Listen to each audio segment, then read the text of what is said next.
Talaflava o David Tua le nei, o lo e whaafonga mai pei le Radio Samoa, tasi lima I watolu a mo, Samoa I manuia lau whaafonga ma lau whaasausaunga.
Ua na ole Radio Samoa se furulima iwa toru a mo e tautuaina o e ilangu ngana fitu aso le vai aso.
O te vivi a te oe lumo le nuu.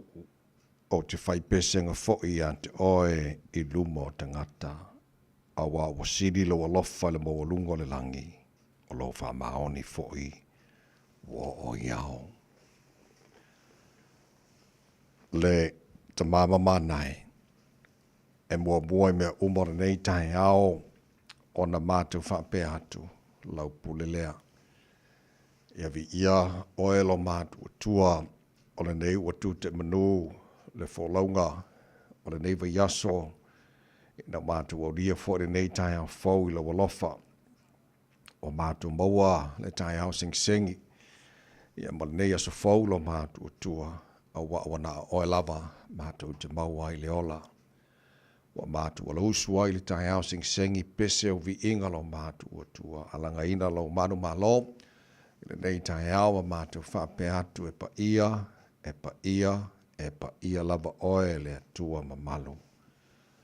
O oe le atua siri ese, e matau tia, le ai se tasi atu sama oe. O le atua e pule awao I mea malava, o le atua e malia I manao I mea uma, o lo walofa, o lo wha maoni mo lo wanga le leilo mātou atua, e tu maung lava e o ngata anga o mea malava. O le atua lava oe soifua mai le vavau e o lava i le wha vavau. O le atua oe la e le vi inga na malu. O le atua oe pulpulu le mātango fie. Tama, whaafitai lau mea lofa, o le ola fau mātua mawara nei tai hao, o le ola fau le ua moli maile, soifua maruia le tunu le nei tai hao sing-singi o lele ua malei fua mai tapa au maa inga ma, al whae fo i whangunga le lei o au auna, pe nā mātou o mātou whēala mai male fia, mātou o langa ina lea ma pese o vi inga le nei tai hao, tama, whaafetai tele lava o e whaapopo nea sa fōru whai te wino aso le soifua le tunu mara mātou wala, o mātou o lia ni neas for reida o losi for lima e aso i ulai o le wholaunga le nei tu sanga. Whaafetai mo le malanga o le neva yaso, o le neo mātou tini tono, e le ngata o le toi aso a o ngā nei whanau o le neva yaso, ia o le aso muli muli fo i o ngā ruenga i lato i le ngā rulue whai unga vai yaso te tasi, lau pule lea lo mātou tua.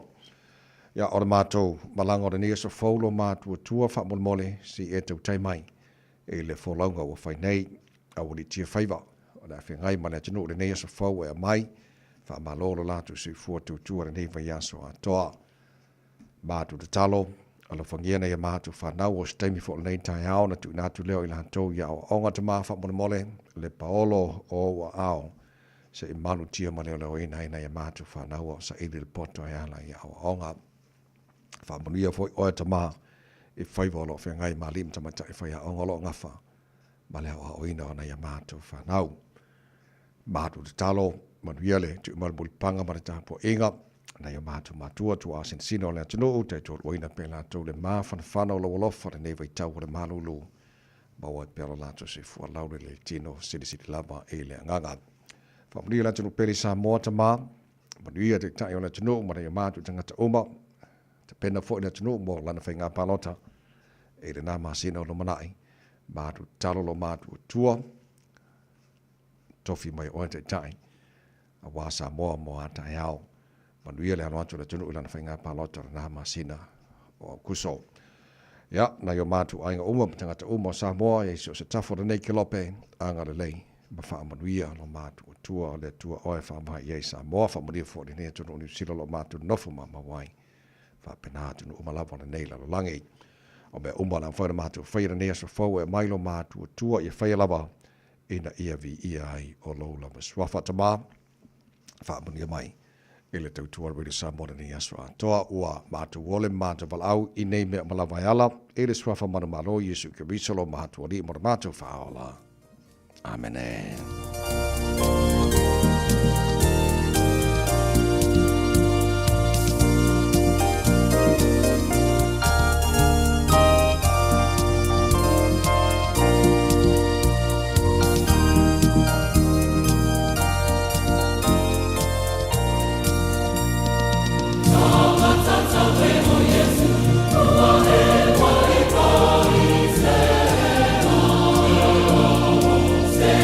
Say,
Tau Yesu o le ingo le tua langina la fe pesere ka de sia metatisi mai whangatongo America Samoa le tau tua mo America Samoa for lima i matoro a mo ta tonu le tu lai o no.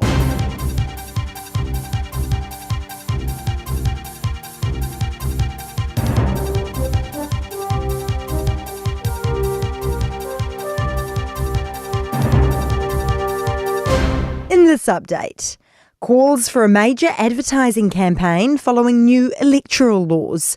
The Justice Minister's scrapping same-day enrolment and changing the deadline to 13 days before Election Day. Paul Goldsmith says it will reduce pressure on post-election timeframes, which ballooned to 3 weeks. But constitutional law expert Graham Edgeler says many people go to the polls expecting it to be like last time. Getting that information out there will be very important, perhaps one of the more important jobs the Electoral Commission has for the next election, because there are a lot of people who enrol during the advance voting period. Confirmation the New Zealand passport design will be changed to have English before Te Reo Māori. Minister of Internal Affairs Brooke Van Velden says the new design of the passport will have English first, as consistent with the government's stance. It currently says Ora Whenua Aotearoa above the text, New Zealand passport.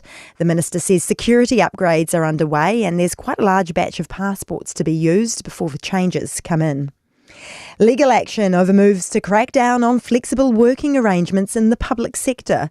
The Public Service Association has filed claims against MB with the Employment Relations Authority. Claudia O'Neill reports. The union alleges the ministry's disregarded arrangements like working from home protected under collective agreements, and its new flexible work policies unlawful. It's also taking action against the government's directive to MB to restrict public service workers' flexible work arrangements. It says workers have a right to arrangements that suit their needs unless there's a good business reason against it. Southern Police are advising caution on the roads with black ice forming in several areas.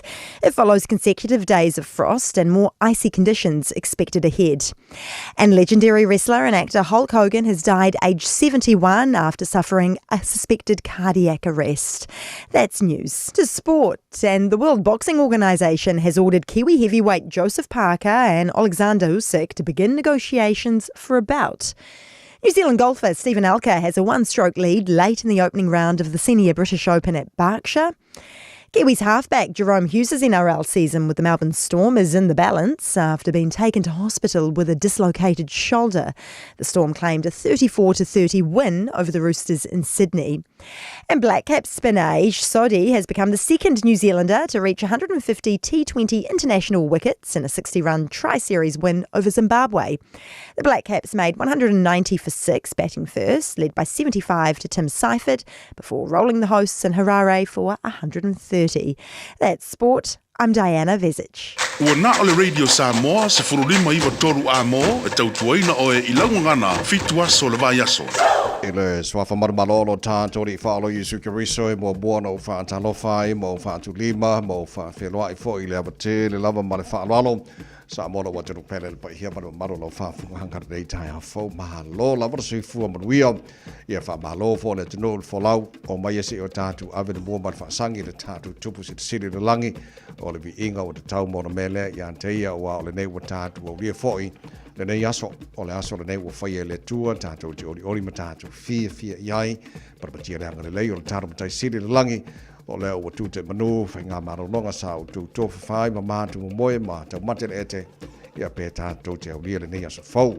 O leo wa alofa mailu tātou ma taile langi ma mori mailu tō se fua ma mātu ma losi ia matara sil fa ia manua lo mala nei foi tai ha fo mana tu fa tu lo fa ta lo fa nei tai ha fo fa so ngo mala falasa yo pa ia sa tu fa sa mo o la mala fa lo foi lo fa ngawenga le tua o na tofia le tara matai le langi ia o lo o fa tu na paulia so se vai ngo au kilani mani sila ma so se tafo nei kilope ia wala va le tu tuino le tua mo lo fingalo so se kane siolo ngā ruai manuele alo atu ia mo sa ringo fa umara nei foi ia so fa ta lo fa fo mai fa tu matau si sa o mo ma tai ma so lo ma fa na o lo fa on ta fa ta si nei ta fo ta lo fa lava ia vi ia pe lo fo le tua nei foi ia so ta tu se bringa ia o ta tu dia la so mo o nga na ia lo foi ma fa na ia ma la so mo o nga ruenga la tu le nga lu fa ungo mo ia so te tasi tu tai le tua ta fo lo nei ia so ia ma ta tu fo lo la lo na lo fa ta tu ia nei for radio lo so lima ia so o ma sino yo lai o ta fo lo o le lua fe lo se fo lo lima o smela fa fo o le por kla me ma ro ta her radio samos fo lima e to wa bom fe o nga ma ta sha va lua so so mai fo engineer io tanto Facebook ma YouTube o Samoa se ora si panze mal fanga pesta algelo sio molto una nei tavai meni to ina o se pa ele to naiva e le tai nei ja se fo maria ma no uso nei tai al mal Pasalo follow sungala o tavai and a happy Friday to you. Malo le tawa ta ile nei fo tai fo fatalo fat fo Samoa le atu no upele. Ma vai al maru fo ni ka So nga fu ela va fo ka ko malu ka. Lelei Samoa le tupele ia la mai bomba la fa fo mal nei tai au ia o se mai la fa fonga ole lu tau le aso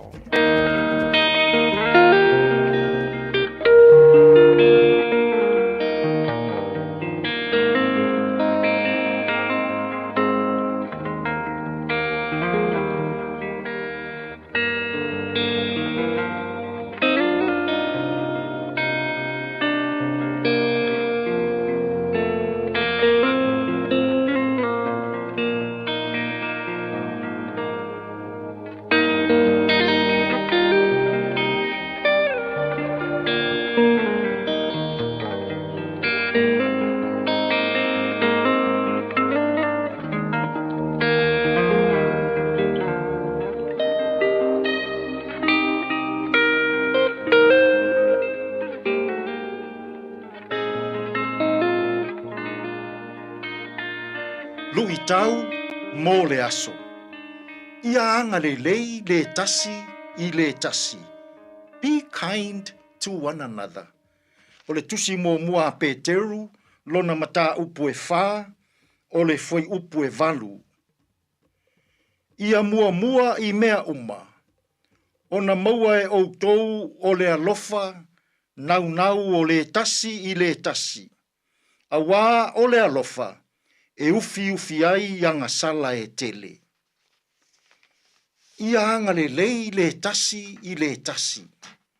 Be kind to one another. O Peteru le so o Yesu. Na tu sia le tusi lea. O le vai temi tonu lea o le vevela o sa wanga le malo Roma. Na tu sia ai e Peteru le tusi le nei. E a ngai tangata I le tu I tonga o Asia I titi. O loo sawaina I pulenga le malo Roma. O se tusi e na tu sia e Peteru. E faa loto tele. E faa mafana fana. E faa la ei au. E o se fe au ina ia faa loto tele inai. Tangata ua sawa ina. Ona olo lato faa tuanga I le atua. Fai mai le faa malosia Peteru.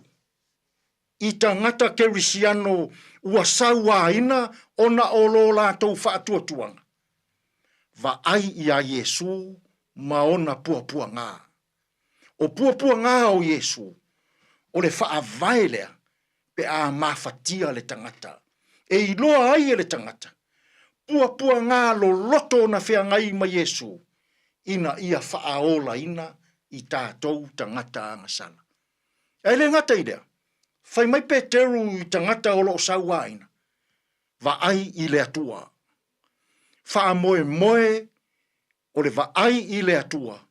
E o mai ai le wha mawhanawhanaina o le tangata ua sauaina ona o lona wha atuatuanga. O le wha malusi au lea Peteru. Wha malosi tangata ua awhaina, ua sauaina, ua mawhatia, ua pangatia ona o le tautua ina o le fina ngalo o le atua. Samoai, i nei aso, o loo sauaina pea tangata i lo lātou whaatuatuanga. Sauaina whaapewhia. O loo sauaina tangata Samoa i le mawhauwhau maleanganga. Sauanga o upu matala ma mafa e la lafo i le isi o uso a tangata e whaaleanga ai. Sauanga o tū maanga ma mionga e whaatatau i le isi tangata ina ia whaato i lalo inai pe whaati ngā ina inai. Sauanga i totonu o nuu ma fioanga. Sauanga i totonu o ainga. Tere tangata Samoa, wa whaamanua ina loto ma fina ngalo i nei aso. Toa tele wa whaina ma faufau, a whaina o lato loto, ona o sauanga i upu matala, e so ona la lafo i le isi tangata. I le neifo i aso i fe au mangaluenga, a whenga iai i tātou, a whai o e mawhatia. I sauanga o upu matala, i tū maanga, o a mionga e whai atu e isi tangata i a te oi. Mana ia le fe aua Peteru, whai mai Peteru, va ai mō mua i saua ina o Yesu.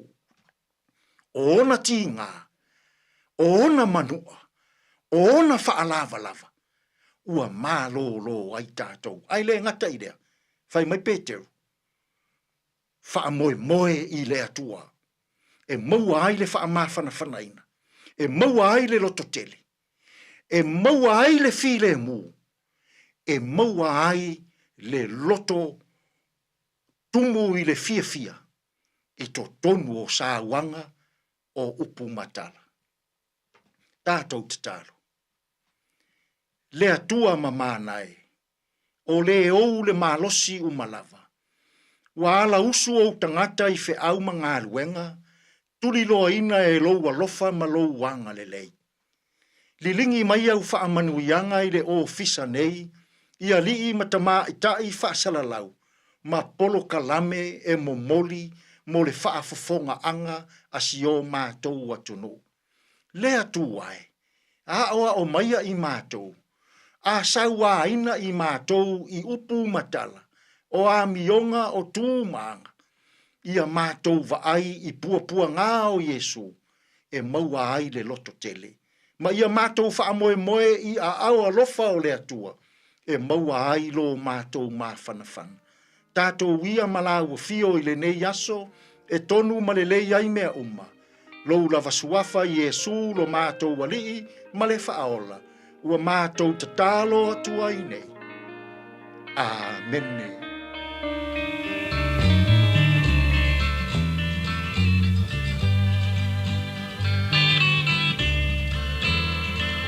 Alofa i au tua oi, au e malama. Se ia muta le nei folaunga. Fa atutua ma pa moe moe, ia tu ma peo.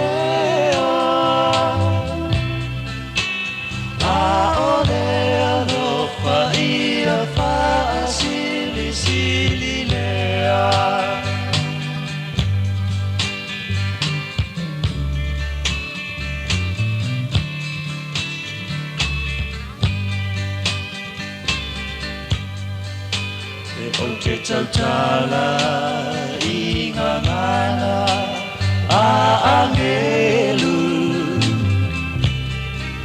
Be whai moa u Alona mamalu Auna Mane alofa Ele toyanga Ugi fofonga lo ufa aula Alofa Yo tua oi Awe malama Se ia muta Lene folanga Fa'atutua Mafa moi moi Itu mapeo Aole alofa Ia fa'a sili sili lea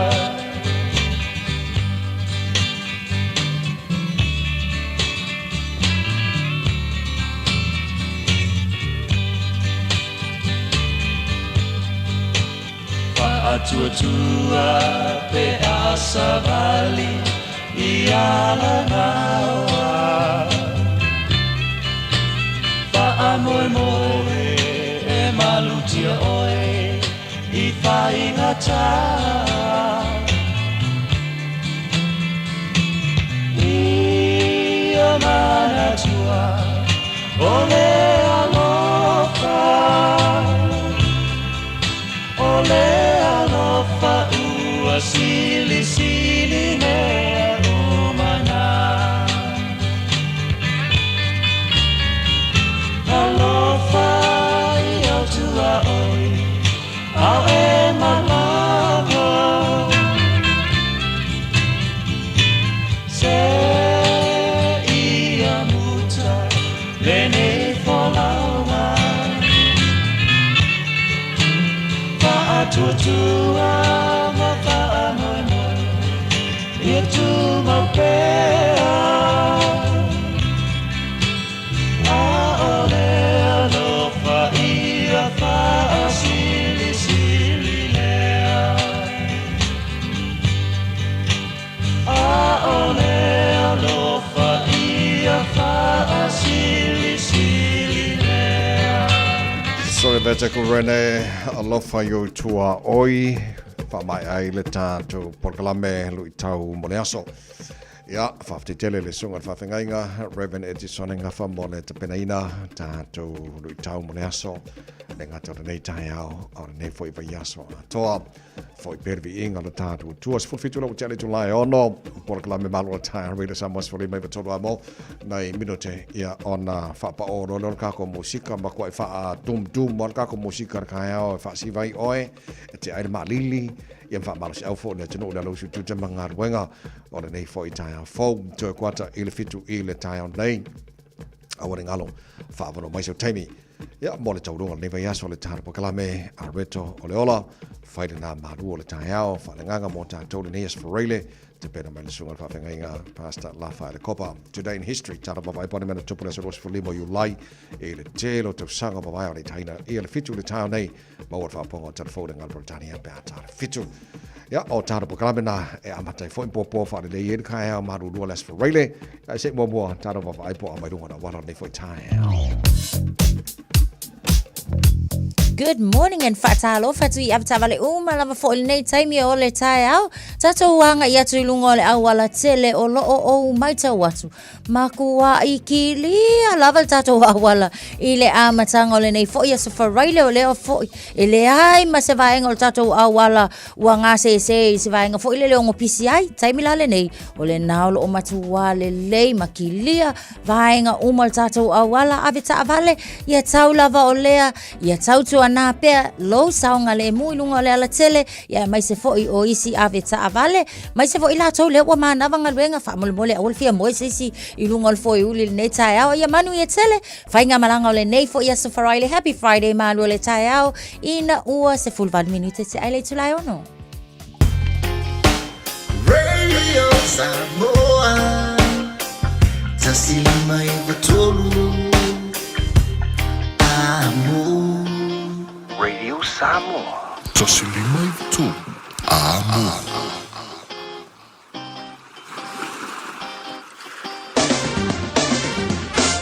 Ole vai ngā mata e le tala o le tau o nei fo i tai au fau tamaki makaurau au kilani. O le no whangalo whaasalonga a le Radio Samoa. Tololo ele malu lu nei tai mo le tai au o makua ma ingia mana maru lu nei fo i tai au fau winga wha ma wino tau le so le whaasolo na langi le leili tau. I le aso a toa. Lai titia stai me awa ai.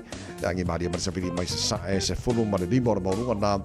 O ele maru lu wha ma wino mo au kilani. E nei foi aso i vai lona mawalalo tai au pe au lia pasoro foi na awawalang de leili tau le aso atoa sfuruono maununga na maru fa mawina mo au kilani ile aso tai au mai ngon tuatu le aso sala lang lei foi le tau aso fuor va aso fou pasoro na awawa pa utimu tela vai ngo au kilani ola paufo timu le tela vai ngo au kilani le aso lua ma le aso lulu Male stofi o leo te baba ia tu ala fa rotele le proclame statement bon mai o lo ia nei lapta inga mo tatou pe au titi lo tula le te atu la sa mana matanga le base fo ringa mai o le a palasi fo timu ngal te vai ngo au kilani so lo ia nei lapta inga fo ia la fa rotele atu le tara proclame a fa nga solo malu le tai au e ne fo tai au fo au tulanga da il tau mo tatou au kilani tulanga masani o nei tai au a fa nga solo fo le malu le tai au Radio Samoa la fa tara baba al tulanga ile tau ele telo isi vahenga le sila fa pena fo le tau Samoa manisi vahenga o le kelope lua se fulu le watia nei ia le tulai ono o le kolisi le fifi maunga loa ma mua fesiri a fa po wow te tala ina fa fifianga Radio Samoa nei tai au le tunu anga tu te manga ruenga le asfarele ma lo la pare usu o le tau lua o le vai aso le ka ko iai manuia fai vol nei aso pese le mo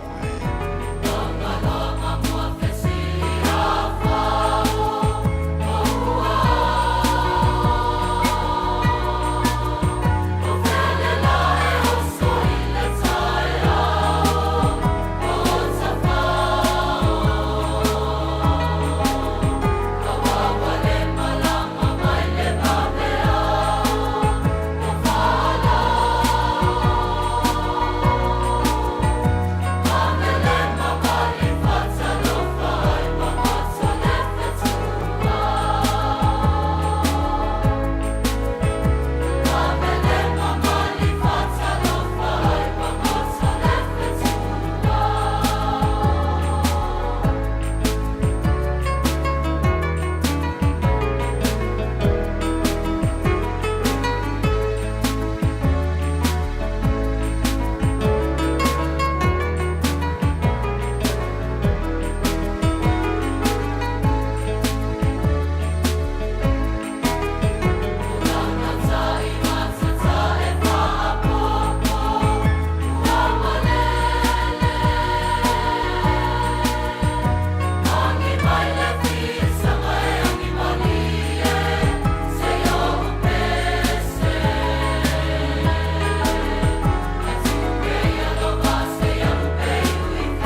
ia lang hai whakau ia. E malurua angai. E whakau ia ngoko le pesi. O le tai hawhau, ia ma lofa te tele, to tele i o pa anga fo le pokala mele ua. Whatala whawhawhelo mai lungo le Facebook ma le YouTube Radio Samoa, ngan mana.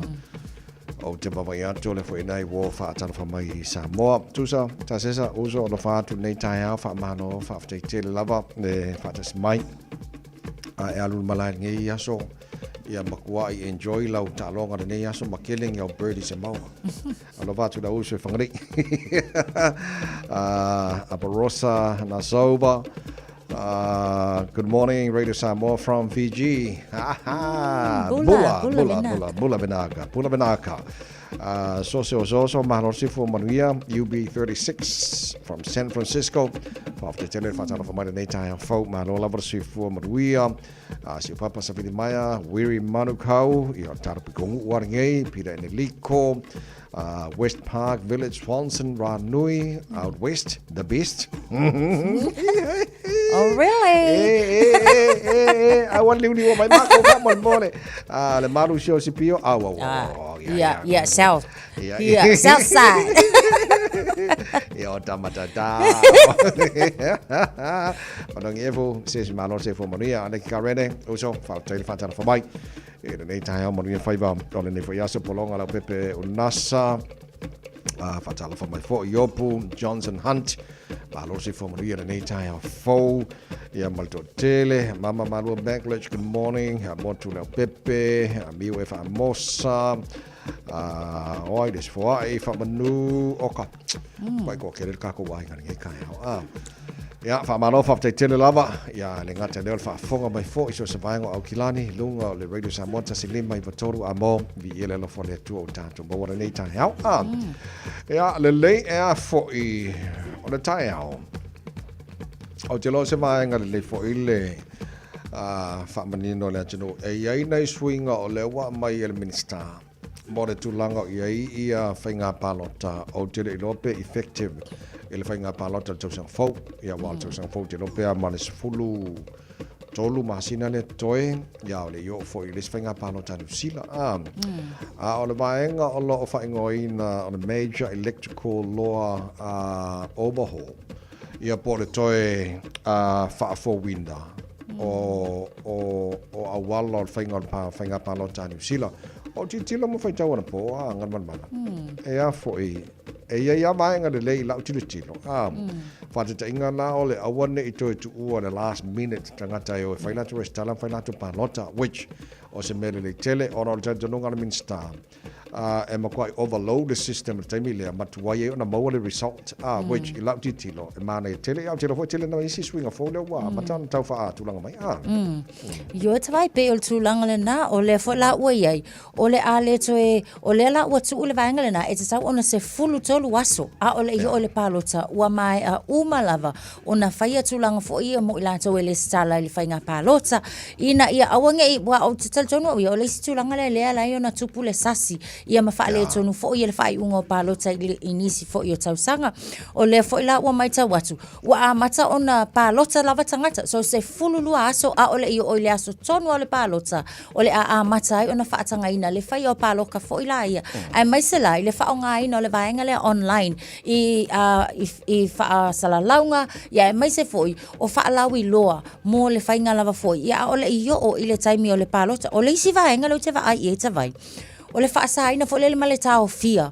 o le vaenga le tau I le whaia o mea ai ia po le kuwhainga o whanguingu po le a lava se isi tūlanga whapena I no foanga ia o le a whaatau nu ina ai ia whainga palota a o le vaenga fo lana o lona te ungala ia e se fulu a wheta ala le sala pe a whaapea e maua o lo o iain tūlanga whapena I le taimi ia po le aso foi o lea o le a whaia ai ia palota Laisi tu o le o toi fa amalo sia lava le tau fia ma le fa saino I la tau fo I o panta o pangota ile awai ile fainga palota o ni sila na vaenga o le wa mai o io mai ile toi fa fowina I po toi loina a to lava foi o ai inga mo le fainga palota o te lo o fa mai le tanto ngala le pa ele o ngatasi ma le fa temkarasi ia swinga le o titilo minister ai a titilo I vaenga le lei fo le lau titilo o le fo I awane e a fai tangata awane fa marsi tangata e tu umana to enrollment balanto palota e fai a masala temilo advancing vote advancing vote always is a fulu tolu pes fulua aso au le yo o le particular day o le fainga palota so o le alata mo fai wa le sina swinga na la titilo ngal mal mana fo lele ia matua tau fi uma tangata o le fa moi I le taimilea e o sa o ai o e fai alato enrollment ma fai malato palota le taimilea so ati tilo la wa o le counting o le vote o la fa moi wa pe o te sanga le tale ne wa ku pe ko ru e va yaso le sa e fa ko amo le final result ai ile ta jono fo le mal swing fo o le tilo anga ai a tau fi uma maenga I tangata e o enroll ma fai alato palota within that advancing vote period. Va ver langa bawa le te lo la va ver bawa fo le ia ai fuanga al system le fa nga ni si fo le ia mo fe to we no palota ya so ole tulanga na la taru di tilo po le ale fina we no le fo tulanga tono parliament wa le wa matan fa tatia mai ia overhaul ke ma go fo le upule no fa longa ia so la ia fio ka vale I mean on overhaul the engine kusa wa ma ko e fa fo a ko umba le le afir ka fa ya te lo tulanga fa penale ti tilo ile le minister fo ya ma va o mo la yai ai o la tata va vai pe o le fo mo wa no e tala no tata po kalame inicio sui o parliament e New Zealand ya mai fo sana to silfia ya pe abri na va ya solo mana ya tata no le fa la ve na mali mo tanga te I va ngale le tapu ni estate highway 1 southbound il va Princess Street ma Highbrook pa va tu lo mai ai le va ngal fainga le post mo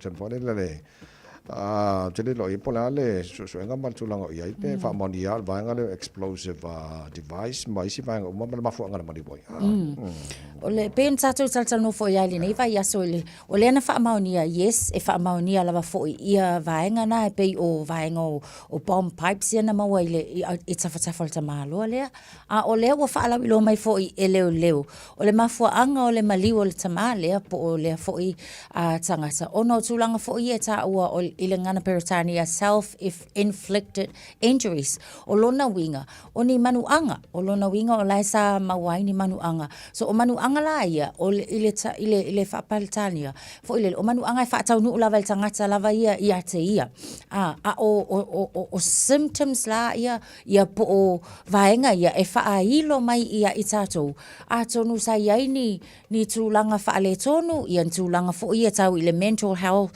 o le sa struggle lai le tangata lea emotional distress o vaenga ia e alai ona self harm le tangata but o lea lava o fa wow lava su nga leo o la fo ila o umanga kilia le vaenga atua lea sa mawai ia vaenga ia tau fa mo explosive ia e pe ona ta o tavai au tulanga le na self inflicted injuries lea na mafuai ona maliu ia le nei fo I tama ma olala o longo na ainga a o fa wa pe le su nga ile time le nei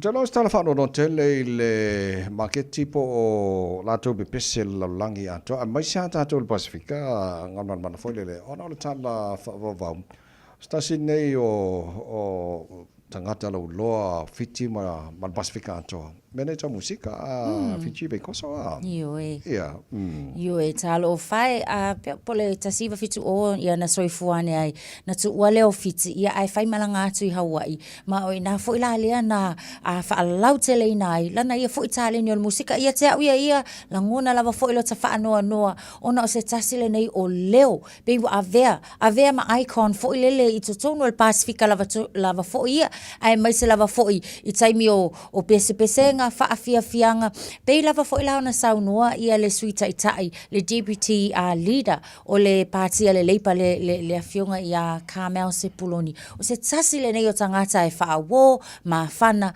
ai ese fo ile tamali I ona yona winga ia pe lava la ona ia nei vai tau ia fa mai se le ngole tu nei ainga fo ia wa fe ai mai se ia o le ainga o ila tau o fai musika ma ila tau uma lava fo I wai longa le musika ona o le nei fo I tala whaavau ia ai tātou whaafetaia. A wao lea la ua malanga ia le sunga ia Veikoso Fiji. Ia o leo lo o kākou fia pea, ma lue pea I ana musika manaia. Telepesi lau loa ia Fiji Veikoso Sweet Darling. Josefina.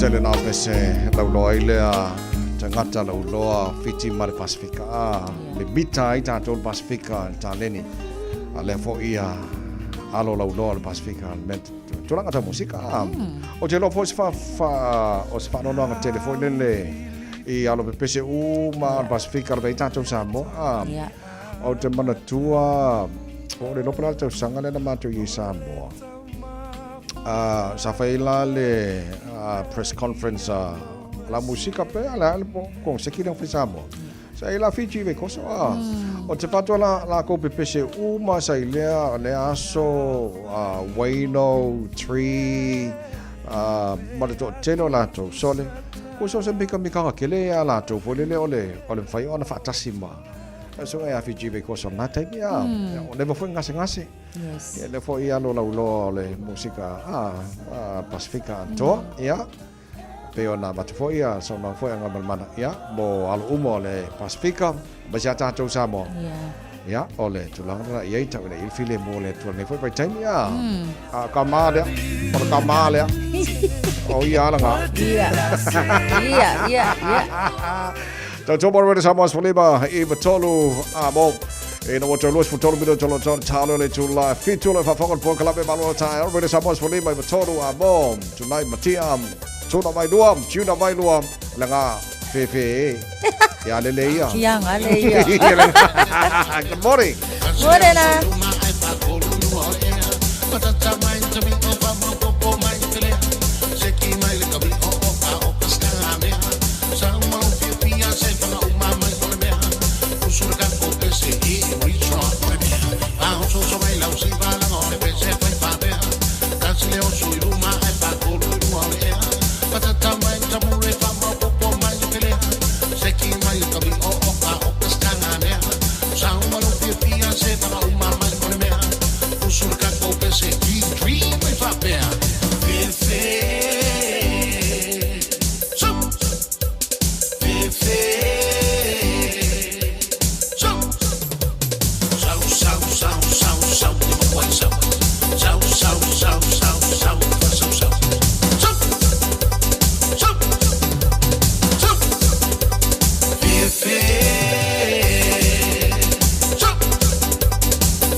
Tasilima i Vatolu Amo. Radio Samoa. Right now, whooping cough is on the rise in Aotearoa. It is highly contagious and can put newborn babies at serious risk, especially during the first 6 weeks of life when they're still too young to be vaccinated. So, if you're pregnant, getting immunised is the best way to keep your baby safe from whooping cough. You'll be passing on your immunity to them. The vaccine is free and safe for mums from 13 weeks of every pregnancy. And for all you dads and partners out there, make sure you and any other kids at home are up to date with your immunisations well before your little one arrives. Let's protect our most valuable taonga. Immunise. Talk to your midwife or trusted healthcare professional today. O fia maua sau ta vale po sau piki apu. Ai tong i ta iwa yaso, lua va yaso, pe ta imasina. O le sleek cars o le a maua ai le fsoswani. O ta pena le au whainga ruenga a le sleek cars mo oi malo a inga. Au ai te popole i se mea i tasi. Te tala fitu aso, mai le sfulu i le tai au, angai le afo le ono le afi. Tele la lai au kilani i saute, vili mai loa, i le o lua tasi fa, fitu lua selau, po le o lua o, fa lima, tasi lima tasi.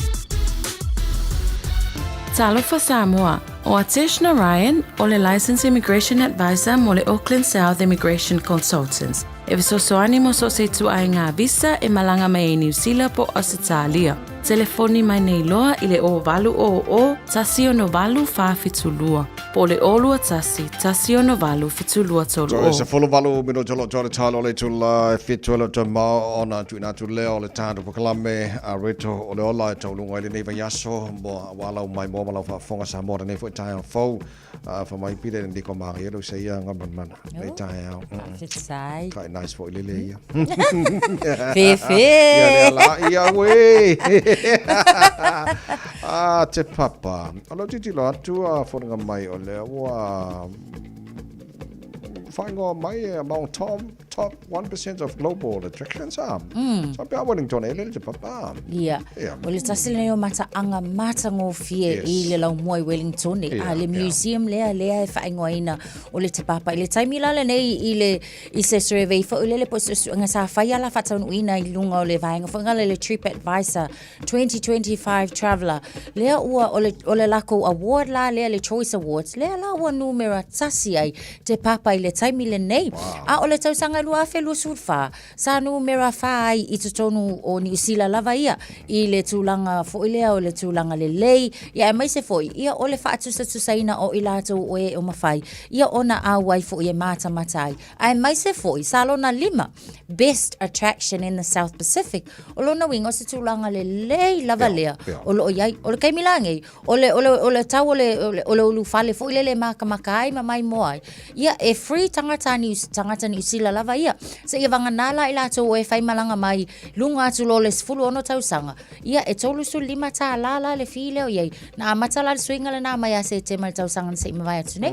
A o le tūlanga au le leilenga o a fo I tawai. Nga o asiasi ai le tasi fo I o vai taimi. Tausanga atu yontua. O le makua maanga. Ia ta uia ia makua I se laupa senge le manu malo le taimi le ne. Asa a. La le ito se fulu mare ono minuto lo tōre le tula fitu sauni mai lo whawhiwhianga. Mai le 5 stars on the foot I fo so Malaysia tatu di poti mai lunga ole awala ia ona tu ina tu lo le tatu ma lu le tai fa le nganga a reto le ola te pena mai pasta la fa na copa mo ne fas for really o lu se full bali mai ia so you lie on tatu for one lu a ver lu se full ma le lima ma lo ale on sai o lo se malu lu sole ka fe ma kwa fa punga ngel koko sa mor ka ia Ia, koe whama ingi ange malmingo I musika lelwa. Ia lea la. Malo. Sili o te patu saina I se apahela pi Po se pisu pasili Po se masike ke mai piti Pasina sa pasui Oni tamato mani pi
Sole, eva mali pese. Malo fa fonga Samoa. Malo fo ile va ile musika. Radio Samoa #1 New Zealand akoa. Sipso. Tatu toyanga ilunga ole awala ole maita watu ia ole fatua amata na tau feo lolo ane ia le pisi o tatou ilunga ole ala tele ia ole no winga a faatusa ilunga ole tatou faafanua ole lanu sama le tele o vaenga lava ole tatou awala ole no winga ole nai feo lolo ole na lava ikilia lava il taimile nei le isfa lava tau taavale ia tau sisi pia le saunga le mu ilunga ole ala tele le nei taimi ole taiao no tuis fulu tolu minute ona tā leo le tu lai fitu. Talofa, we're the Katinas, and you're listening to Radio Samoa on 1593 AM. Bread of life sent down from glory. Many things you were on earth, a holy king, a carpenter. You are the living word, say it now. Come on.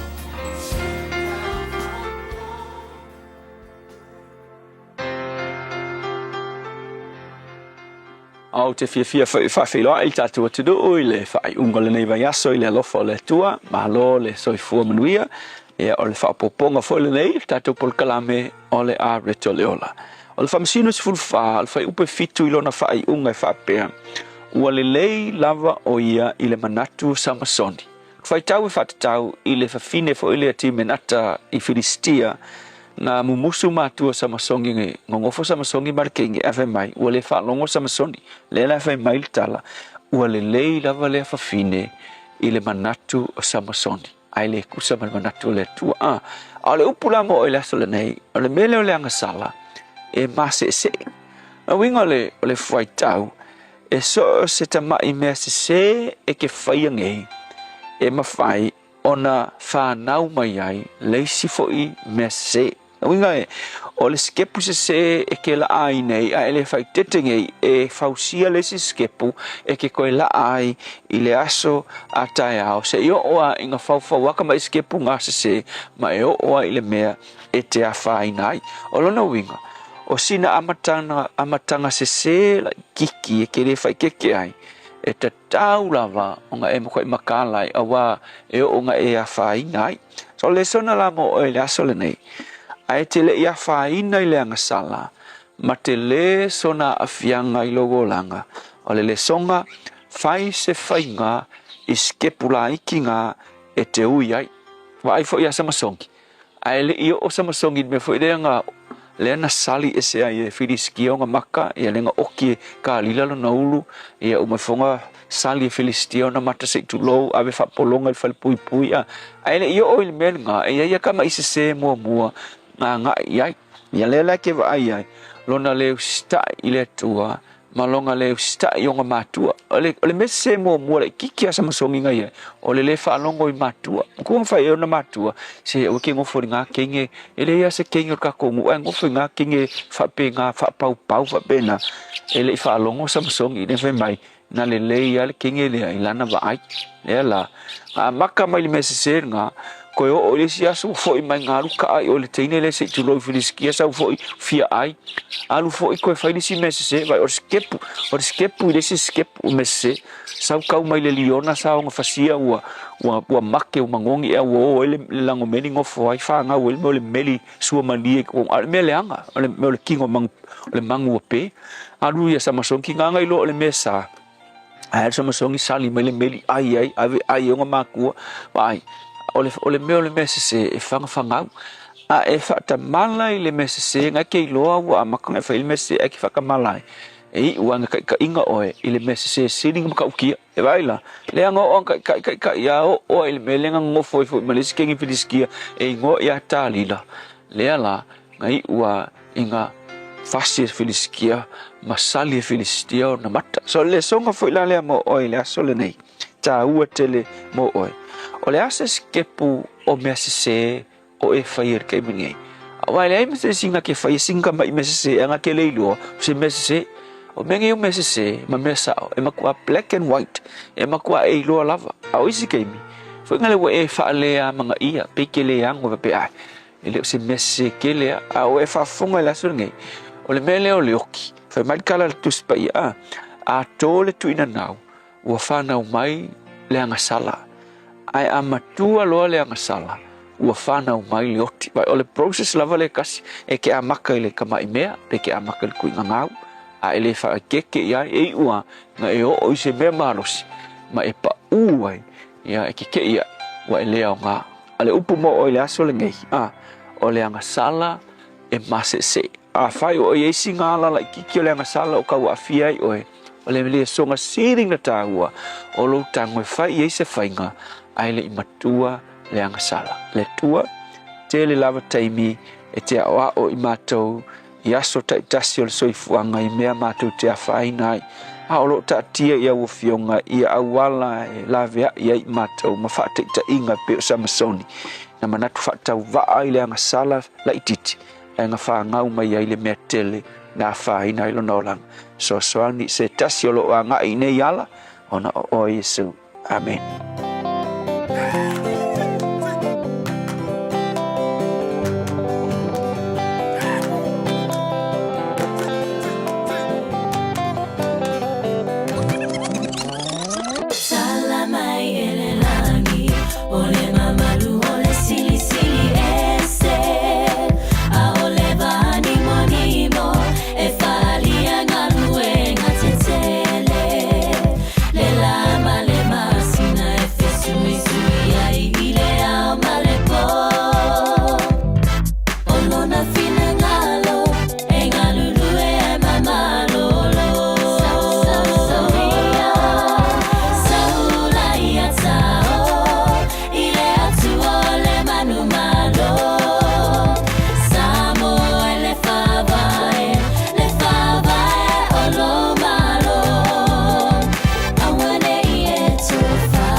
Fui, fui, fui, fui, fui, fui, fui, fui,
Sili sili e se lona poto.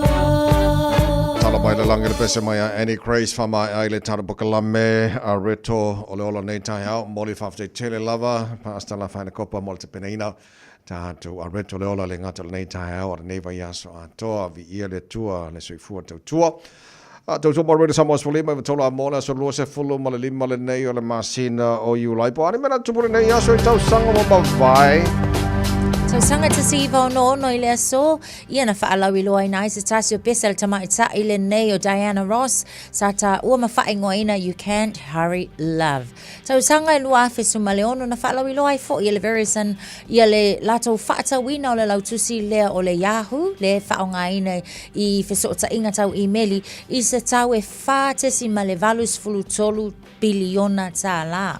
So sanga lua afe lua sumaltasi o le lona wha lea o manu malo a le awa tama i ta ile nei le awa le moli ngā fua ia po le relay a ausetalia i le ta alonga le Olimpeka peila o i lato nei Ron Campbell, Mick Harris, Emma McKeown and Kate Campbell. Ia na lato whaatuina i se le kote tolu minute luas fulu iwa se kone i te tono Tokyo i le nei aso i le tausanga lua afe luas sumaltasi. Mea nana tupu i le nei aso i tausanga o mawai. Radio Samoa Tasilima i Batolu Amo Radio Samoa Tasilima i Batolu Amo Talofa o au o leilani. Mātou tena nofo whaatasi malau to o lua le mawha naumana i o mātua. O te bala au i le Healthline pe a whaia langona le tino mai e se tasi o i mātou. E le ai se totongi o le nei au o nanga, mai ma whai ona o tala noa i se tausima i mō fautuanga, tau soifua malonoina, ma wha matalanga i mea te tau ona whai. O te bala au iai ai le tinga ina seisi o i mātou. E awa noi teimi uma, lua sul whai tu lao le aso, mo aso umo le vai aso. E maua fo i le fesosoani mo se wha matala upu, pe a whai o e fia tala noa i lau lavanga ngana, e le ai fo i se totongi. Bala au loa le Healthline i le o walu se lau, ono tasi tasi ono. Talofa lava, mai le tanika kas. A fio mai e filifili sau piki apu, taporke, o komeki, pe suikia, to e leda ono nofoa. E lua se furu lea e maua i le teminei, mai le lua se furu afe tala, iwa se lau iwa se furu mali, mai le tausanga lua afe se furu maliwa, e o i le lua o lua tolu. Bahala au mai misa i le lua fitu o, pe a fio mai i le tanika kas, i le fitu tasi fitu, Great South Road i Papa Toetoi. Wala au mai misa i le lua fitu o. O le Casa Beds and Appliances, o le tali o manaonga, i o loa e whaatotonga ailo mauta, ini tau le lei, toi anangata, e mawai moenga ngā o si tutona New Zealand, wha a pese tino fōa o le potumalo lo, lau ai manafoa, TV, la au pese, usa aisa, masini tā lava, telefoni fe aveai, maisi. A whiu ane loa i le whawhituwha Great North Road o tau, po le tolo fituiva Great North Road i Henderson, le Casa Beds and Appliances, telefoni o valu se lau, lua, lima whāwalu. O walu se lau, lua, lima whāwalu. Baby, lua hey! Oh!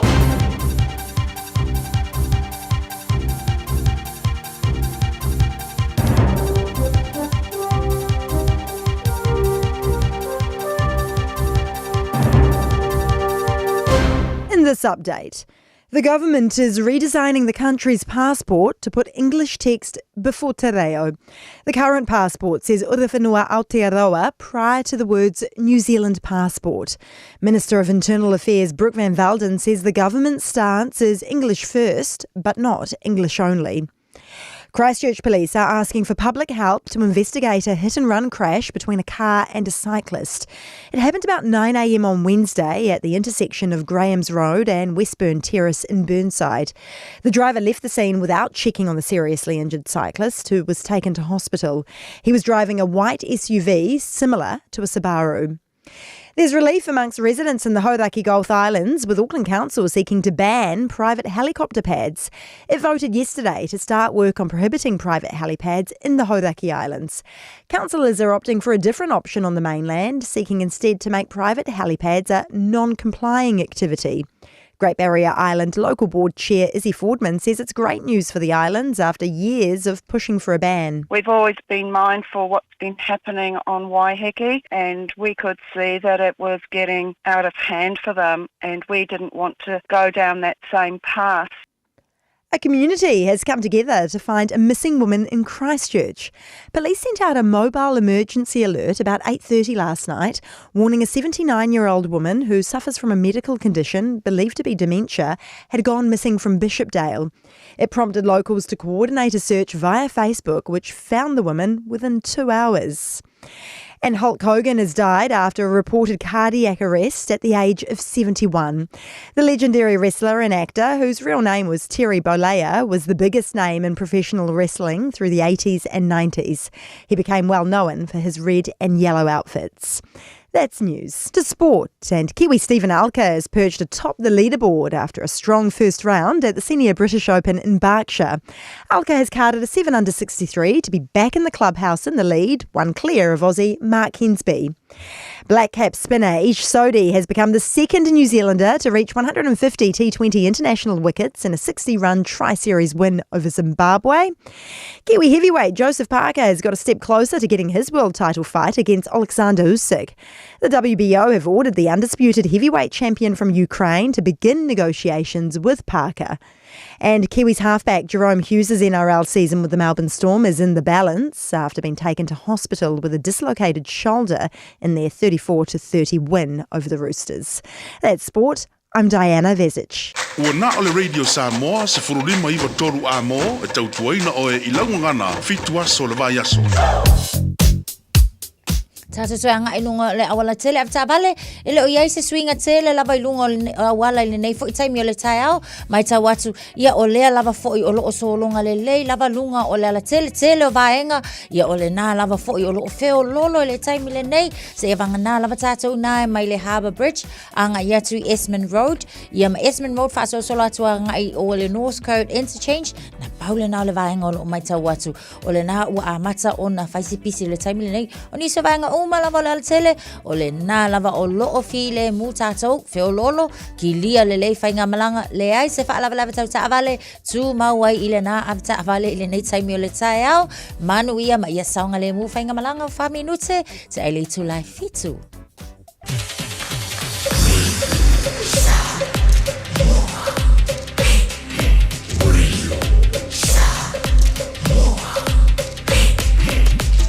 Tasilimo tu. Malola va se famaria la tino la mai mo malau fa fonga le nei fo time le time fo le vaiga la tamai le nei ile tala o le tau le tatu amata mai Samoa ile nei fo time le time fo baba ya to le langi le mai tau Samoa awa fo initial time winga fa mo win le tau Samoa nei aso o le fa solo na langi le awa se bangana ni se mai o le tino e pa o timo ia mo nei foi aso lua se forma de balu degrees Celsius mo ngana na o le vela fa mawina mo Samoa ile so lua se maltolu e lona mawalalo ele ton ma foi ia on tatu so tai foi le Samoa ele sur really Samoa pia le fenga ngan mana tu marva tanga bai tip tu tanga bai ia ole a fa lo teleni se me lo tu Samoa ia male tulanga ia foi ba inga lata mai ala vai tau Samoa ia mo le tunu ni aso male nga tu foi war bai aso ta pa nga umala wal tar bakalame so spai ngala tunu peli Samoa lo mai mom fa fonga mai malo la se fo manuia lia ala lua Josefa la fa talo fa mai o ia le sa I think la fa mai ba ngai tau ya matou ya le fo wo su i tu el fa to anga ya ma kapisi kor kapisi ai mana ya le lei alo fa te telele mai mom fa fo mal taro klabe se mai le talo tau New Zealand nei ele va vaya tu lang le tau Alexandra so tasi marunga marulu lang le Blenheims fulona marunga marulu le so Greymouth lang le tau in Vikango lang le tau kai Cora lang le Nelson lang le Queenstown lang le tau le so tasi marunga marulu lang le fo timarus fulona marunga marulu Wanaka lang le tau Dunedin ola pasar po lang le tau awa ini so time mala ayo fungala au kara stete good morning malo se for manuia langi de leile tau mo tau e puaoa I niso taimi. Sfulol mo nunga na maru e fa mawina mo kara stete. e ne fo yaso mo tu matu pi to la mo mo tu matu I kai taia ala fa so fo ina langi le leili tau le na vaenga spo fitu marunga le maru fa mawina ya mo kai taia mo le so ile la mo Wellington malo se fo monia pa angal tara pa klame so smanga la mo langi le leili tau mo to e wa kusa le leia male au le leio te papa wa mo mawina la langi a tole mata ina te papa ya la fo langi le meltau Wellington le nei tai house for tolu ole morunga na maru fa mawina mo le lambo Wellington le so ba ba tola langi le lei tau ranga le so langi le lei tau bo rotorua langi le lei fo le tau mo to le so maro se fo mon wia Palmerston North langi le lei le tau langi le lei New Plymouth langi le lei Napier Masterton langi le lei le tau le so Hastings langi le lei le tau Gisborne langi le lei le tau Kirikiri no Hamilton langi le lei fo le tau mo to le so for fan morunga maru le e fa mawina mo kirikiri doa I le nei fo yaso tama ki makaurau au kilani no whanga whasalonga ale Radio Samoa wawa ia tolo tātou iai sorry lua wa il maruru nei vanga le tāso wa whewheri wa maruru fo kako Ringo le tau la whasora langi le leile tau e le aso atos fo lima maununga le maruru wha mawina mo au kilani mo le neias fo reile tai hape au lia ala whasora langi le leile tau se fuluono Morunga le marulu mo au kilani tahi hao, whasolo lang te leifo le aso sā, awa opa uti mo le aso fua, pa uti mo le aso lua, ma le aso lulu, ma le aso tofi, orwa yaso o luma na I atu. A whoringa mai la, mo aso te toe o iulai, a peila o le whasolo atu le aso fua, aso lua, aso lulu, aso tofi o le aso mormorina, o le apa uti mo le tele vaenga o kilani, ia kako karusia ia, ia ke aku iulai pe au iranga vai asu ia masola koi makimu ia se kako whakarikari le kamo au kuso po le afo sanga sau ia le lei au kuso sau o le mga mako whakari a oe wha mole o se ba inga la tamaina nai le talo le tau e le nefo tai au fona janua rana papa au se tafo le nei ke lope e le janua la maria mai le tau mo tau e le nefo ia se fo o tātou o ria tau tō maru sa mos foni mai patolo a mo iwa o tari tula fitu sole la u kamale e se lo fia maka langa pi ia sola ole le angaraka ngaka e makua I wha mari e loko le wrestling kamo Hulk Hogan kalo whae e o mari uru kama fiku kasi kam sanga kalo whae sone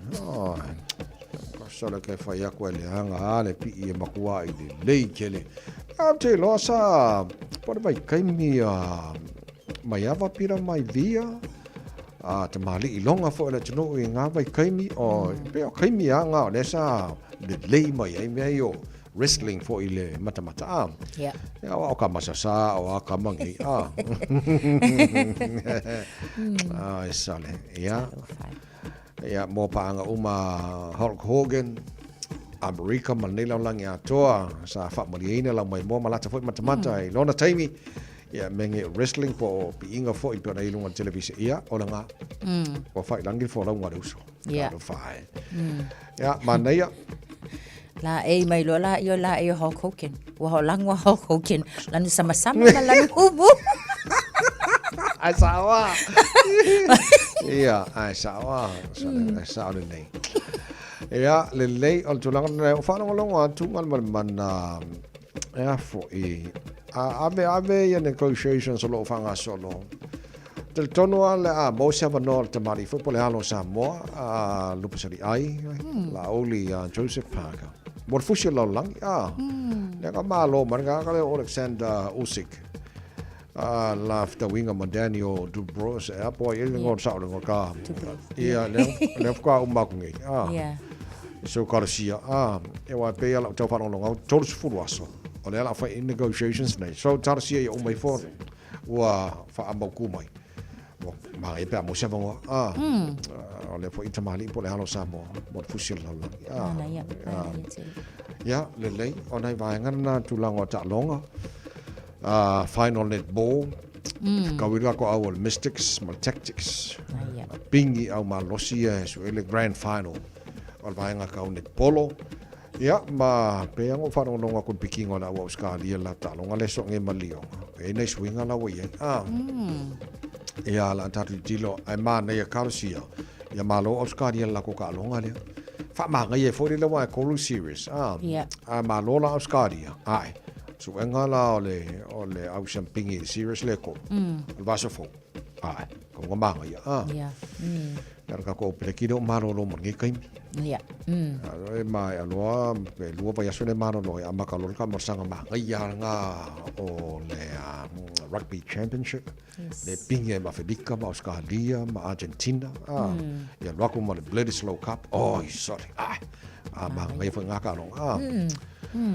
ya le lo penga pe asa ka alonga politiki aso to ana ia ta la solus fulu ono July which is Otaya lai le time ta New Zealand le lai ta alo ai ia le Titans ia ko long ko sa ngi le mai le ku mama inga o ko mako au ia la ata le Titans ma le Warriors ata o le ultima tilo to le fatu langa mai o ta longa la le fa ia i le Mount Smart le stadium le i le Mount Smart o le foi la eta alo foi ma au tene alua au lava foi nei lua ata au i le malai lava lo na winga la e kala malai la va enga tama itai ia o nga so o lo la ia le malta alonga li i le afiafi le la ta alo foi le Warriors women ia fa pena foi le Titans women ma ia so le ma na ia ta alonga le la home game la ia ko au yes knocking off our sold out tickets ia wa for mako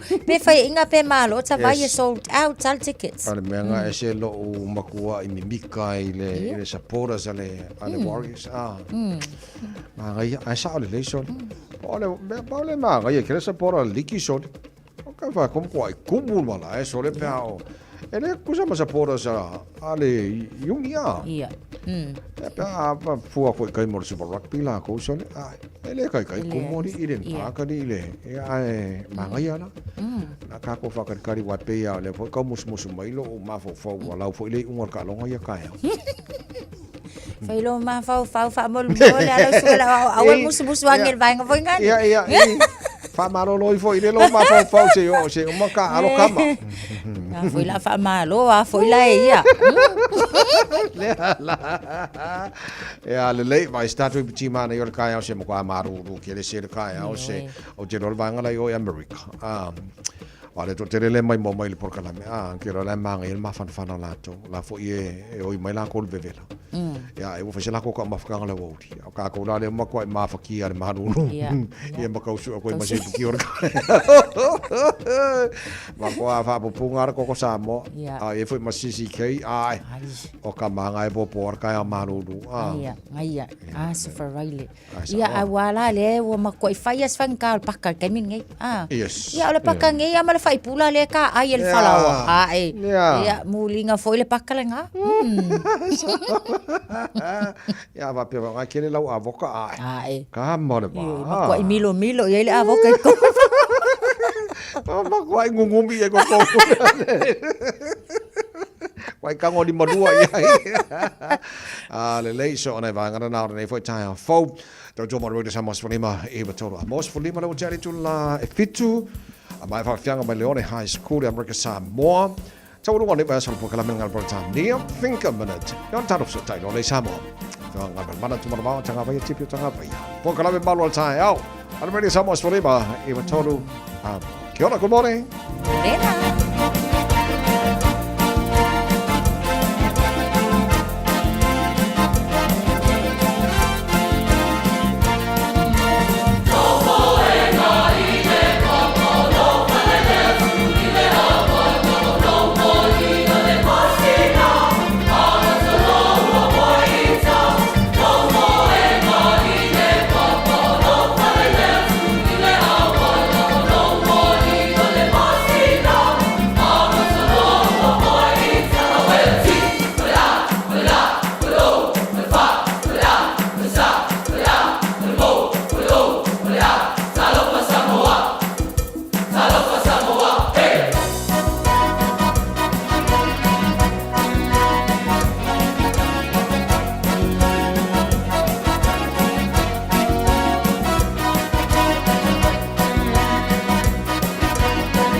lava, I'm Annie Pulitiwatua, and you're with Radio Samoa 1593 AM. Just think a minute. It could change everything.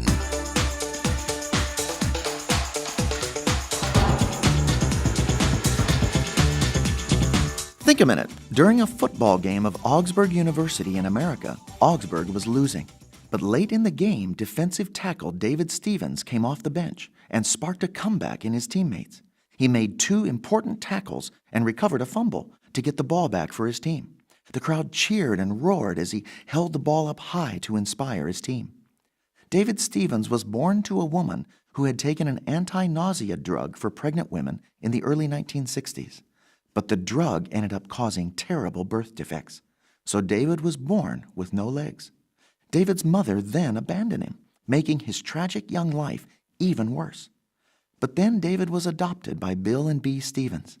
David's new father and mother loved him very much.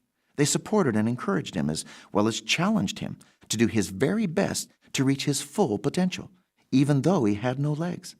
They made him learn to do things for himself, and they never put him in a wheelchair. Instead, when David was 3 years old, they had special artificial legs made for him. In school, David became a student leader, made good grades, and had many friends. In fact, he not only played football, but also basketball, baseball, and hockey. He even became a champion wrestler. When he started driving a car, the license bureau offered him handicap license plates, but he politely refused, saying, "Those are for people who really need them.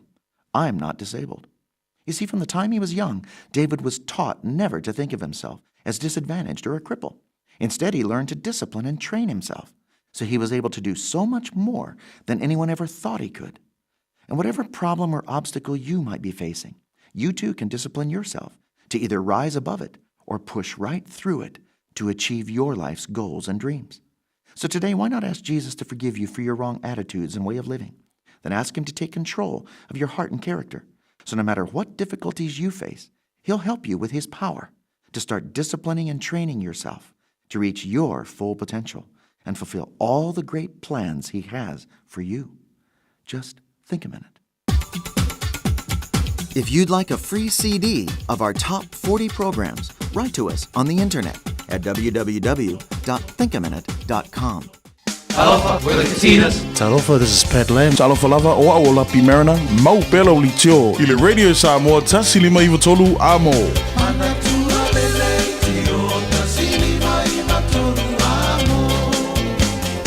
Loa se furu lawa challenge olai fetu ngal mana le fo fatas maile fe ngal le lo li ir si ol tanto Radio Samoa i pia. Ya o tanto taranwanga fo i le fa ora neva so tanto ia. Fatalo fatulangang fia ile nei fo tai au lawa fionga ngal malmana malo le tawata ile nei vai aso malo le soi fomanuia. Pe fu manuia foi lo fionga ile tausala ia fa pe ho le sunga ia tavai. Ia malo lo le usu wa fa no lo atu pe o malo lo si mai lo si fonga wa uma fo ile ngal ngal vai aso.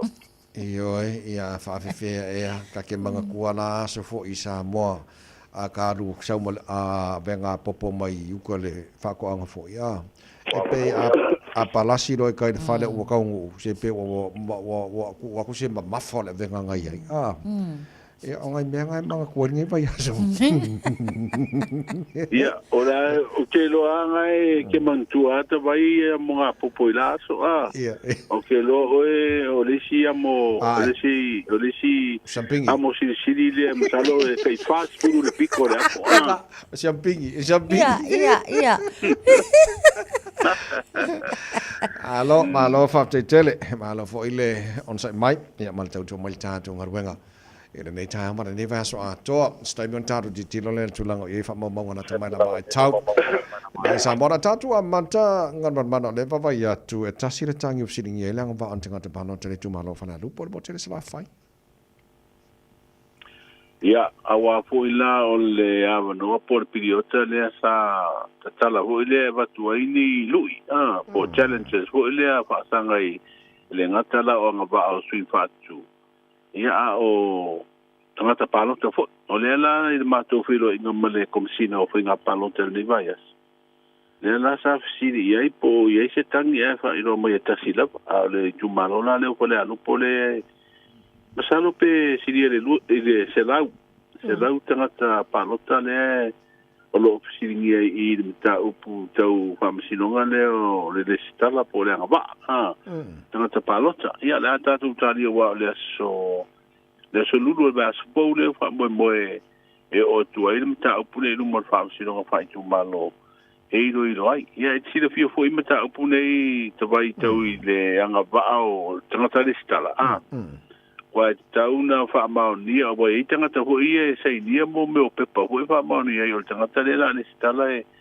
sa o ia ilona o tangata o tonu mo to tu malo ya ai a faila ia tangata ho ia si la fie ele ni pi tanga mani e nga ba tangata ni to na pa no te tu malo o ina la le fa na mai ile mata o pule o no mo fa sinonga ale ata tu talia wa e fa pena fo isi pa whainga palota o tuana Isaiah I fo mita upa pena Isa o whamasinong. I masa wha maonia o tangata ia ren tangata tauna tono e tauna le stala. O tangata palota o le tumalo. Wa I fo ide sa tu poele me fo ile ane. O le wa I tumalo fo ia sa le ini palota na whaina. A wa watu la tangata o le tumalo na avele sitala I si tumalo. Peo ina le sa tele ai na tu poe tu langa na mafisiringi ai no famsino ngo pon tanga tonu le stala e foi el filinga ni tu malo o te tonu le filinga sa oloto lava fo il tangata ia malana ia te tau e ala yo na fili fo ile sui e palota iai au iai lani atato wa ia inga fo ia o fata atitia ia mo tangata palota sa ito atasi ia o sili leu te loa, o sili tonu ale le finangalo leu au mai ele komisino whainga palota. O la ia ingo tula pono matua tapu ai ona wha amalo sia, pe tau anau. Pe whaifoi ni wha amatau hoi le wha moe e tau anau wai le palota al tangata ina ia palota I se sui tau wā. Na mafua na whisiri ai komisina I le tulanga lea. Ono le ae lau manu ia mai wha amatalanga o fai unga ni no fa sala tangata ile palota ese ya o tulanga na le lawa mai finangalo le komsina ia mai pingo fianta tu mama la mai ile tauna na ia ina fuale finfingali tangata palota o su ya wa finfini e palota ia o na fa unga pesa o malo pele malo o la na fa unga na wa fa ia na palota ai pe tu langa ho ile ia o ke ro ho I te vai mal tu sal e ma fu ho mengi o su te wa o le ho ile e fai matai o nu e ko ko mai ko ka ko paro ka ko de sangi fo sia kinga e ko ingane o pe sila ko ia e ma fu mai na me fa pena a meia te wana sa loto fi nga tanga tai de te wana wina pe fa mata wina pe am che lo chen ngangan man mana ole a to ngana man manino fainga fa tem karas I le ola fa tino I palo ta fo ia sa mo fa pena fo New Zealand nei ole tu ua ole avano tangata lato e failan filinga po ie e failan palo ta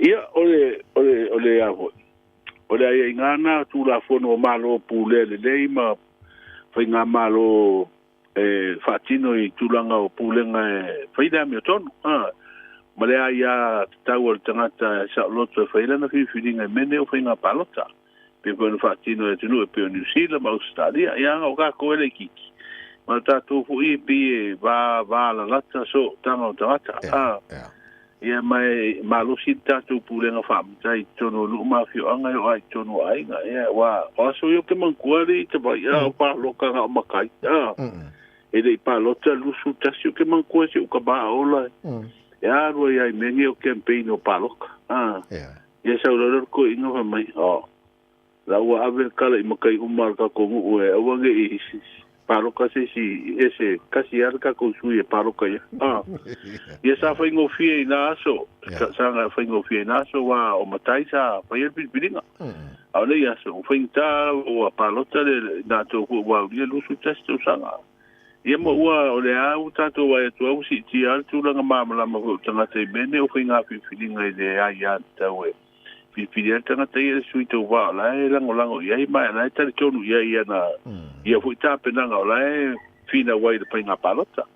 Ai a whai ia se tūlanga wha pēo o pisi ai pēa ia tūlanga fui tā penanga anu mai tū maro. Ia ere taun tupu. Ia.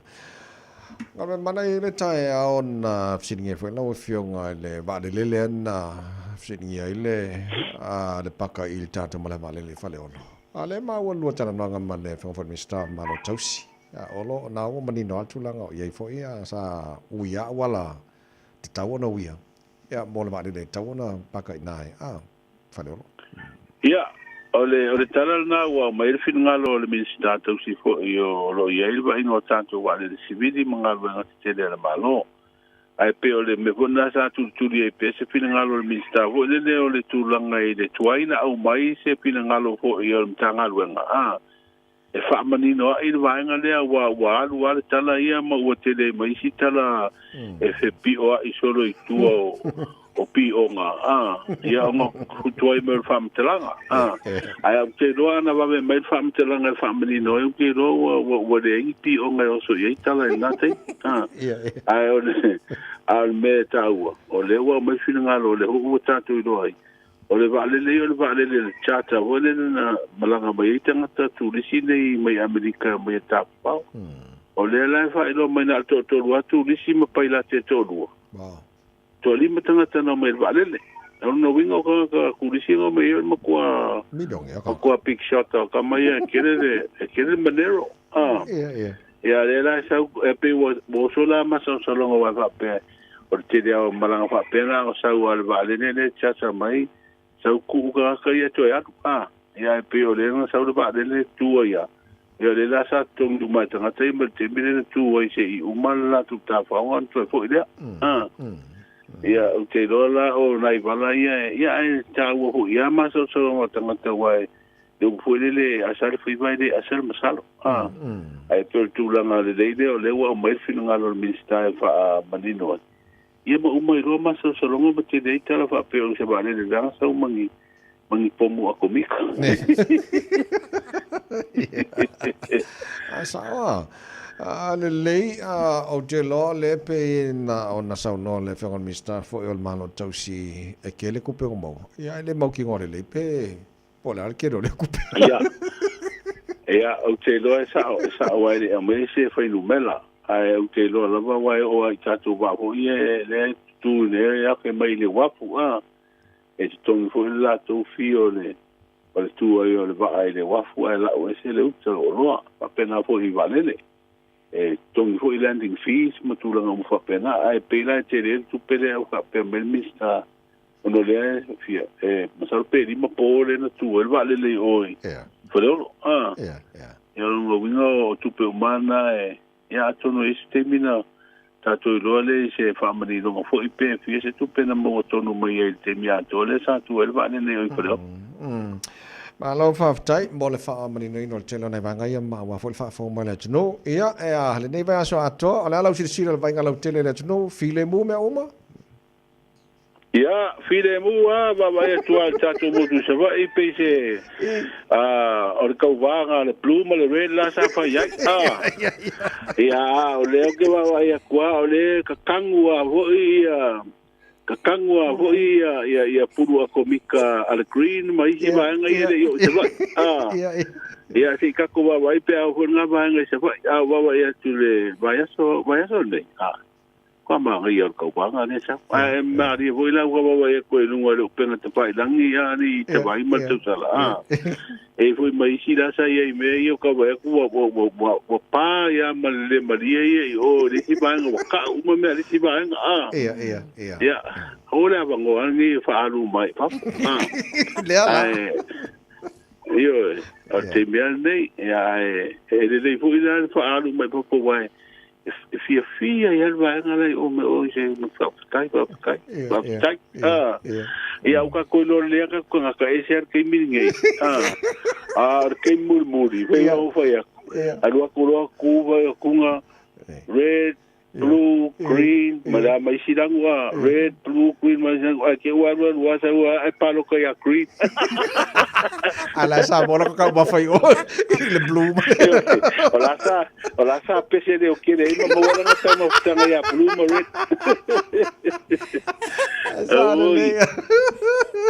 Ja, le fa malo fa tai. Ola va tu la no se e fonga in fo ile no. Au ta penanga taulunga ilo tu e tanu tala mai sa mo pe tana fa mo bone. O lewa ia ile fai unga al kabinete na fontanga ni va ya so le ato e tau fia onga mo va so ato. Ni va so fo. Ia ese to e to fitia ia pui ngole piva le o pipisi ne piva po na ivi. Valu se lau leo wa fai lo e komsina o fenga panota. O le anga du e temi fu e fenga fininga le tino. O le saunuanga le tamai tai pāre mia o le malo tausi o le tātu o tunu sa autu i le tataleina. O le fono fo i a tina le Pasifika i lanto o loo bea matai tai. Luas furui wafe tā lale anga le lei o le Vodafone Samoa. Mo le au ta alo o le tātu o tunu sa maua pine i tā longa la iti a le Pasifika. Ia o tala ia o le au nanga whai o le neiva i aso tawai e Papena fu ona foi se malo longa se ia ulia lava e po. Na tino malau fa fonga la fa lau tele tala mana pe tale tu la valu tu lo el tu na fianga kan mana le foi vai aso ato e ona se tala na mai la mai tau fa o mal tar po kala men ya. O leo lo fa malo sia fa tuanga mo o nga samilu tatu mo tino fa pe mai le di potila ta mai. O ngalu ma o lunga ya fu mai saute o fa mo ono a fianga te fale. Ma o ngā sami o sa moa mai le sa o mo bonei. O nei ngalu ma e ono siri atu ma le lua tesi ma le 5 mita le ma ua lunga i le sa. Mai fa solo ina si tia pēr le ma ua lunga i siri atu. I le 3 mita e se teimi murimuriane o le asonga fua. No winga la le asonga fua le vas fau. O ia winga lolo wā le tau. O le a fiai o ngā sami. I le vai aso fau a toa o lumana inei ma au mai aitu langa lamatia mo i lantou. E whaatino ngā ruenga i le ngā taifale a ngā ile i o ngā sami. O lea la ua mafuenu wha malo sia whautuanga mo o ngā sami umauru tātou. Tudo, o a fianga i ono aria e mai ai, e so, ma ta tafe au o le sami. O wingo le tau mo le so, o se vaenga vai o pēu mao le ea, o lo ta oto nei rungo le tunu umai au mai ao mana i timu ea fiaisa moa inisi o teimi. O le vaenga le tau mo polu masaba i le so, e a waoa mana i timu e te uru wa solo ai. Whapea na i wila ma whai titiri e ono iai inisi o vaenga. Ia, le tana leo le tau mo nes for eide te vai mara tausala. Ma no whafte tele, nei tai au, ia.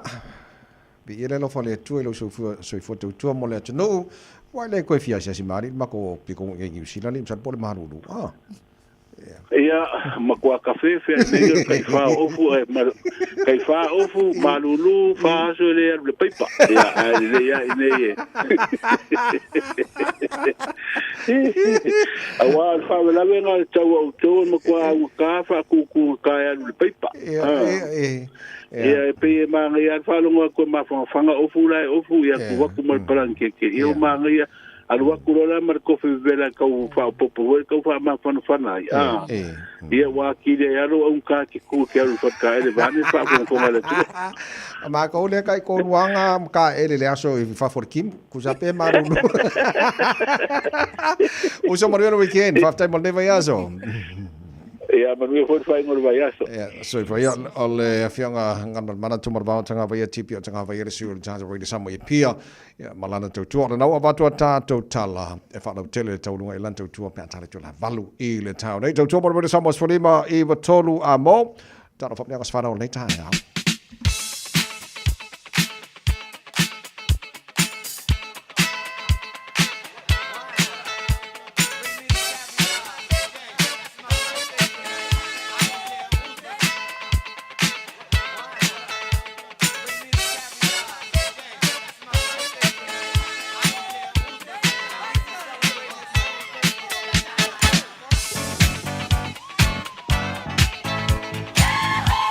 Nagos fana o le aso wharaile le nei ua matala le telefoni mo o e pe ama whaiona e whaonga ina e mamori se whaamonianga mo se tasi o whaamanatula na aso whanau le aso los fulima nei o you like. Tolu fitu tasi lima iwa tolu. Yolo mo whale mana runga le tato i Neli. Le on air at radiosamoa.co.nz. Fa pe fo na me fa na fa ngai na lungo ta to Facebook ma YouTube or Samoa. Ai. Pule oi. Ba ole me ya va pena o mai. Mo te mo tal fam ni ngas fan na. Wow. Ya le ngal man se va to fa talista telefoni. Emaili, ska ko emaili. Le if som nga ngol ta to emaili. Is fam nga ngol ta to Facebook mo le. Le ai fo is family ho ya. Okay. Le ol ta to telefoni ma lor si fo. Allo si fo, ça va? Ja, ma lor si fo mo nia. Ava le. Ja. Dai. Ava le mo. After vai mo la no o lo fa anga ngai yo pamanuia ile spana wo AJ I Samoa I Eus astoari fulimo AJ ia mawa tari ilo to mawalalo ia male finauli ilau kamisai tai uma ia alo fa como oi nei New Zealand amanukau ia fastai tabai mo le mo fa te tele mo ni fo le nei tai au pe il ta fo mo le ngol Facebook ia ole fa manianga mai anua tofi nofo Dennis e fa mania tu la so soifua jo uncle ia au moa Samuelu Fetalainga o fa levau fangaloa manu suatia vi ia ma fa aftaia le lo fole tua malana tau singa ia te oe o ma fa ia ona e au lia mai lo fitus fultasi tau sanga ile so la ma tau te talo ia fo ia to le tua le malosi a wati te tutono le ainga e kalesia ai mai sele nuu imanu ia tele lo wasi soifua anko a lo fa anga na mai ia tongisia manua male fanau I New Zealand nei pe fo nga mai o na ta fo mo nei tai ya na ona choice ki tasi lava le tato emaili le ai ia ma le tato telefoni ia o ka korunga o tato le na nei tai fo ia le lei sai Frank Sola sia wo a mai se pese mana ia na fa mo le purenga ma fenga Radio Samoa ia ma le tato ba kala me ma le tai a fa yo le solo waso fanau vi no fole 20 to sang fa popo mo Manguia cheers yes happy birthday yeah to los fun le ballo sa fatali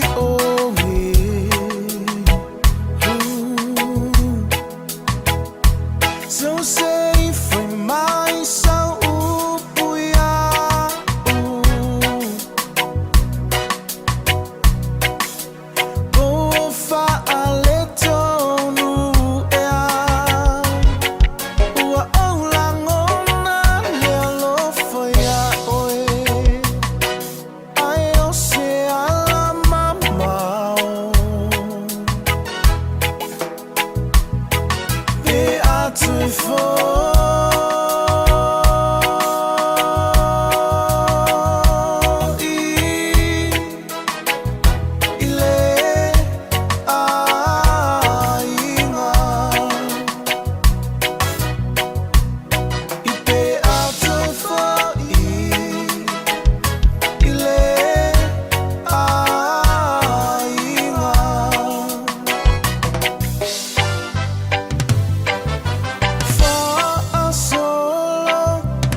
Eva Malipese, malo le whaafongafonga Samoa, malo fo ile va ile musika. Radio Samoa #1 New Zealand akoa. Sipso,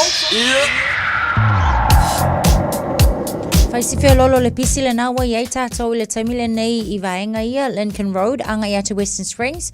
Ia whapena fo ilai le mai tau watu le Lincoln Road interchange na anga ia to le Point Chevalier. Ia ma whaawa watu ai lava fo ile tātou Waterview Tunnel I le taimile nei o le tai au. Nisio vaenga uma wala tele o le naolo o tu mau pia tātou I le feo lolo le nei taimi o le tai au. A tonu le o tu atele le au usu I le nei fo ias wharaile avtavale. Ia tu mau pia le tau sisia lo saunga le mui lunga ole ala tele nei taimi o le tai au.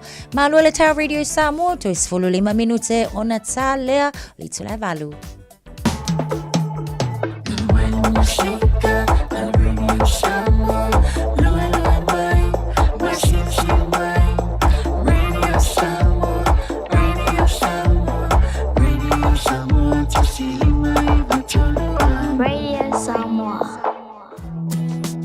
Being up to date with our COVID vaccinations is a way to take care of ourselves, our elders and loved ones. COVID is spread between people, which can affect us all in different ways, some more than others. To protect yourself from serious illness, the COVID jab is recommended for all people aged 50 years and over. It's free and can be given 6 months after receiving your last COVID vaccine or testing positive. To book or find out more, contact your doctor or chemist or visit bookmyvaccine.nz. Talofa Samoa. I mawhai na fisoasoani atu Dr. Chen pe a whai te awhie le mai suka. Tō mawalunga le maua se whanau. Ma isela, whatu ngao, ti ngā le ua po tuli. Whaalusi le tino puta, kānesa, ma le tino mangeso. Maua fo I le kulini fulunifo mō nifo ti ngā. Ma toi whaafi lesi ai lau mānawa.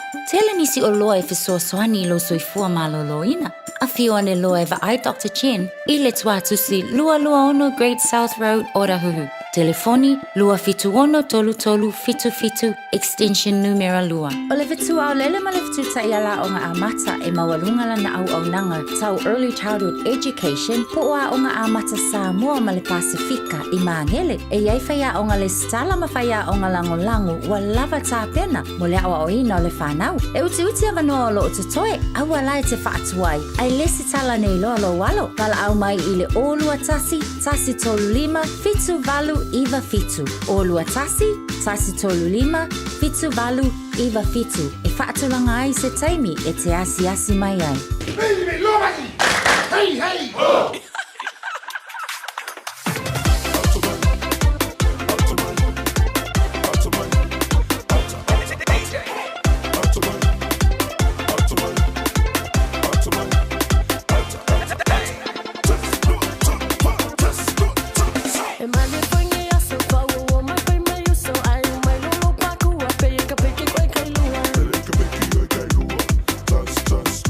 I like it, I like, uma coisa fulha, foi o cala, seu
So whanga beke whawhi whianga tae ao, hei no to iwa mino jolo jolo tala le tula balu. Tau rungo taru tala mai Samoa nei vai aso pea tali tula balu i le tae o nei mana tu manu i le tae ao le la whamaranga le leo tana matai le langi. Pa alo whaf tai te lia mea tau tua i tono lo maota, tono ta ambale, tono whawhai ngā ruenga. Rungo on Facebook, mari YouTube a Radio Samoa, tae ao maruru tele mo matu nei au kilani mani fsila. Whapena foi ma Australia, mane ma whanwhana vanga lai Samoa, whapena foi Amerika. Ia mani si vanga ki rope am.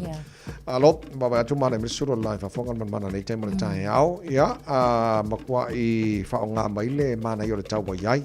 No te baba atu basa fo. Sorry. E pea le lapta inga fo la ko o mai fo ki munga. Ia me se fo ele ngate tatu nei le motu i matu. Ia pea whapena foi si vanga ni motu i sete.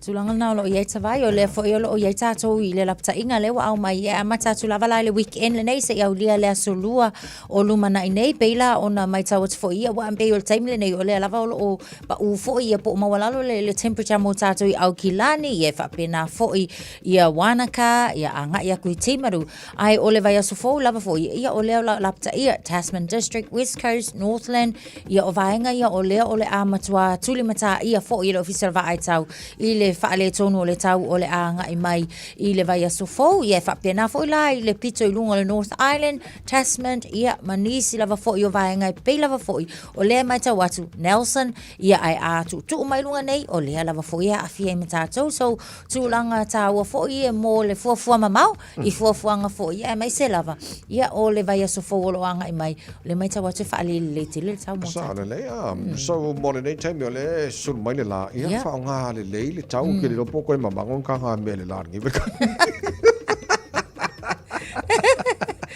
ala mana ia sulo le la mo nei mai aso solo kwa manga ia se pa wale le marurua su sulo le la solo kwa manga ia tana no anga sulo le la te le whanga tatu e whamanga i tanga mea te lo foi leo to te le tatu te pena avele washing la to o le weekend e ia pauta foi e whanga tatu mo tanga mea o ki lo ko fa le su enga e pe ia foringa mai e brand se tolu e fa mai le tatu no ngol su enga de e sida ko pe a whanga nga vai e makua ile ai ama se make sense o ia kena no se pe len fai no mai ai brands ia tot well o le vanga le ta o le shots laundry liquid and eco leaving laundry detergent sheets ia o vanga langa le manongi fo ile ai le lato lavender scent o vanga lana o le ua mai ta watu o le ua fai lo mai lava kamalanga makwale au nga isa kanga mea ia male restore laundry detergent sheets o wa vainga na o le ua mauti no lava fo so sa fai ia ele ngata ina pe au mai wa ki palpala lava lava ai mai foi ua sui ele lango isi lava lava ele sui lai le mama ai sui le au leanga mai o lava lava io ai o le tulanga na o le la wa o paukalanga o nisi la o pauka o lo maua ile o le shots le pautale o le SHOTZ o le la maua i le warehouse so mo ka ko ia wa ka wa tele le loa ina ia le sila fia fo ila tunu ina ia awange ima waka ko ku pe ele anga ia la e fo ia o le warehouse o mawai o le isi fo yo fale o le Woolworths and Mitre 10 o pautala ia o le mawe fale nga ia isi la ko fa ka wa o ko avel ka ko kanga me ko ka ka ia petai o le lavala o le paukala le wa fa ma ni fo ile tulanga le lei pauka ni sila lava ia le personal products lo no winga kamalele ya langa eco store ultra power citrus fresh o le isi paukalenga sili langa nga i tatou fa kau kama nga mo tanga me mai sela o kama fo ile le wa pispisia le la e po le kamako ia o le vau fo i pe fo i fainga luenga ia o pispisia la e kama la le o eco store ultra powder citrus o le la e la kali lenga ia mo la e pispisia fa pena tulanga na le na o na uta watu ia brands na o ka ko pau ka nge ke o mai mo welo ku ale mai su nga le vanga le a fa nga le vai sidi mama e sidi mama watu le na mai mau ina ku pe ai le ma mai ngi la bala so tu langa na ai tele no peto tele ni so fa fo mai le tu no fo le nga lu ba nga le department of conservation ala tu ba tu tas fo nam tanga wenga malo ole a fa solo na ba ya fo pe ma fitu fo lu nga wenga fo le na ba ya ma na fo tanga wenga ioi taimi lo wa fa nga solo fo ila to fo I consultation ni taimi le nei ia ai ila ngona le fa no pe a mai tawa tu fo I tu langa fa pe nei ai ele le lava fo ile sila fia pe ia mano fo tapena pena wa ele mai lo ele fai fo un talia tu seisi ele ai ia pe ala fo ina o mai fo fanga malo ia e talo sia ia va ve na toi mawani nga wenga mo ila to fo ia wa fainta ta unga ta so fanga nei vai ta ia sa le sa fa sa lo le tono Hamilton le sa tara no tampo kala melam tanga ni va so fa lo volen tu po melena o mai le ola sta si tamata lo ba te va to la update le po ele se trasi fo los fotos Luis Futa sanga le Ilena Maliu ia le sunga ya Tyrese te Pyrie ia ai se fulu valu tau sanga la su valu tau sanga lea ua fale pui lena tau fia leo lea lana sa unia tu la iluma le famsnonga Hamilton District Court ila sona na fia tali fo ile molianga ile nei fo I fa 11 tu la mai ia o le fa o lima le ma fauina ia po le ma fau ai sa le lei tala bo tele nei tamaiti talo fai ya o mo le ola los futu sanga a le o po ele los futu balu tau sanga yo tau sanga ngo ko makelo a makanga o fenga wenga ma ya Ola fo ia o onganis. Onganis, yes. Ia le lei yo la ko ngi ko ngo fai fa ma skingo fa ma lo sitino ma ko anga ya onga ma. Ia la nga. Pasa sa on el brain. Ia la e o malol fa ma lo sitino ta ya. Ia ona so fo le mal tau ngo taro tala mai sa mo nei pa ya so le lei nga war wa ku ka ko nga war wa. Up the was. Mai ka ko pa. Yo, lunga. Iya, Luma. Iya. Autafa. Yo. Iya. Male. Yo. Ay. Yo. Luma. Iya. Yo.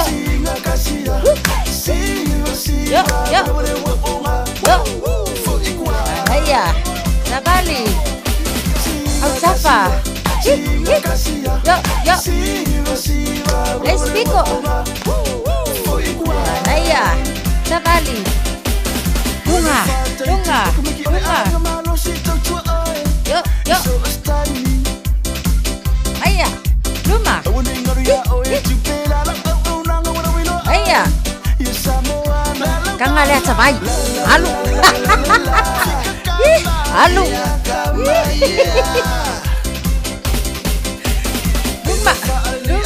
Luma. Aya. Luma.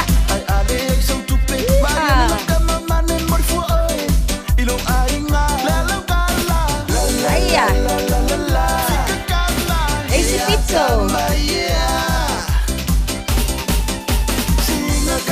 Yo. Luma. Safari. Aya. Iha. Luma. Safari.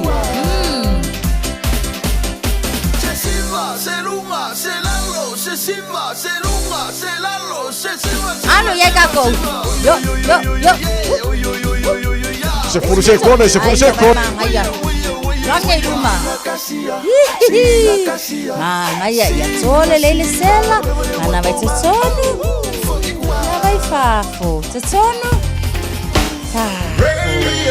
Ya tele le weekend after was.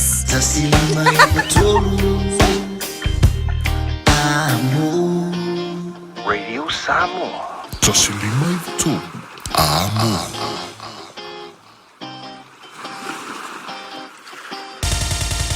Usi mai alau whaafofonga o le whaapoponga fo ele nei o talafau mai Samoa. Awina sa mai mo oe e lau leiti o whalongolongo le Radio Samoa. Tasilima iwa tolu amo. O te whatalofu lo tātu o tunu i le tawarunga o le ngā ruenga, usi mai alau whaafonga. E tasi le vai aso le ato e malolo umai a onga i lo tātu o tunu. Ai whaatino ngā ruenga o pui ngai ala le wha mamao no fuanga uma. O lo tautu ufua manu no fuai ini seti le namu e whiawea ina. Le vai rusi e mafuai le wha mai o le fiva o pona iwi le tenki fiva. O se ngā ruenga o le awhana i fo i mano fuanga tūra lata i whale a onga.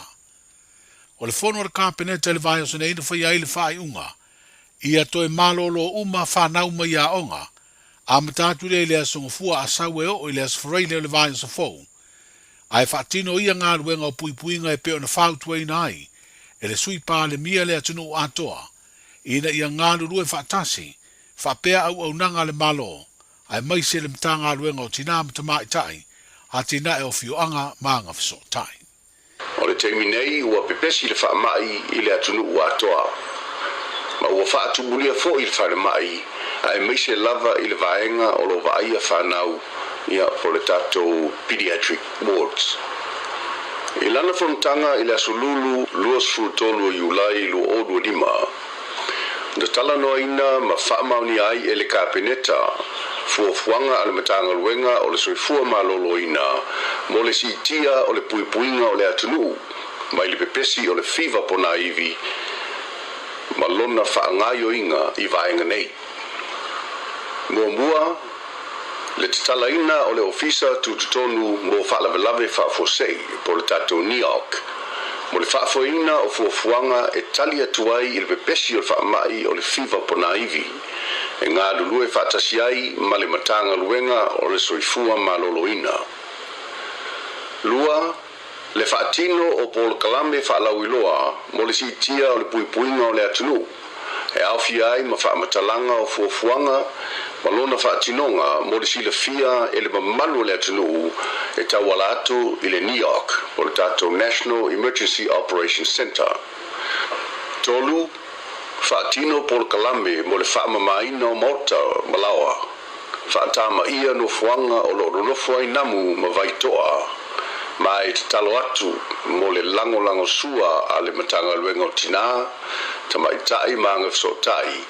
E ngā lulue whaatasi manu ma fioanga, i tū malo ma fono whaavai. Ia whapea foi i le matanga luenga o pisinisi ma leipa, o le atau la mua e ngā lulue whaatasi ma pisinisi mo le whaamamaina o lotoa, no fuanga o lo whaatino ai pisinisi. Whaatasi ai ma le whaamalosia o matanga luenga ma whaalapo te patonga uma le malo, ina ia whaamama o fisa ma no fuanga o lo ngā lulue ai.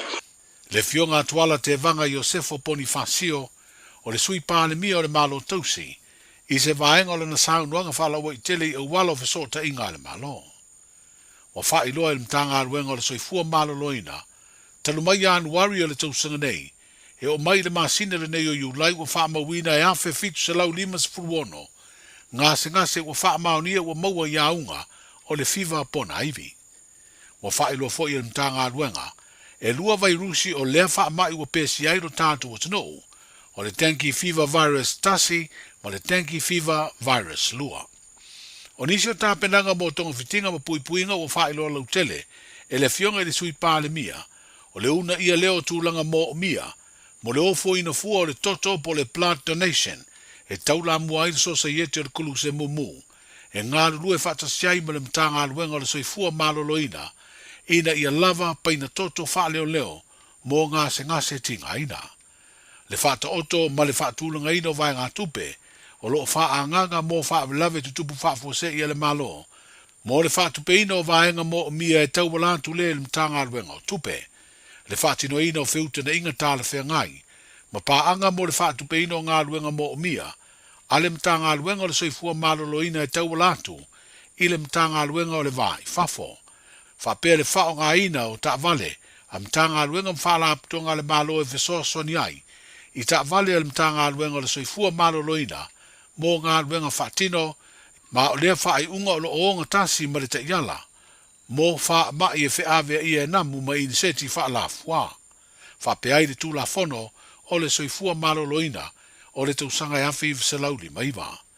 O talo sanga ina le malo le malu le tino pi sinisi vaenga tu maoti ma mtanga aluenga. Ma fa la tonga uma le malo. Ina ia utangia le tu alalo le malo ina ia ngalu rue fa tasi ai. E tineia le pepesi o le fiva pona aivi. O tāpenanga le officer komisio whainga palonta mo le palo te tere o tātu o tunu le masina fōua au kuso. O le ua whailoa ia le komisina o whainga palonta. E tu samba le valu se lau malu o le malopo o leo leo. O le angālu rua i le teimi o le whainga whiriwhiringa le tunu ua wao.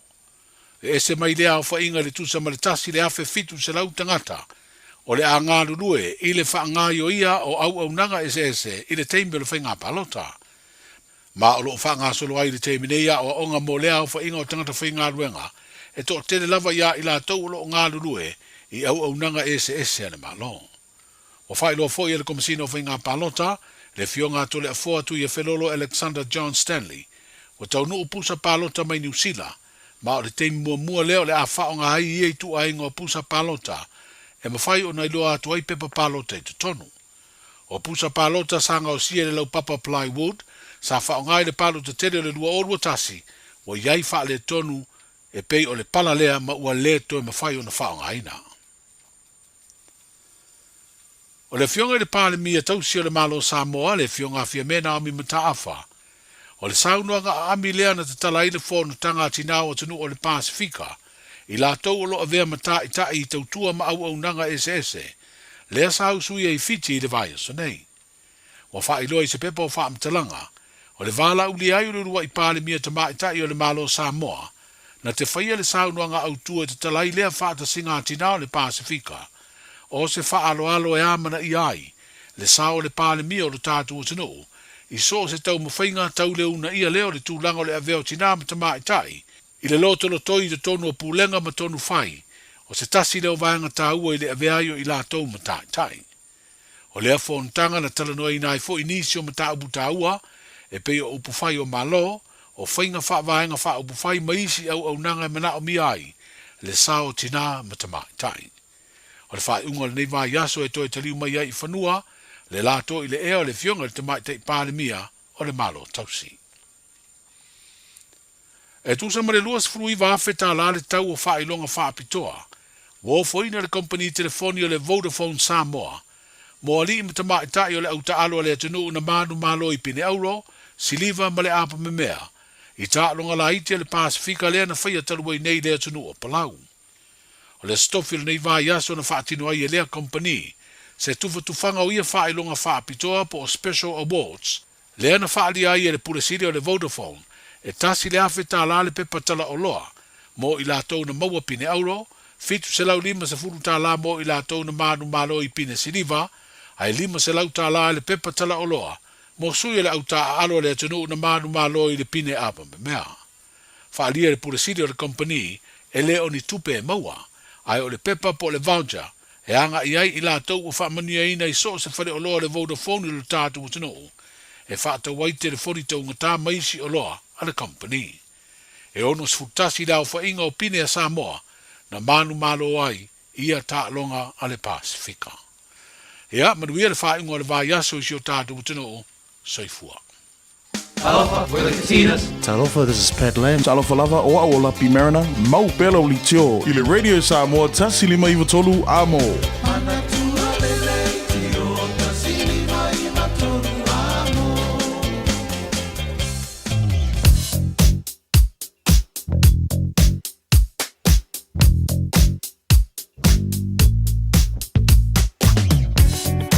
Ole le poti lata mai tulanga i lunga la wala sole e maanga ia mai lunga la wala le taimo le tae o li flow le leia le eise whaala velave o tu ina mai leo e leo telefoni vaenga o le awala o lo lanu mumu mai mantua fo na tisi le fia tato kala coats ala nume mata la anu mane a kuar kia de ala vaenga o le awala leo kiki dok de lang me maka mai sama o ngala pisi ala flowa ai amumu lo yo makwa ku fa sa o wole noi na paula le bang O lau te titi loa tu le mumu mai mo tātou malanga tu nei saute po City Bound on the State Highway 1. Al pasi atu Mount Wellington on-ramp anga Annesley Penrose on-ramp ngai Green Lane. Paunar banga le mumu mai kwa poloka. Al vanga toa State Highway 1 City Bound kwa pa seki pa lengi kātou tai au.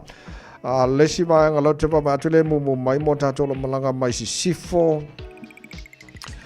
O lea fo I lea flow le mai kwa apo loka ile o mai I Ponchevelia wa off mai le tano ile highway lo se fulu a matatu ina le malanga I taulanga kilani por City Bound o le fulu ono apo loka fa pena fo around Western Springs lingers fulu ono anga ile North State Highway 1 fa pena fo South State Highway 1 o banga po loka na mo tatu lo malanga mai sifo isi pa ga mora wala se ki pa lengi ya ka ko ta malon foi malon silsila apta bale ya le po wall temperature ta moni ta mati la onga se fa mon moni fa jo follow sa fa le bula lo sai va ngolo ko sene fa na ya mole la tu sa ngole bul malanga tu ya onga fa u fo ne va ya so ole tala la ta mai na la waka ko tahi mal tu la ngo ilunga la wala ne fitai ya Radio Samoa taslima ivatol amo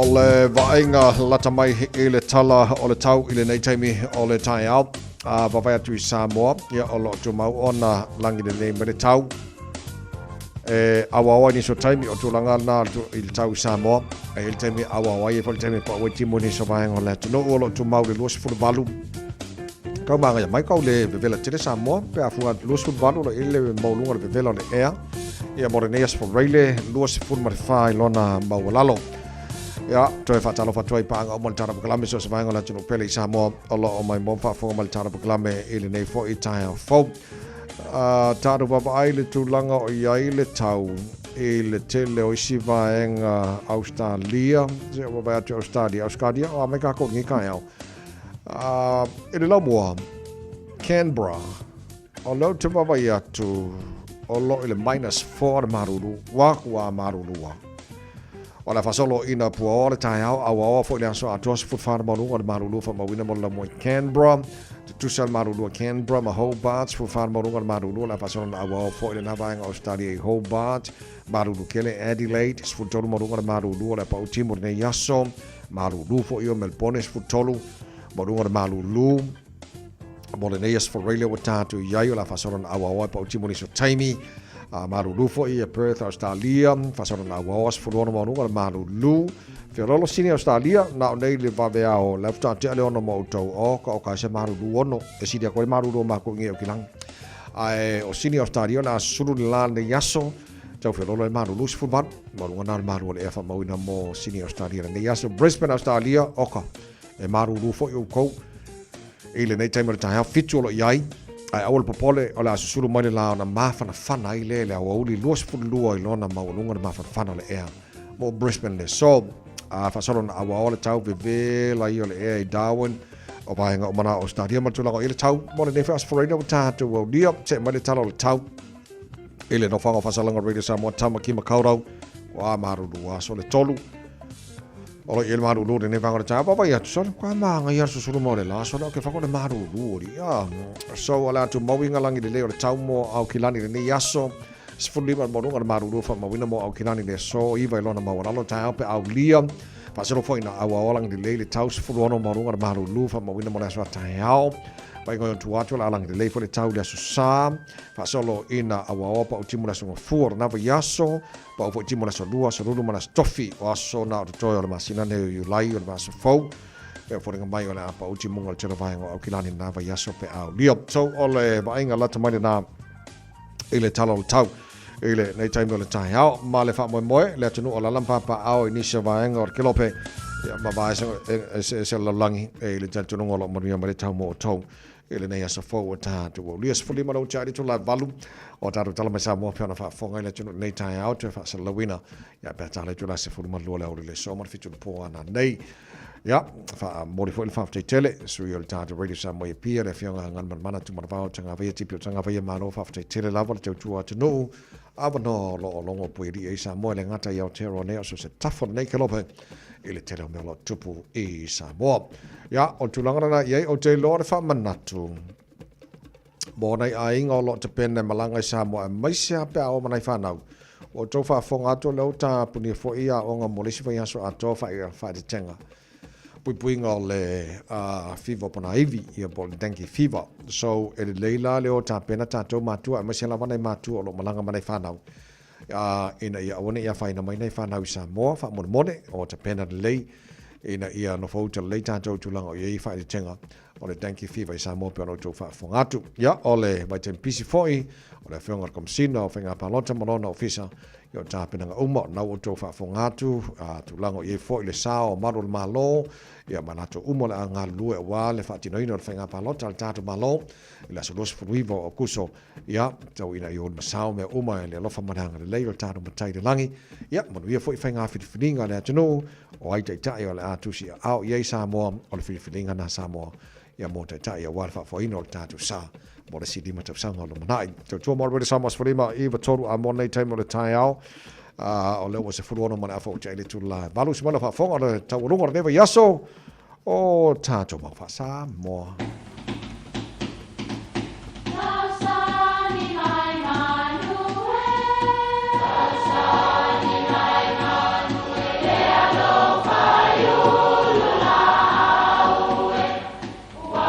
E o fanga manu i ululu o la au, awa e fafanga i funga o la au.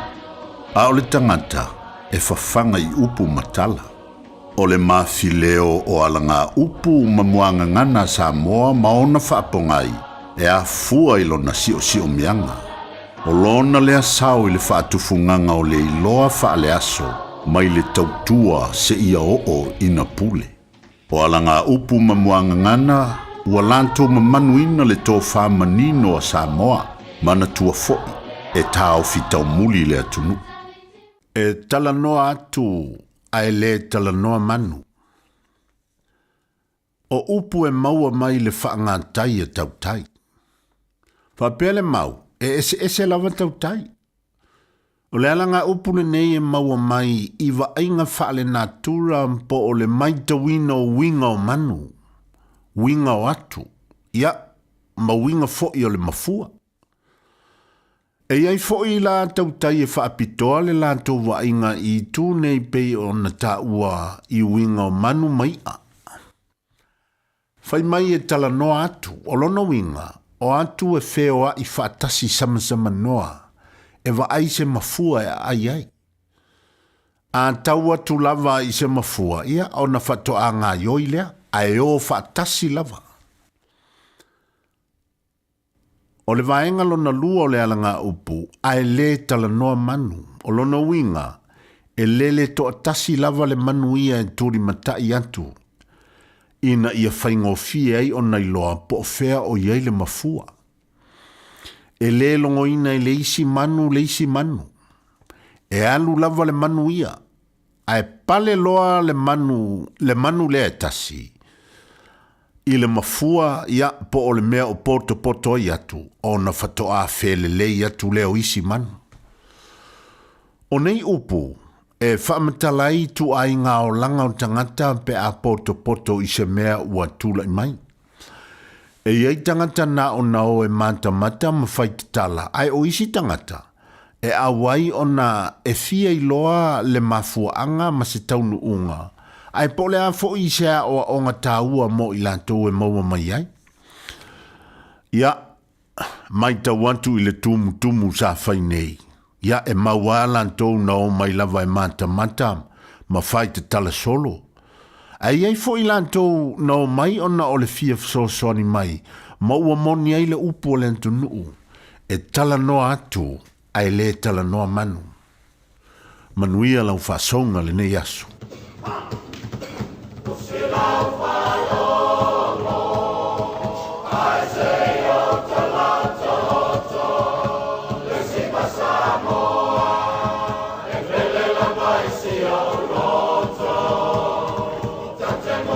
Tonight.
Whai mea alofa I a inga mawo I Samoa, e ala I le whaatawina o se hotel ta alofa voucher. E mawhai ona whaongaina mo aso ta ua whailongaina. E pei o aso whanau, whaipoiponga, pe whai malolonga mo ta whawhawai whaiungo vai aso. Whaatau e oi New Zealand nei, ai piki e lau a inga I Samoa. Tanga I ane I le pacific40.com/hotel. Ma whaatau nei loa. Pe wala au I le o lua tasi, o valu tolu tolu, lua lua lua tolu. O lua tasi, o valu tolu tolu, lua lua lua tolu. Talofa lava, mai le tanika kas. A fio mai e filifili sau piki apu, daporket, o komeki, pe suikia, to e leda ono foa. E lua se furu lea e mawa I le teminei, mai le lua se furu afe tala, iwa se lau iwa se furu maliba, mai le tausanga lua afe se furu maliba, e o I le lua o lua tolu. Bahala au mai misa I le lua fitu o, pe fio mai I le tanika kas, I le fitu tasi fitu, Great South Road I Papa Toi Toi. Wala au mai misa I le lua fitu o.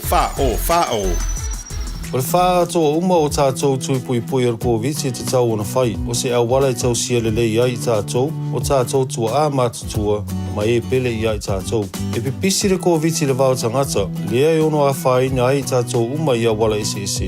O nisi tangata e sili atu ona tinga aina nai lo isi. Mo le puipuia o e mai se mai onga. E whautuaina le whai o le tui puipuia le COVID mo tangata uma ua 5 tausanga malunga atu.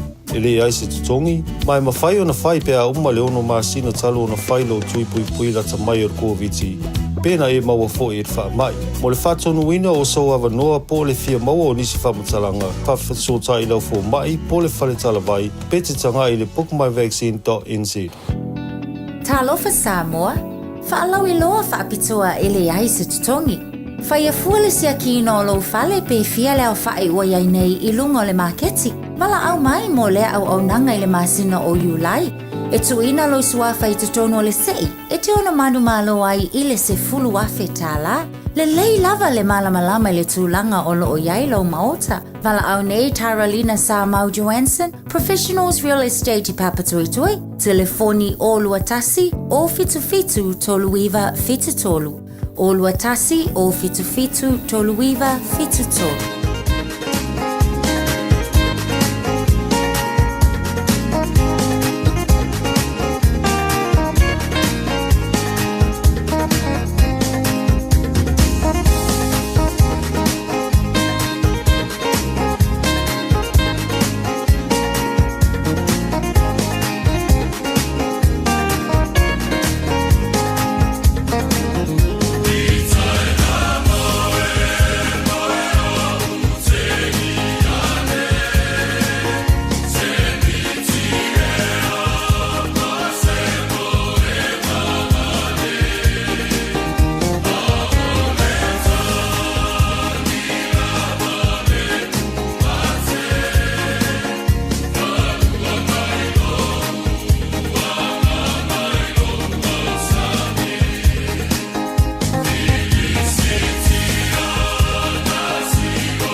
Tosilua tolu fa shuhu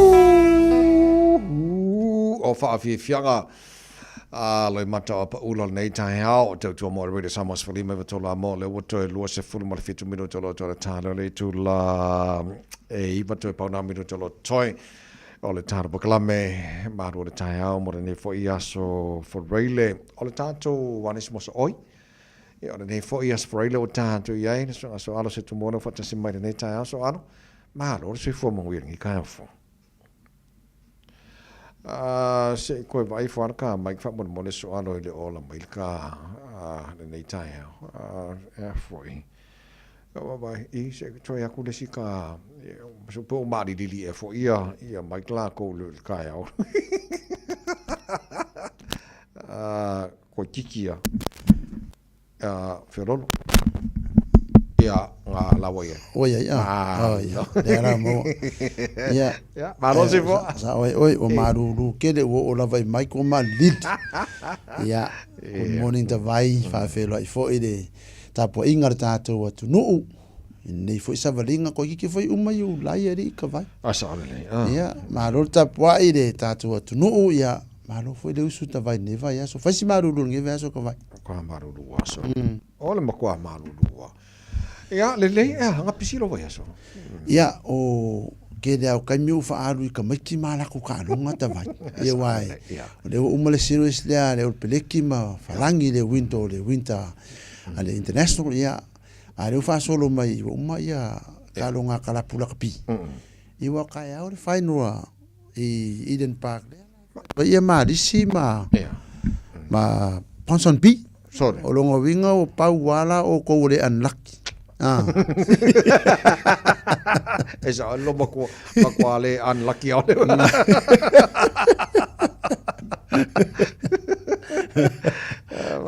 sole manga ia li wala ngai telefone le tera noi le tulango ia kalapu le level o lakapi au ile pikia kuaita mai lungo le Super Rugby ma le NPC yang fa solo kwale lungo le plekia ia fo ole ole wala le kongo professional rugby kongo New Zealand o kalapu ia waso fo ia ka no kalapu au kilang so ia o kele au kalapu au kilang ile nge kem sa le fa fe ko ia kele o ngisi au fide ise ko ure ia nge ia wasa ko ku sin kalapu fo ngale fa pingi mang sa mo warm up pai ai ka anu so kilang ni me den ka ro ngi ia ngai manga 5 valita vai sa le so malisila ma Ponson P o kalapu fo ia o leva fo ia le kele au kalapu ia wa unlucky fo ia college try for last week ka longa ma malis ia o university desa fe inga ia Ponson P o le lucky au ia ma sai pe o pakuranga so pe Manuka Rovers Manuka le sa pengisi ka usanga o ko ya ku ia o Grammatic ma ko Grammatic maka esa teachers Eastern ese Carlton ese Grammar aloleo teachers Eastern ia ai alu Carlton ma Carlton Grammar e le o mese ko rulia le la o Grammatic kai ke longi mo me so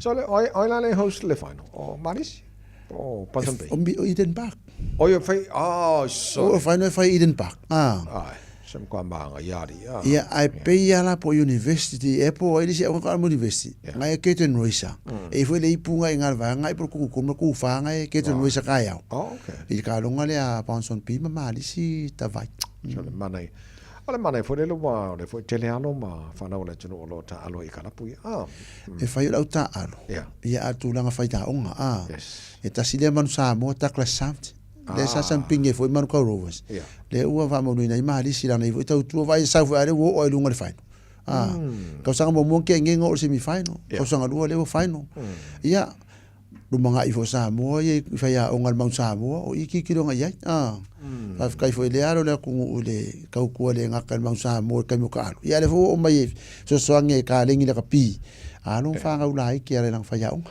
sa le nei sole so ole al temper talong ta ya wa ke foi ko kering sala fia mai mol talong record o ku langa ma ka vai e free e le se uru fale le policy ma wala o ticket ole train ia o ke policy ticket o kanu nei sa le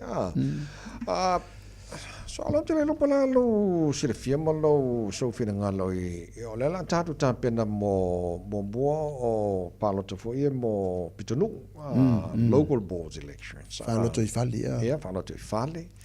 Yeah, le fo ua mai na nafi el minister niso swinga ai fenga palo ta general election le sila. Tu sang fo te lo pala so fina ngalo le tu la. O lo kile ngale ni usanga po kala ngomel min skal paruk o paruk ateno election ele ifakiri ngalu nga o ngalu le fak o loko election o pe ya le mure tu stara venga muoi era ko inke already nga tu stara la wa mo mai pusa isa mo nga fa venga me mai no mu ta fire is there, there's no fire there ave me e fakiri ngalu loko election ayo so mo le palangi Cole Smith fa so mo o le cheno election e la promoter la ko me la ina ko ai o le kaimingei o le ila fio la ku e kaunga la ku sili fiinga o le local election ne ka ko yai le wa makare skala e fa ya ku local election mi fa americano cheno election next year it's always the case e umolo le local election this kausanga cheno election this kausanga pa lo ka fa lo ko ifale this kausanga ya kausanga so ai pa lo ka la keli o welinkongen nga ai o le local election e pa siringe ka vai sa o le o le sai po kana me ngafi fa la lo va ngalia ya ka funga mangi local board members yes o le sai ia se humano Simon ta fai wa o ia sa local board chairman o le fau ya pole ale puro ko inga pero puro advisory panel le sa puro ngafi ia ai manga ia mai a pe nga iluma ia valava si le fiera ku kele fo ingi se le skala ka vai pe o le skala on fa nga pa lo kala ngela fa ku pe pa lo pusambedi fa ku mu fa nga pa lo kala ka vai ele pe o cheno election ka se la so nga so umma kiwi o le I de fal palo fa fa palo au I ela fa ku le la pepa fa ku mu ko ya le ko ela o isi ala ko fa me so sanga fa ku mele ela fa ku mu asa le ko va se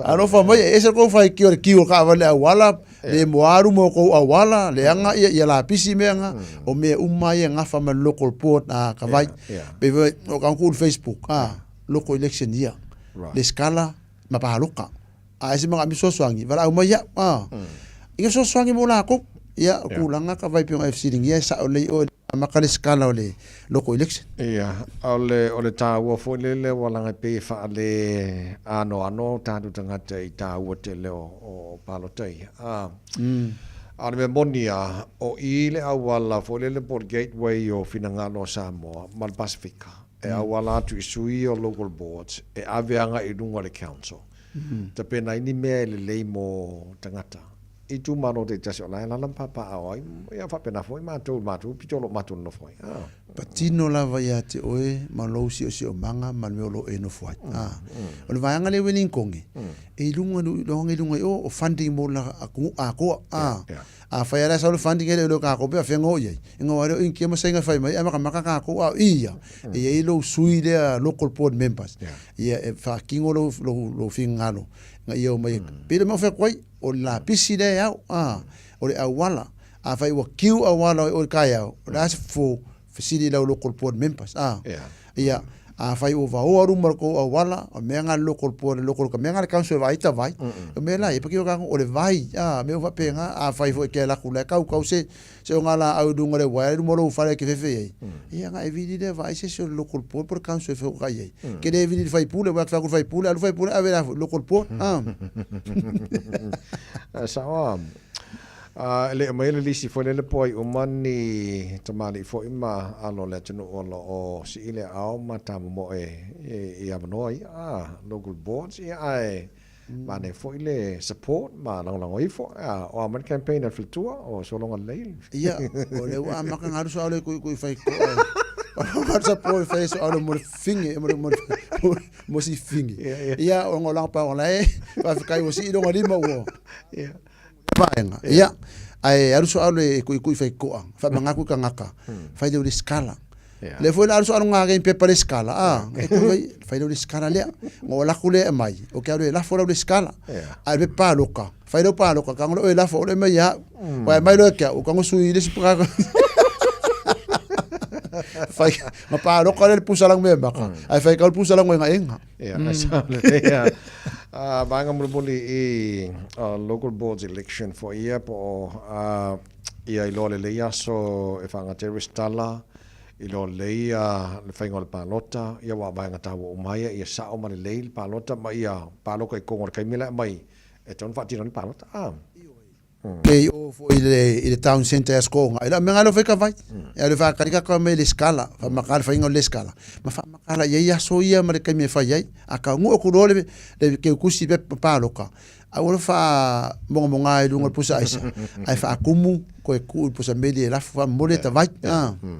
Esa le ya le o fa natura na ola tan fa la volta bo kala me fo e fa natura le te lopo se tema e amatai ona fai io o le aso valo se tema o le aso se fulu aso iva o ke topa bras fulu o topa e me ko kama ia o le aso fa nga kai bo ka nga saule le saule fia finga wa e o le vanga la fo ia esa le ya le o le la volta me o lefto you lie ya a kuso la tan fa la volta bo kala me fa natura le no ya mo tamali uma fo le no ya malo sa mo o sile ao e so se ava no motono tanto local boards ya all the best ma yele tan fainga lo e foi mo e fa fainga al tua e fa ka ya ka vai mo ka poinga o le ale ma sa fa o le alu ai kui fico a wal paro kala fula fuma mas ma ko ainga e wala uanga sa mo le ile por le mangil ya e ringi we e konga e palangi ya o lua konga ia o lai kom fainga ia kukusa uma le fasoanga ka ko pai o mangele ma o tau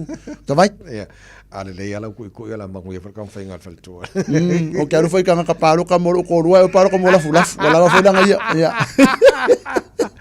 ale le e ne va ngolo so sanele Martin Hortus e na yalom fana foi kau sa ninga wenga leve tai o ye ile tu o lalo ina yalom fa na uvia elis vanga fainga wenga soli angole sanga wenga fesile ko le pule so me pule on sa inga frustrate tarkin kiki keva o over ko anga e man me pese on sa but when you get a job stay in that job it's not easy to get a job ya so ngai I will frustrate for or ngar wenga imle simia a text sako ya kale ya o ele ke i programa le kalima e text faila interview o text sako ka faila interview le galaki pe ore laki akelo kadia me text per ke fongi or communication me ka o tavai ke lengi so ngar wenga u fa airo mai le vai correction officers la faila ku la ku workshop ya ai manga ambia na ki dia o la result fo le la CV awanga ye se fa le ko ngula truck test alcohol test ia mai so ku la fongo ye ko afka vali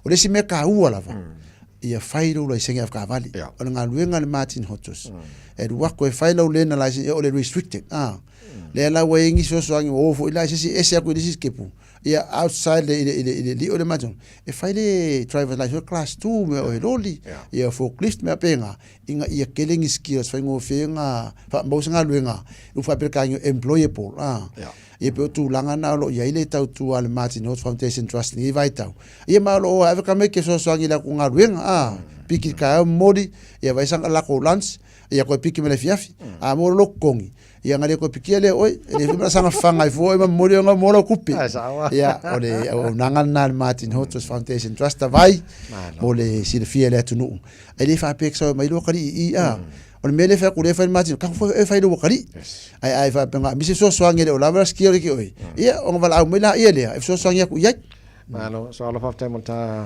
programa nei tai au ia manuia le fa o vai aso ia fa pena fo na va tu lo fa angole ole wale simo so oita vai ia mal fa tau va aso alu manuia lau tau tu fa au le yaso me so la nga ia tu le weekend imta pinanga sa pati fa time ma tu ava no so fo ia malo va tai le so aso alo se tu mo man charba klame va le simo so oi morenias for raile le tu mo radio samos for lima i tolu a mom Fesola e wili ta vita tama talabo.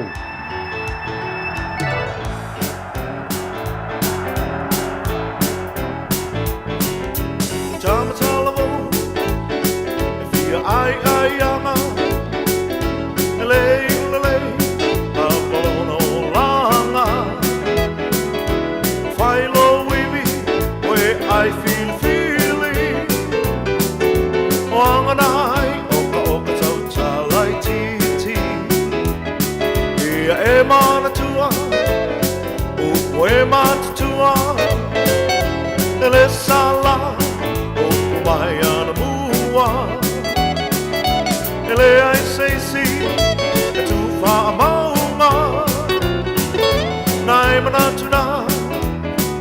whauwhaunga Le whaala I titi Le whaitonga whiti Mana oi le mane A le ai ua tipi E wangau le pisi kisi Toi ai mi misi E una tau muli muli Sto alua o seisi Oh so tofi Tu maulo i ai Ana tuole ainga Ea o mai le vai mai Tu uia mami Tu peolo tu tongi O si o to alua E lo fa maoni Ona e matua Ua e vai vai O le whanau lama E te tua iai O le o langa nei E le tu mau So le wa e toe ina E te le toe au O le iunga lea E te iku iai Mu i le afi Tangi sina i vai Ua e sele sele Yo winga sa fai Ua e salamo Ai le anga watuai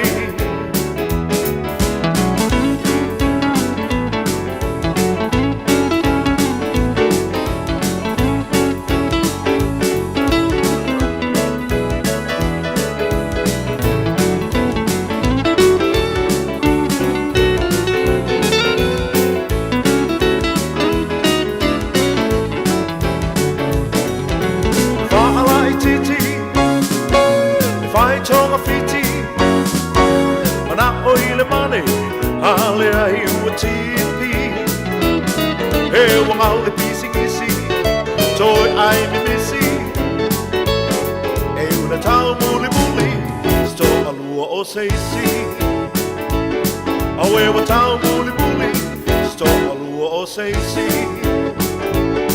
E una tau muli muli Sto alua o seisi Koe sama suli mai matola mo Jose Fulu mino jolo jora tāna le tula Eva Manatua a e malanga I Samoa Olo o maua lau sim card te malanga ma oe nganga e kaungu uan male valele on malau telefoni I alo I fo I bando se whaangai Ia mo au dara so ia wan whaangai no lau Facebook I Samoa en whaintapena umatua I nei vaingana tutua Digicel Ia olo o whai fo special sunga de pule ia wata penanga Ia o pokalame a Shona fo ia fiu anga le whaka sa fasta utana sunga tai au ma wha moi moi lau no saul wha moi moi le lofu malanga leo le tua o le sunga de pule La pepe tuna tale lene maltara pokalame nei tai au la pepe whafte maltai malole se fo moni Fatalo fatu lau sunga au ia a me se foi le tapo inga Samoa ai le nei tai au malole alu sunga luela e oi le tau malu luo nei tai au ia ai whaftai o lewa mauana ia so ma nei ai o sulu ma nei le la ia o aso ane si tele o ta vai malau ba e na mula o tole Asale le Alo whaftai fo mo le taimi nei tai au o manatu le leile manatu le manoa e le ngata whamanatu fo i tua Digicel Ia o nei vaenga fo na ua te pena e mo le whamoi mo le sua tai au whamoi mo le Ioi, o le vaenga ta ua leo le whamoi mo le tai hau ta vai ia o nei pauleo la panoa na pai foi ona au mai fantasi ia nai ainga foi ia mai lato todo la patino e famo mai le nuo fasto ia e tu fantasi se lato me lo pa wa fo ki mal mal o lo fai tonu se mato a fio anga e time le nei ia o le ato e famanato tuai le nei time o tai au ia a fai la mai o le fasto to mau noi e ai lo pitanga foi se tato lu sio mai matala mai au le aso tai au ia ele tato tau sala ia mata se fulu tai au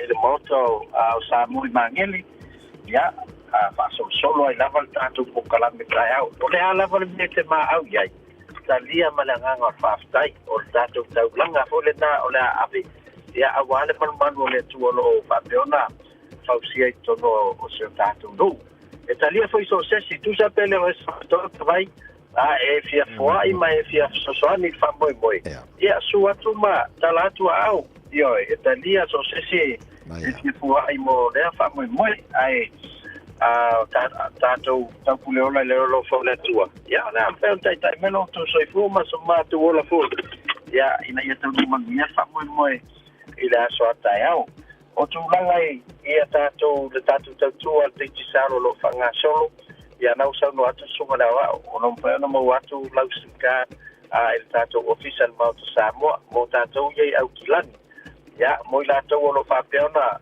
malanga mai to no kilani e puela to va Samoa ya ala va tai me te afeta to official mangele masalo pena se 10 minute te sa wai mai le malava le au kilani e mo to Samoa mangele ya fai leo no mato so soani atu tulanga na fai foi no mato pasino ai atu le la foi na atu foi o seleni nga ila ngubera tikisao e fa nga ile tau tua le ClickX polo mato baba lua i temile nei o isi tulanga lo yai ya olo yai tato factore tato 5G por fala ulo ino tato au nanga 5G Samoa ya olo fai ala tu se iba ya so taitashi ya la to fai longa tu petai lima se lau ya lo ki va vai fo ya la tu telefoni phone lava 5G ya fa pena fo ya la to unit on internet ya ai ya wala tawona fa tino to ai ke Samoa ina ya fa ai ta tu se ya paul vai nga ta we fa ta to nei ya la fo ina tu tapa ta wana luas puta la ni sila ai lunga la tapa pe la fu ia ona whangale to a inga tapapna whatau ia lato bundles ina ia ngapa ai mo tatu sei papena foi pēra foi natu se leni e whangai ClickX to go telefoni to a inga Samoa ia ona whanga foi le lato se leni na e tapapa i lato telefoni whatau ia lato bundles na maua leo lato avano e tono tatu sei a misi lo avano e tatu sei lea maua le cash limo se lau vai aso o se telefoni phone o lo ia ile si avano le aso no se tema o sei tele na pe ona manu o sfuru afeta la Nisila sfuru afeta la Samoa ya ai mai si fai longa tai lua afeta la Samoa se furu e fai foi ona nga ba o tatu se mulina o le o 5G ya ai ele leilo bala mai per tatu numero o lo tasi lima ono to fa o lo tasi lima ono to fa ona fai le no sosoati atu nisi tu langa na mia ele sosoani ya vai tato mangele lango fa mo suyo soalo o lo saunia tato palokta ya lo kopo o le tamaya tamai ai ala se me mana mia vole lo ta pitonu e merda te no voi ele la numero caso visa numero so ai sare le allora bebe fafte tele mole ta li potil nei ta au manuia fai volne aso manuia weekend manuia fai fa mo ta au so fafte tele so le au manuia tele nga volne aso se foi le fanga la bebe tuna tale lene le pole digisel e le tulanga ele la tu foi ya ma le famna tu mo fa mo le fianga fast o le fakasa ya o le masal fa mo le so ta o le lo fa mo le le o tar matai le langi to tomo re samos falima e batoru amo o le ta malu ta o na mo le nei ta mo le verso ato a bailo a batoru lima ta o fa to fa o le ase tala ua pa o papa lo fa fo mo le nei ta mo le verso ato ma se to tu le wow ia aso atu vai malu pu enga i finangalo le tino ma ngalo lo o to ngalo ki shano ala o fato fa ia o le pesele o le alo pese lo longa o le Pasifika mai Fiji ve koso suina le pese Samoa so se fina fato fa to dar baklame ia o telefon pe taliva e le tai on nei tu la fo le songa te dia fa lo tusti dia mal baklame fi mai fa o to le Samoa mo on yes for regular mon ia tele lava nei so stay warm have a safe weekend e lo fa le tu ia o ma giro tato fo la ngolo fai nei sei fo mai mania le toi amataina ole tamafutana ina ia mawasewina ele sua malie bea faingofie bea tutu sataua ile loto malie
te au mai alauanga e tu mamai le fia vai I au mata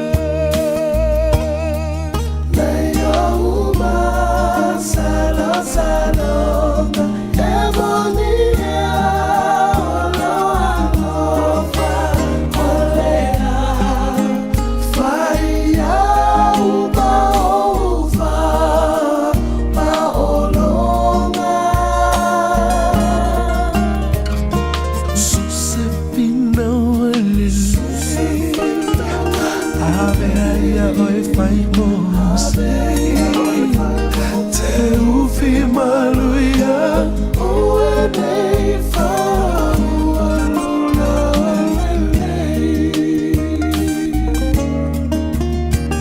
te ufi maluia ue nei fau alula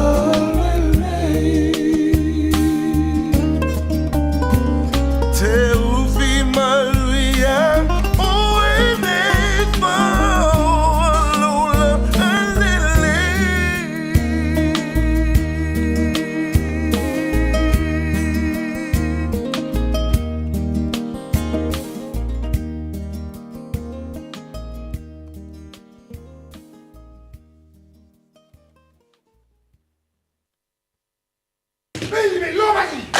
Hey, hey!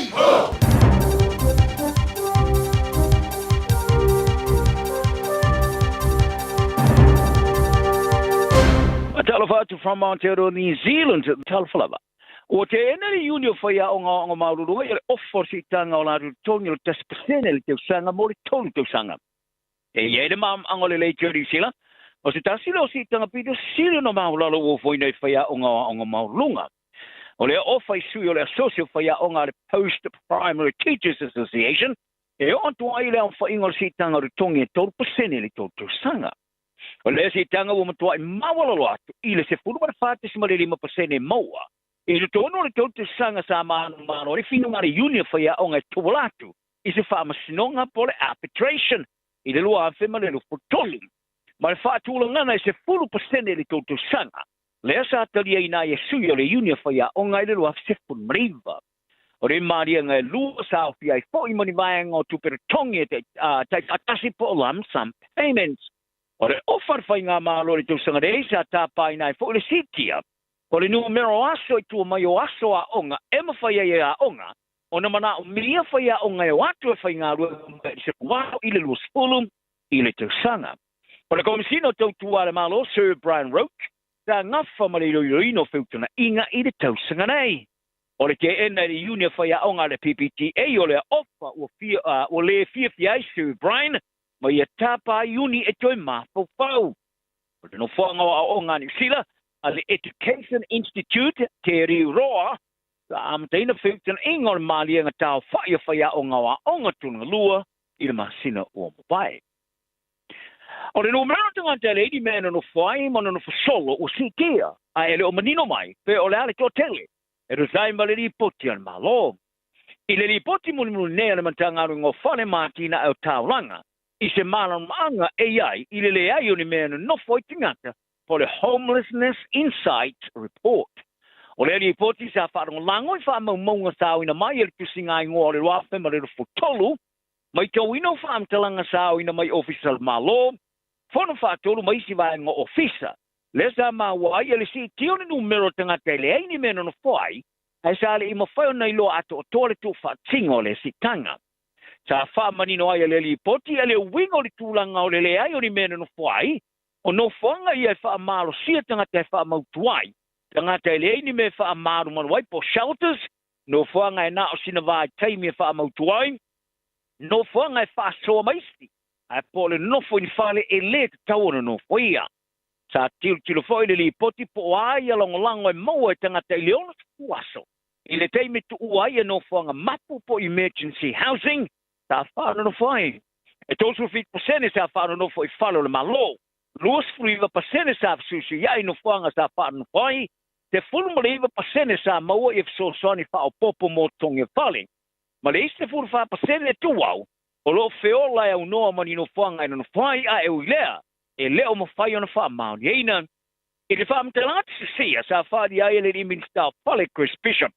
O le ali poti o wha mautui na ia me o levo na vida vinai wha la tonga sa o luma mo Susani. E peo le misiona le taulanga o Kilani le Auckland City Mission, ma isi misiona o istaulanga, i le to tele leo tangata mo mia ia whale wha mautuai. E wha mau maunga le tisinga ingoa i le wale lua su valu ma le lua whelu tolu. Tā whailo ai le tosul 50% o le titanga o tangata whiola e unoa mani me wha mautuai, e ulawa le wha ngai no whanga mapu po emergency housing. Sa maua le wha masinonga pito i maolunga malo o whatasi, o tunua i mwhana mōri e whatu la whono i la tō kasa ona, ma i whatoanga po greenhouse gas emissions, e wha matu i nei le ea. O se whai unga sa maolunga lava sa tilo i ai atunu Pasifika, ua umi ona iai, te le mautonu i whai maali o ngā ioi ngar te lope, e whai loa i a whianga o swinga o tau. E se langora wharia mawa e sa tili vaina i le sto lulu i le The Hague, le taulanga o Netherlands. Tā wharia le president o whamasnonga whaavawa malo Yuichi Iwasawa. O swinga o le tau, o se whaamatau tula i mai e mo mia vave i ese ngā ringa. E matua i manino le mafua mai le i whaatinonga tanga tola. I whaafitau li maafianga e kolosi aitua oi. O le ela ngona le whaamasnonga o se tō whaatinga lo le ono tau sanga o le longolango.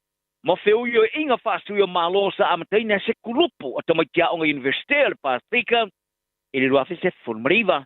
O nei tamaitia onga sa le mautonu le mesa la tō tiltilo ia i le ai leo se ngā yoinga e fō i ai whaalawalawe ali mai o noa fianga o suinga le tau.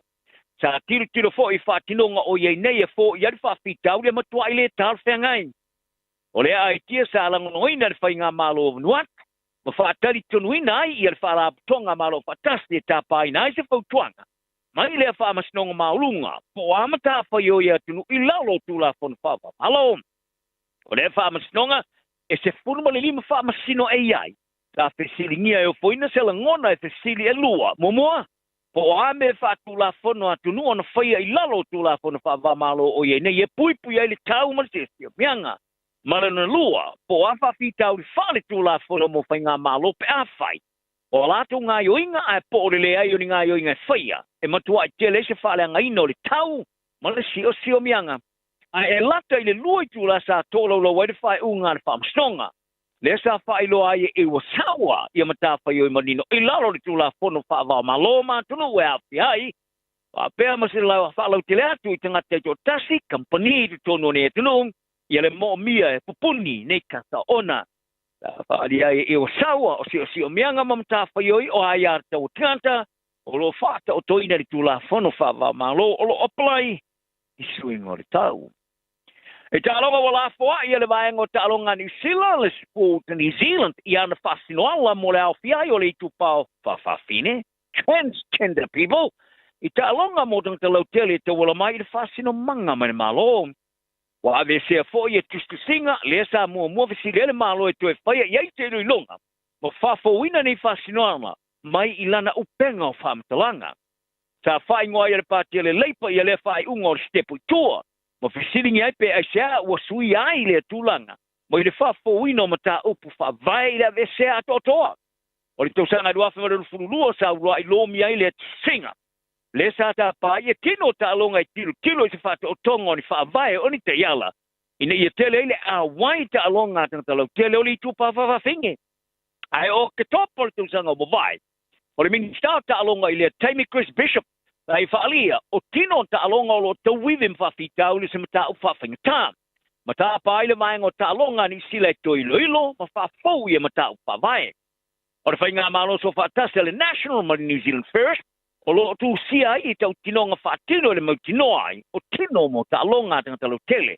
E whaatu paina le malo, i a langalongoina i le wheo ta amelusanga, e le whe tōtu na i e tū la whono e iaiso tanga, mai tu aingo i tu pā tangatan. O le toi loilonga, wa mai ana whaatong luina sa tu ulimantu i le minsta ua i nei Mark Mitchell. E nei no le toi whaafo wina, ai walongoina nei le malo, i le vaengo ta alonga ni sila e tau fia ngā luenga. I fasinoala o mata u whawai, ma ia vese uma. Ria re tomai tai o fisa sili o ta'alonga ni sila Raylene Castle, Alongo ina ila tu le malo e le tau on a wai la tu le lo mie no taiala e yeso tanga mai tu ai ngoi tu pao tanga te ta longa. Ele amatanga le masin nei sa lo mie se tu se fala o tele le grupo. Mo le fasa o ino ta longa ta mai tai le Australasia, le Save Women's Sport Australasia, e Avea Mitchell e ta pai o ia e la fai nei te yala. Ina mai ai o le fai tau sanga o le ai o se whaaloalo ma se amana ia i la tau tonu o le taalongo whai pelenga. Wo oi le taimi mo Australia langalo ai le tamafusu piro sili o na lele i le tunu. E beona whaari ai stasio ingoa longolongoa Australia i whai pelenga te Fennec. A o wha peona tongi le ta langolango o le to tele o tangata Australia ia Team Kishu o na olona tūlanga o Seatari o le champini la ulo mua ia Kostia, pao popo ia i malonaru roa ele rangi. Ai o tai o peteia, e mera mata ina tele le wha maumongo ana fusuanga, e lei titi lava, se malo a ia i o Australia. O peteia lo ia umia na champino no langi, IBF, ma le The Ring, e le au panga le Cruiserweight. I le matati e luas furuvaru fusuanga le se whaia ina luas fururua manu tuyoti. Le ua vea ima se tamapito silio na wha matau le Cruiserweight, ina nei pa neta i tau sanga o nei. E au fia ia na manu mata ina ona fusuanga i lua mo Maris Brightus o Latvenia, Latvian, le sa ia whaua ma yele champina no langi e ulava ina fusu mai tu uma e lua e ngau o le au vai. Ma le la fusuanga luna lua le sa ngau e fo leisu i le puipi o le champini, ma whatu langa ina o se wha amatua o le taalonga i tingata e fia tele whai perenga. O le kampani whalau tele fusuanga le Matchroom Boxing ta latu sai nia le alo sa mo Australia le ruapi ma le tolu mai le taimi. Ta au fia i fusuanga te tele i fusi o le pangwa mamfa sa whai e Saudi Arabia, Tyson Fury, ma Alexander Usyk. A e ula vai lea, e leo ato tona avi ele tō sina tangata lau tele Australia, ma whaali e Fennec. Wo le taimi re tawa ia te o na tele atu se whaala uroi te tōnolo nā tanu. Tana no ele porokalame o taalonga le Wide World Sport, o Fennec ta avea mo champina lo langi. Ta te siringi eina pe ai se ai le maua o peteia se wha ne enga tusa, e pe oi se tamai Australia. O se Australia Fennec, o peteia o le tamafusu pito stili leo na le lei Australia mo le te olo tu sanga. A hae le se isi na te loina i o peteia. I le ta te una whasala la wina le televisia le Fox TV. E le aise se tala noe winga ia teia, tulua ia valea, peo se mea malie, ma fusuanga i Australia, o peo se mea malie. Sa tua ia fo ia Fennec, ia le loto fua, loto elelea, ma mea pipilo, tulou, o lo tupu mai fusuanga i tonu, o Australia. Tala nal ne yasu, ma ua pele to vai le tunu, manu ia le so. Malo soy fua, o le se fufonga Samoa, Radio Samoa, tasilima i vatolu a mo, se kia Radio Samoa. Fai mea alofa i a inga maua i Samoa, e ala ili whaatawina o se hotel ta alofa voucher. E mawhai ona whaongaina mo aso ta ua whailongaina, e pei o aso whanau, whaipoiponga, pe fai malolonga mo ta whawhawa i whaiungo vai aso. Whaatau e oi New Zealand nei, ai piki e lau a inga i Samoa. Tanga i ane i le pacific40.com/hotel. Ma whaatau nei loa, pe vala au i le o lua tasi, o valu tolu tolu, lua lua lua tolu. O lua tasi, o valu tolu tolu, lua lua lua tolu. O le wha atoa uma o tātou tui pui pui ar COVID-19 te tau ona whai. O se au wala i tau sia le lei ai tātou, o tātou tua a mātutua, ma e pele i ai tātou. E pipisi le COVID-19 le vau tangata, lea e ono a whaina ai tātou uma i a wala ese. O nisi tangata e siri atu ona tinga aina nai lo isi. Mo le pui pui o oe mai se mai onga. E whautua ina le whai o le tui pui pui ar COVID-19 mo tangata uma o 5 tau sanga malunga atu. E le ai se tutongi, mai ma whai ona whai pea uma le ono masina talo ona whai lo tui pui pui lata mai ar COVID-19. Pena e maua fo e wha mai. Mo le whatonu ina o sau awa noa po le fia maua o nisi whamatalanga. Pawhasotai lau fo mai po le whale talavai, pete tanga i le bookmyvaccine.nz. Talofa Samoa, whaalau i loa whaapitua e le ai se tutongi. Whaia fuale sia kino o lo whale pe fia leo whae ua iai nei i lunga o le marketi. Mala au mai mo lea au nanga i le masina o Iulai. E tuina lo suafa i tutono o le sei, e te ona manu malo ai i le se fulu afe tala. Le lei lava le malamalama le tūlanga o loo iai lau maota. Vala au nei Taralina Samau Johansson, Professionals Real Estate I Papatoetoe, telefoni o luatasi o fitufitu toluiva fitutolu. O luatasi o fitufitu toluiva fitutolu. Radio Samoa, tasilima ivatolu, amo. Radio Samoa, tasilima ivatolu, amo. Faitauina le upo le poto no le tautua matavela linga Fusi and Sons Funeral Services I Mangele ma Samoa. I taimi o mawhatianga ma whaanoanoanga ona o le maliu. Mana tualinga Fusi and Sons malana au nanga o le a whaamama avenga atu mo oe ma le ainga. Wala au I le telefoni lua fitu lima tolu o fitu.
Fionga pa ia lo tātou wali. O le whaita wina o le upo le poto ma le tusi al whata oto o lona mata upu e luas furumali lima. O upu I tupu, o misa ma mea e tupu ai. O whata oto fo inea Solomona na si itia mai e tangata o e se kia le tupu o yuta. O le mamalu o le atua ia na tia ai mea. A le mamalu o tupu ia, su e ai mea. O le langi e maua lunga lea, ma le lalo langi e maua lalo lea. O loto fo I o tupu, e le masu e ina. Ia whaatea le ota I le ario, o na maua ai lea o se ipu mo le tufunga fai mea ua mea. Ia whaatea le wa mi o leanga I lumo le tupu, o na whaatu ma wina ai lea o lona no whaale I lea mi o tonu. Aua e te whaalia lia I lumo le tupu, aua foi e te tū I le mea e iai ali sili. Aua e le lei o na ia whai atu I a te oe. Sauia I lunga nei, ai leanga o na wha maua laloina oe I luma o le alii, wa ewa ai I ai. Aua ne e alu wha ata alise, e whaile fi naunga. Ina neif, fe meme ai oe, pe a o ilona I unga, ina ua wha maina oe e le lua te tua oi. Ia whaila o lua fi naunga ma le lua te tua oi, ai aua le whaali atu le upu whaalilo o le tasi tangata.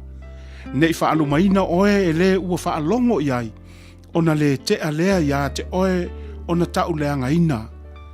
O le upu wa whai whaatatawina, o mori auro ia I ato a rio tongi e whaama manuina. O le tangata ua oai ma le poto I talinga ua whaalongo mai.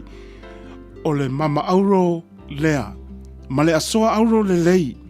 E pei o le malu lu o le kiona I ona po le sel ngā saito. E whaapea le ave fe au whaamaoni I e awina o ia. Na te whafosia mai a nganga o nā lii, o le tangata ua tautala tele I ana mea e foai.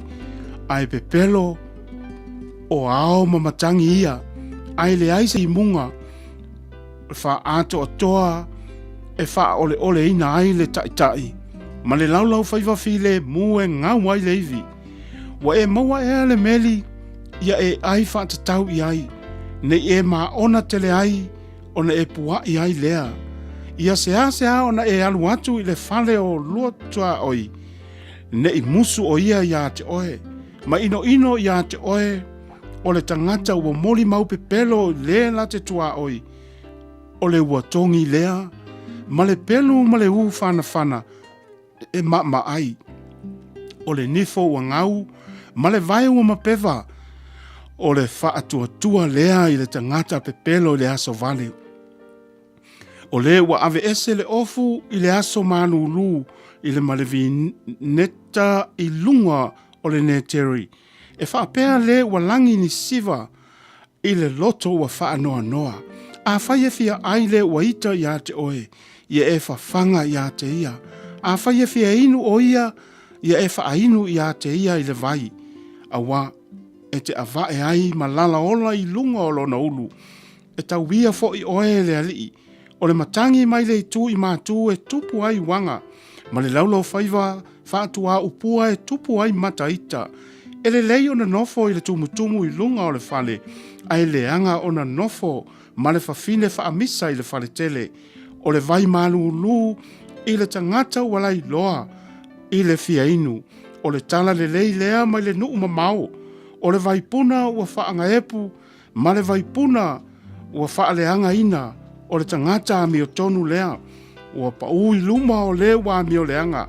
O le ai tele I meli e lele lei lea. O le suenga fo'i o lola tau mamalu. O le mea e mawhati ai lea. O le ai ua sofia ua le ai se pā. O le tangata lea na te mata o fia lona loto.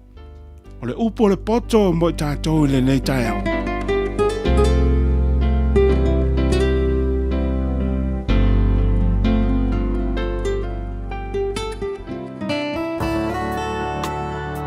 Ua awina atu le upu o le poto I le nei aso o no le langolango mai a linga Fusi and Sons Funeral Services. Ua mawhai o na tu whatasia o au nanga tala whea ngai I ni tautau ngō fia tele. E fso soni atu ai, a o whea ngai oe ma le popole ma le wheme mea.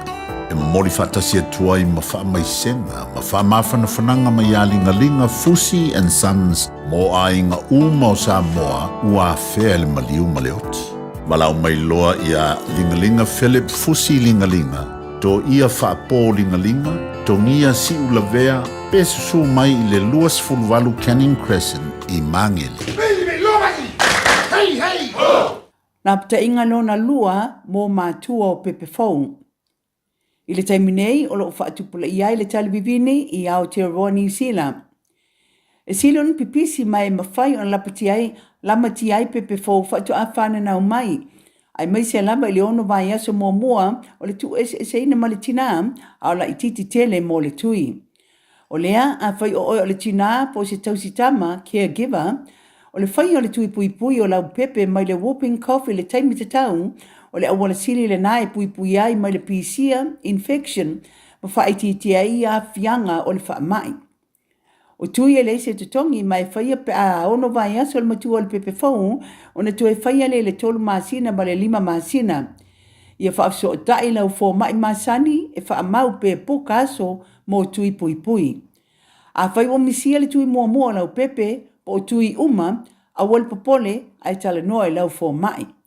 Tātou pui a tātou oloa po taonga sile o na tāua. Tau tua nā le tui pui immunize. Tala noe lau fō mai whaatuatuaina I se taimi vave. O le aho nanga le sebe mawai o loa nanga tae peo TV, speaker JBL, telefoni Samsung, moenga Sleepwell, City no 4, pusa aisa ma o loa o ngā I leo mukuka. Maua foi o lotu aisa, vai tau mawha maisi. Tutongi I nei New Zealand e piki alo a ingai Samoa. Whapsota I mai le Facebook po le Instagram a le Sapa Pia Samoa, pe emaili mai I le buy@sap.ws. Sap, lau fale o loa numero tasi I Samoa. Talofa Samoa. O Atish Narayan, o le Licensed Immigration Advisor mo le Auckland South Immigration Consultants. E visosoani mo so se tu ai ngā visa e malanga mai New Zealand po Ositalia. Telefoni mai nei loa I le o valu o tasi o no valu wha fitulua. Po le olua tasi o no valu fitulua tolu o. Mo tupe wha moli Samoa mana tua lo le Pacific Easy. O lo wha a wau pea le tātou wha matoa e nao le 5 tala te tongi pea e wha ngā ina le Pacific Easy app. E wha tino ai au tupe wha moli mai lau telefoni wha mea ai. O lo awanoa fo le tātou direct transfer. Ti posi mai ai au tupe le tātou account. Ma wha mali aina fasili lungo le telefoni. Ma wha tino la fo ino lau tupe ai ga wha matoa. Mo le tongi no pilio le vai. Mo li te ngā tupe so se wha le tupe Samoa. Pe te tongi nino no ngā tupe le nupi wha. Samoa House Corporation po le Samoa Land. Ma so se au nanga Samoa. O lo ma whai ana wha tino uma e le tātou au nanga le Easy Pay. Maratua e lata le fitu se fulua tātou la wa wha sopoli ai New Zealand. Wha peo tātou ofise tolu i o Tara o Tāhuhu Mamangele. Pe wha ngā le Pacific Easy app po le direct transfer. E wha sawa ilo teimi. Ai sili atu na wha sawa i nau tupe wa taunga tāle penisini. Mo nise whamtalanga pala au le o varselau o tasi odo. Po numera masani au ki lani. O le lua fitu ono fitu iwa fitu wha. Ma le lua fitu ono fitu iwa varu wha. Pacific Easy. O lau pa anga mo tupe wha mo moli Samoa.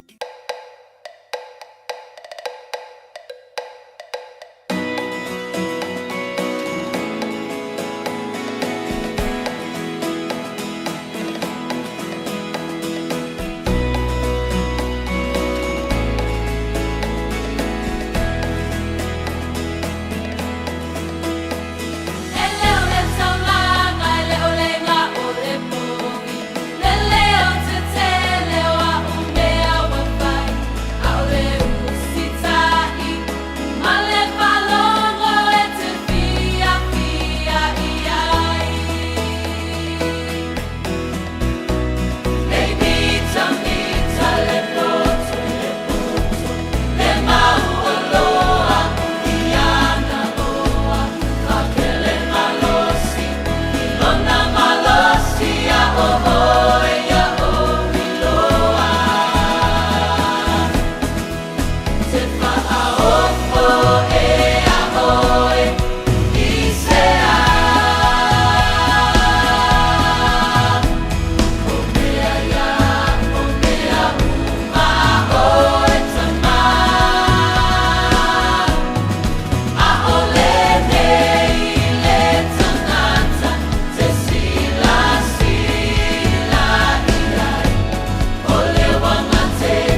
Ia, si ufonga bali na le foi pese le Peace Chapel nei tai au wa fa mai to le tatu pokalame le poto mo tatou ile nei fo i tai au fo mal ni aso fo to lunga fo na le nei tua ma la unanga le poto mo tatou le nei vai aso a tope na fa fonga iai ile sunga le o ya te taloto ia ma le foi tawino le poto ta walunga tua le nei mata upo le luas mo fa tu selfat auto mo le nei vai aso a toa tu se lusu mo lima fa auto pe na foi tawina Tabele wati de walu semua 5 minit o tene ia leitu laiva ilunga tau tuma nanga si fonga rede samo semua 5 tolo amo to fa talo fatu nei tai au fo mali ya so matongo fie e mafto mai mal fa fonga mai o tanto wa tunu le ya so lo tatu wa ulia po ya so lo to se fu ma so mato wala ya olivi inga mal fa tai pe ona si tia le tatu to langa o si tai au ele sunga le o ya to beni mal tatu poklame ol madu le tai au Failia mo tātou whaftai le li, failia mo tātou le nei yaso, ia o mo waile nei malosi, mai se fo nei yaso whapopo yaso le tātou wola, fo i alevi inga i le li mea u malawa wia whaia mo tātou lana whanau, ai mai se o tātou poklame mo nei wa yaso, ia pe ona whanga solo mo tātou mai lava la sangfua, se ia pa ia mai le nei tai au mana ia vi ia le li i rautou se fua tautua, ia mar se fua ngā rurue, I so se ngā ruenga e mai se foi tu te mawhaiwa wala winai ngā ruenga le tua. Pa talo fatu maftu mai nei te mautira matue mo te malawa. Ma alo se fo manuia malo fo lang ma leita ya fo e tal tonunga al poklame o manuia o tau le lo fo le li lo mo fa malo longa ma fana fo o tau I mo te malawa. Ia ai mai se fa ma fananga I au ma fana tantu tua o lo mo e pelo to se fu ala le lei. Matalo fatu la finga luenga tofi le tua isunga fa fenga mo to fatua ma lo se fo mania ni fo tai fo le o tatu patia ia male tonunga le poklame fifia vai o lo manuia fo to sunga fa fenga bi ia leli fa tai le tua Matalo fatu I wo pa o mala poklame fifia mai pe ona mafto mai le ni tai au Matalo fatu poklame mo to ma lo se fo la le ma lang ma pe la vanati mafuta mai mafuta mai ia ba e mau mai fo tau tua le rede sa mo me poklame fifia mai lona I le tawalunga le lana tau tua mo le nei vai yaso e fa talo fatu balanganga fifia to mo le poto mo tantou fanga solo ni so tatu poklame o ngalo tali tu las folu ona te fa salawina fo ilea o tatu tale vai fanua to lunga le tau tua mo nganga le fionga se uli o malau ma tatu tale vai fanua ia ona so fo ilea matape mai mo tatu fa mastino o leo malulu le nei vai yaso malulu fo tau le so ia la mo statu fa asinga malo si ala tatu sumpa mo le tatu mo le malo le tatu watu no nei tai au ia tau fa ya tu le I mo se ava no le tatu poklame ile so nafi ma America Samoa tau fa ya tu le mo le nei tai au ia fa si tu ai mai o le tatu malo fa ngia pe ona I fo tau tu ale to fa ya lo moenga to fa ya pa lo ia usangi pe ala masani ai tatu te loa o awa ile te minei ya mo statu te mi la fai tatu to e anga ia ti ai ya wala mo fa wino tatu poklame nei vai nga ole taiao te bele wati le te luas fu 2 minuto tale o le tu la es folu se mal tatu fa fianga le te dol papa te ni salim brianga tau tua fa o pele vede sabo te silba tolo amol le taiao fai si malu lu le taiao la tou ya mana tu fole na wa ya lo atu do malu le taiao e tau fa ma fana ile nei yaso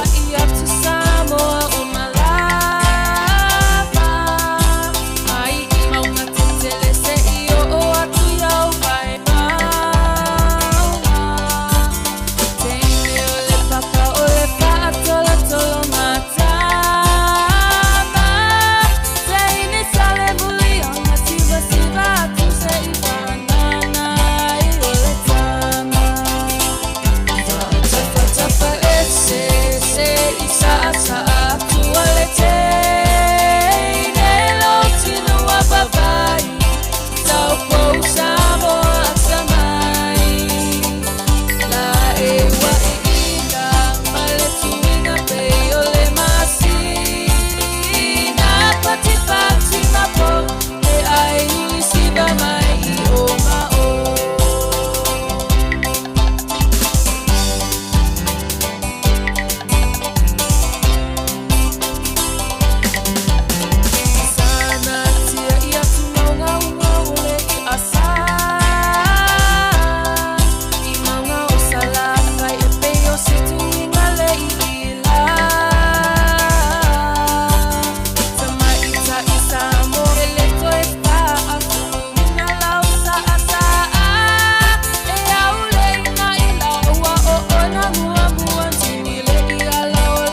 24 hours a day, 7 days a week. Radio Samoa streaming live on www.radiosamoa.co.nz.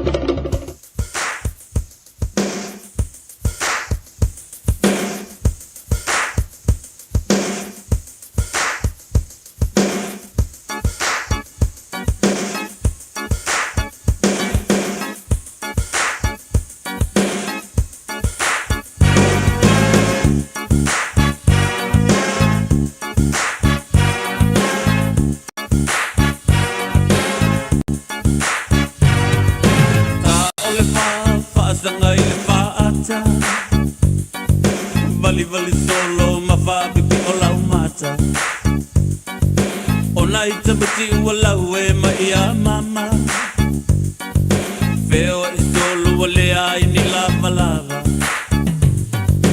Awane i toi wha lave lave mai o le afau le fitu e amata Le siva le safa sala lau mai ne i o utuai O te toi vave mai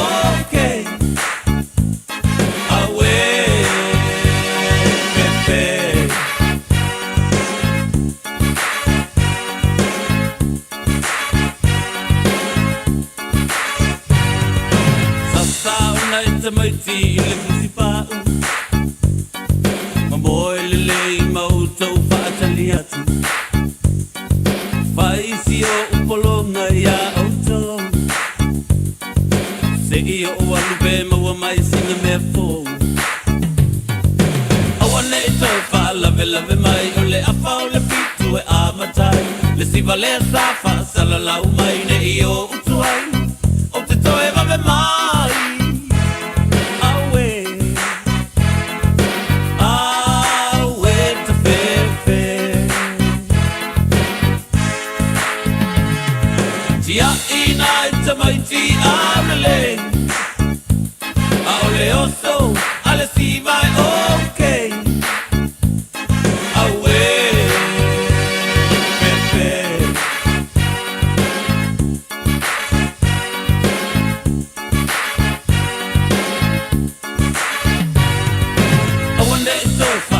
Lave mai o le afau le fitu e amatai Le siva le safa sala lau mai ne i o utuai O te toe vave mai Awe Awe te fefe Tia ina i te maiti amele Ao le oso ale siva e okay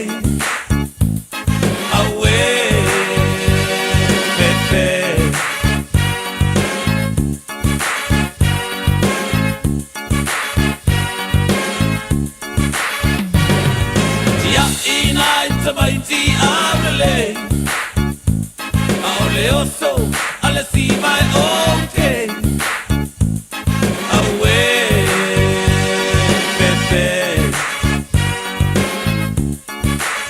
Nei bele wa tele o tos football va minuto de jale o le tu las follow pe o le fa fonga ba yai ta tu fa fianga Felice Mikaele ile tau tu ranga fia mai a o tali fo di ta tu po club le taiao ya mal sunga fo mai atalo patu di so ta tu pa anga lungo ta tu Facebook le taiao nei balor se fo baduia pela bale te pa futo mai yai ma ta ko fiele sulu mele la le taiao o fo mal malu lula chou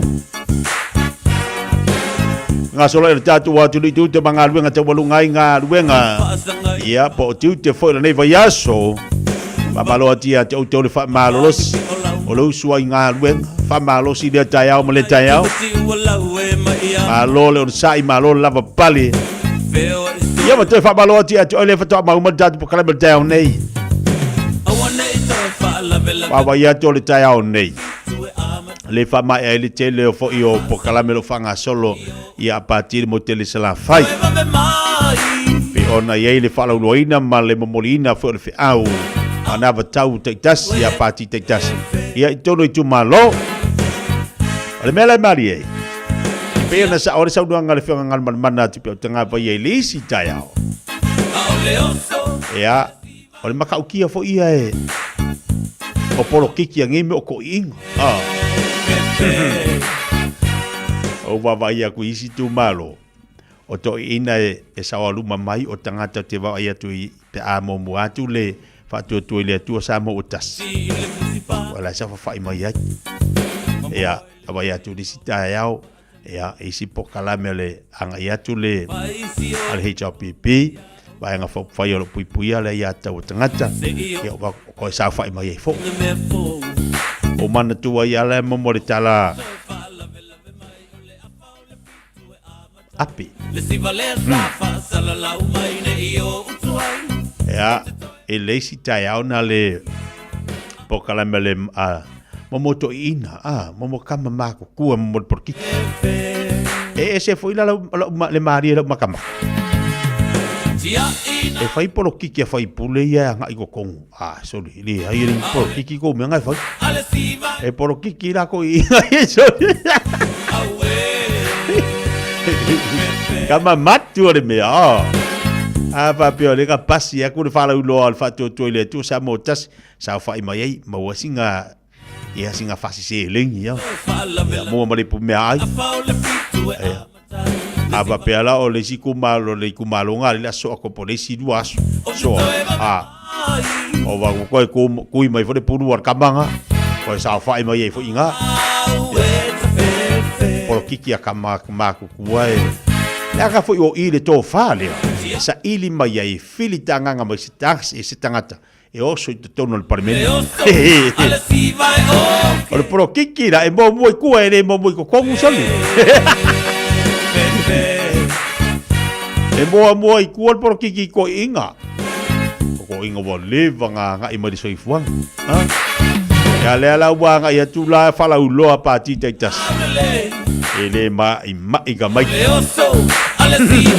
ele ma i ko inga ai le mali o le tahua ia te umala mata e ui o le fala wi loa fo io anava tau te le i o le vaenga o le fe au ma le tue fafangu ma le tue fa manatu ia o se fale a onga fo i tatu te toi tilo iai i po kalame o anava tau o momori atu a o le fa asoa tu asin sina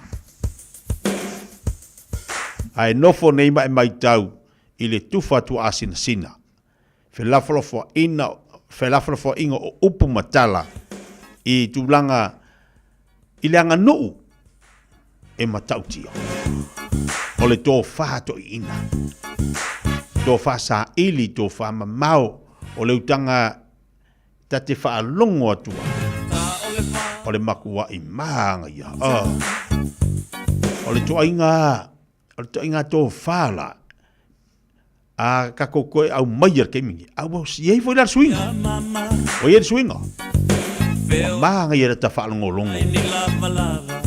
pa malo fa aftaia dalo sia a o ia ni tu asina sina ia o le tati tilo ma ta va ai foi di mo tu pulanga televo a fa peixe ta mas tina matua i lo ai o lo taimi nei o lo taimi ale nei ale nofo i au tafa whatatal noa fesili sili se i tatala mai se i au mai le tō whā se i au mai ia se i tatala mai ia le tō whā la iai se i e whanongolo mai tango le tustusi lalo e se le maa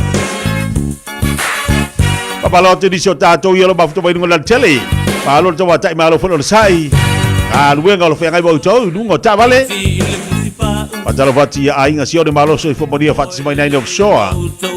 Patalo fati tatu pokala me yama tau a seu malo.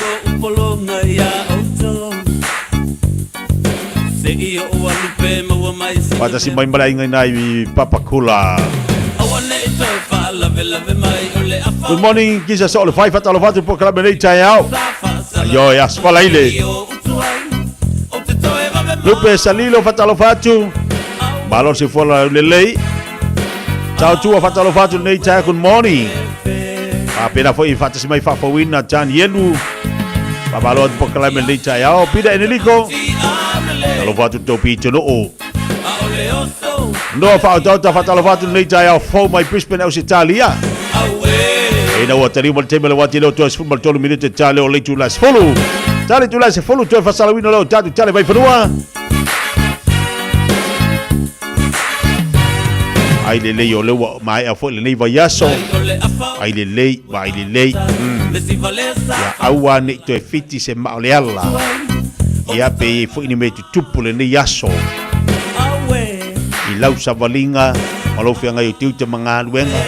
Pa moi le ia tapa sa me uma wa lu manuia mai la vai aso antoa. Patalo vatu nita saulo kun mori balo se fo monia le tai au.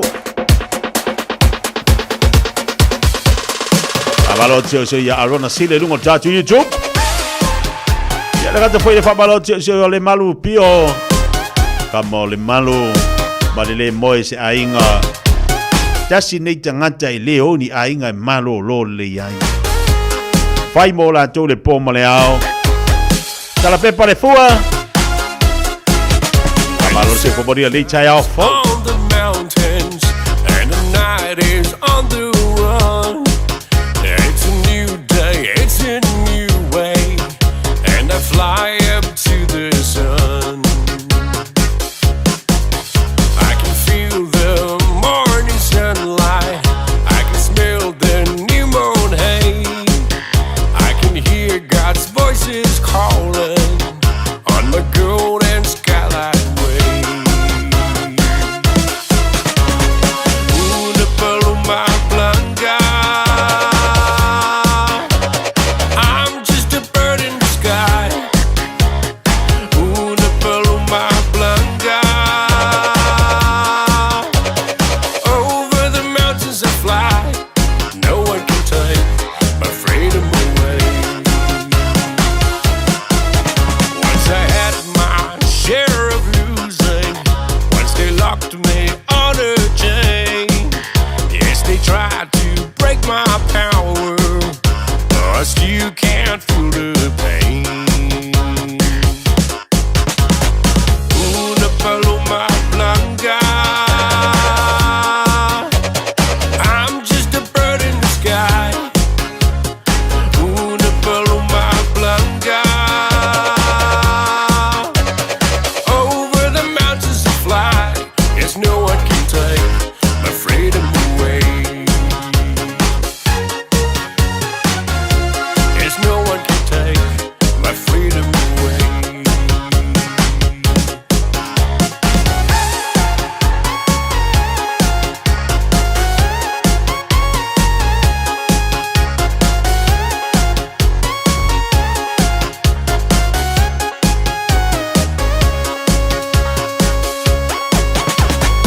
Una paloma blanca, I'm just a bird in the sky. Una paloma blanca, over the mountains I fly. Yes, no one can take my freedom away. There's no one can take my freedom away. There's no one can take my freedom away. I get down on the dance floor. Watch this.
Via Ben. Via kalau join minute talo le chulas follow. Diso tatu pakai mafuta boy dai Amerika Samoa fatalo fatual po kala bele table tayao. Fatalo fatia lauli ngaseli. Mafuta boy na Amerika Samoa yang wow. Nita Saulo, good morning balo se for laude lei. E foi fatalo fatul afinga la Pepe Pilione malo se for manuia ya toltoina. Ya, va te foi mafuta mai. Alofa malanga Williamu. Mafuta boy tu si for Augilani na Messi. Paul Brand fatalo fatul nei tayao. E se te tanga boa malo se for laude lei. Babalo dia fa penga ami juana.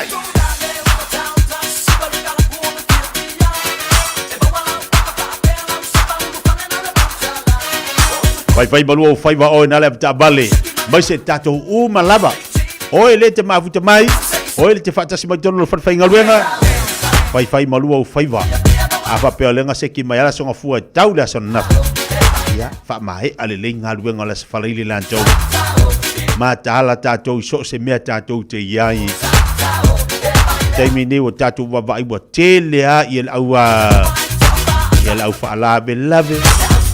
Tele me tu topo. Au tato e tato mata le so se mea.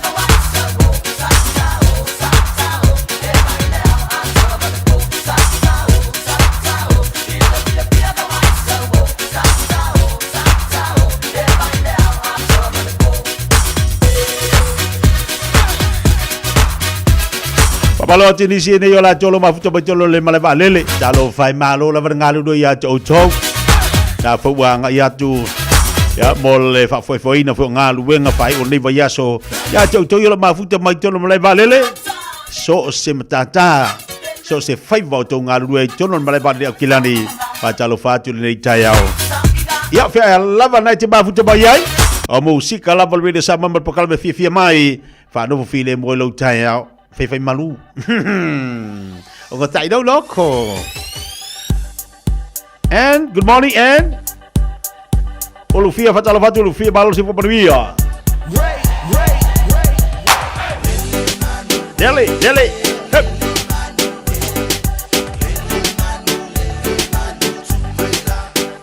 Dele.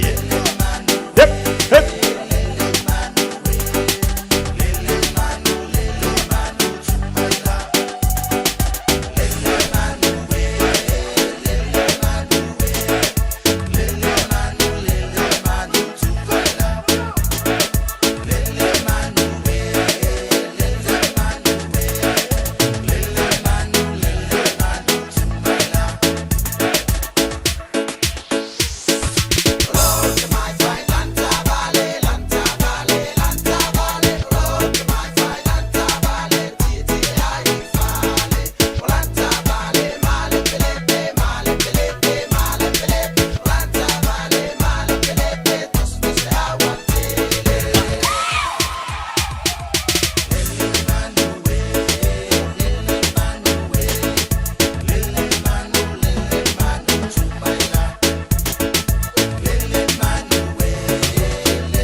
Ia le DJ Ray. Papifiaka mo tatou le nei tai au. Au alo fatu e mo le tatou tinu wa Leslie Jane malo se fomoni mai sini au Italia. Patalo fatu tsunga fafingai ngai ya vai se mo fatu po mani. On tatou vai le Hepo Life no talaina ile ono paselau. Alexander I Otara. O fia fatalo fatu le tai au fo. Pa tai wa Leslie Jane. E a fatalo fatu fo i pa lepa tomata malo si fomoria leo tato du lava ia le tu la fulu sibel fafonga ile to fa salawina o tatu tala i vai fanua ile tau tu fo malanga le fionga ya se uri malau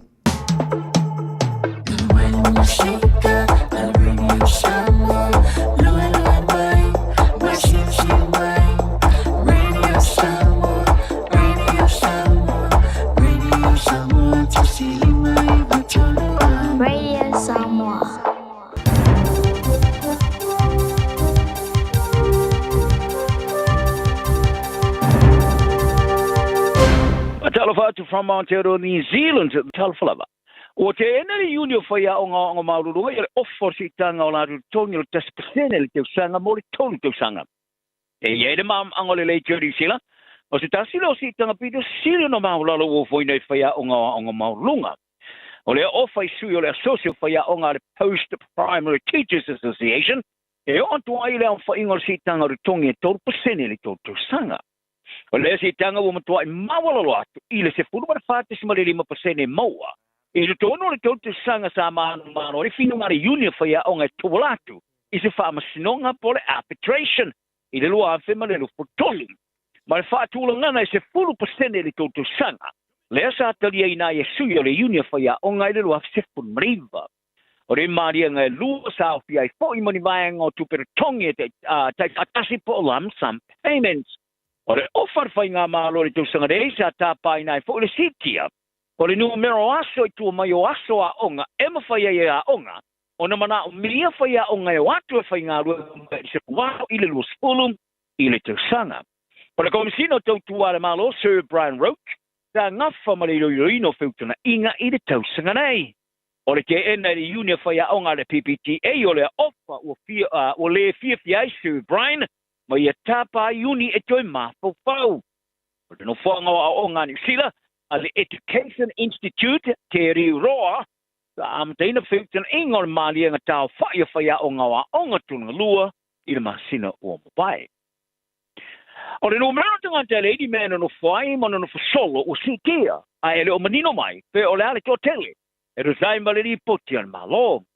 I le li poti muni nea le mantangaru ngō whane mātina au taulanga, I se malamanga AI I le ai o ni mea no foi tingata for the Homelessness Insight Report.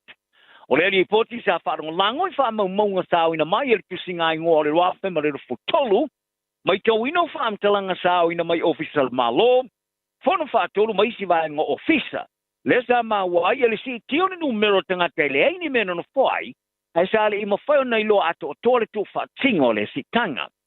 Sa wha manino ai le li poti ele wingo li tūlanga o le ai o ni mena no whai, o no whanga I wha amaro sia tangata wha mautuai, tangata ele ni me wha amaro manuai po shelters, no whanga na o sina vai taimi wha mautuai, no whanga wha soa maisti, a po le nofo ni whale le te tauana no whaia.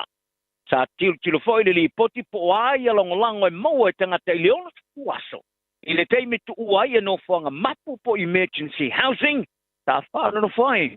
E tōsu whit pasene sa whāna no whai whalo le malo. Luas fruiva pasene sa wsusi iai no whanga sa whāna no whai. Te fulumaliva pasene sa maua I fsosoni whao popo mo tongi whale. Ma le iste furu wha pasene tuau. O lo whiola e au noa mani no whanga ina no whai a e uilea. E leo mo whai ona wha mauni eina. E te wha mtelangati se sia sa whādi ai ele minister whale Chris Bishop. O le ali poti o wha mautui na ia me o levo na vida vinai wha tonga sa o luma mo susani. E pe o le misiona le taulanga o Kilani le Auckland City Mission, Ma isi misiona o istaulanga, i le to tele leo tangata mo mia ia fale fa mau tuai. E fa mau maunga te singa ingoa i le vale lua su valu ma le lua felu tolu. Ta failo ai le tosul fit paseno si tango tangata feola e unoa mani me fa mau tuai. E ulawa le fa ngai no fonga mapu po emergency housing. Sa maua le fa masno pito i maulunga malo o fatasi. O tunu em fa no modi fa tula fono ia la to kasa ona. Mai whātoanga po greenhouse gas emissions e whaamatu i nei le ea. O se whai unga sa maulunga lava sa tilo iai a tunu Pasifika, ua umi ona iai, te le mau tonu i whai maali o ngā ui ngar te lope, e whai loa ia whianga o swinga tau. I se langora whaaria mawa e sa tili vaina i le lulu i le The Hague, le tau langa o Netherlands. Ta whaaria le president on whaamasnonga whaavawa malo Yuichi Iwasawa. O se wili ngore tau, o se wha matau tula e mai e mo mia vave e se ngā ringa. E matua e manino le mafua mai le i wha tinonga tana tola. I wha whitau li maa fianga e kolosi aitua oi. O le ela ngona al wha masnonga o se tu wha tinga lo le ono tau sanga o le longolango. Mo feu io e inga wha sui o malo sa amataina se kulupu o tamai kia onga universite le Pasifika e le ruafi se fulmariva. O nei tō kia onga sa re mau tonu le mea sa la tō tiltilo ia i le ai leo se ngā yoinga e fō iai whaalawalawe ali mai o noa fianga o sui ngā tau. Sa tiltilo fō i whātinonga o iei nei e fō iai whawhitau le matua i le tāl whengai. O le ai tia sa langonoina le whai ngā malo o vanuat, ma whaatari tonuina ai i le whaalaputonga malo whatasti e tāpai nai se whautuanga. Mai le whaamasnonga maulunga, po amata whai o ia tunu i laulo tūla whonu whawa. Halo! O le whaamasnonga, e se furuma le lima whaamasino e iai. Ta whesilingia e o foina se langona e whesili e lua. Momoa, po o ame whaatula whono atunu ona whaia i lalo tula whono whaavamalo o iei. Nei e puipui ai le tau marisesio. Mianga, marana lua, po o awhawhitau li whale tula whono mo whainga malo pe awhai. O lato ngā yoinga a po o le ai o ni ngā yoinga e whaia. E matua i tele se whale anga ino le tau, ma le sio mianga. Ai e lata i le lua i tūla sa tōlau lau ai le whai unga le whaamstonga. Le sa whai loa ai e Iwasawa i a mata whai o i manino. I lalo le tūla whono whaavao maloma tunu e awhi ai. Whapea masi lau whaalau te le atu i tangata i tō tasi, kampani i tōno ne e tunu. I le mo mia e pupuni nei kasa ona. Whaali ai e Iwasawa o si o mianga ma mata whai o i o ai ar tau tangata. O lo whaata o toina le tūla whono whaavao malo o lo oplai. I suingo le tau.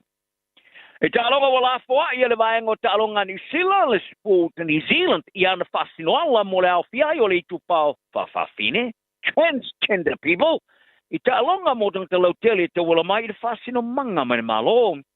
Wa ave se fo i e tustusinga, le sa mua visile le malo e tu e whaia i te luilonga, mo whawhawina ni fascinoala, mai i lana upenga o whamtalanga.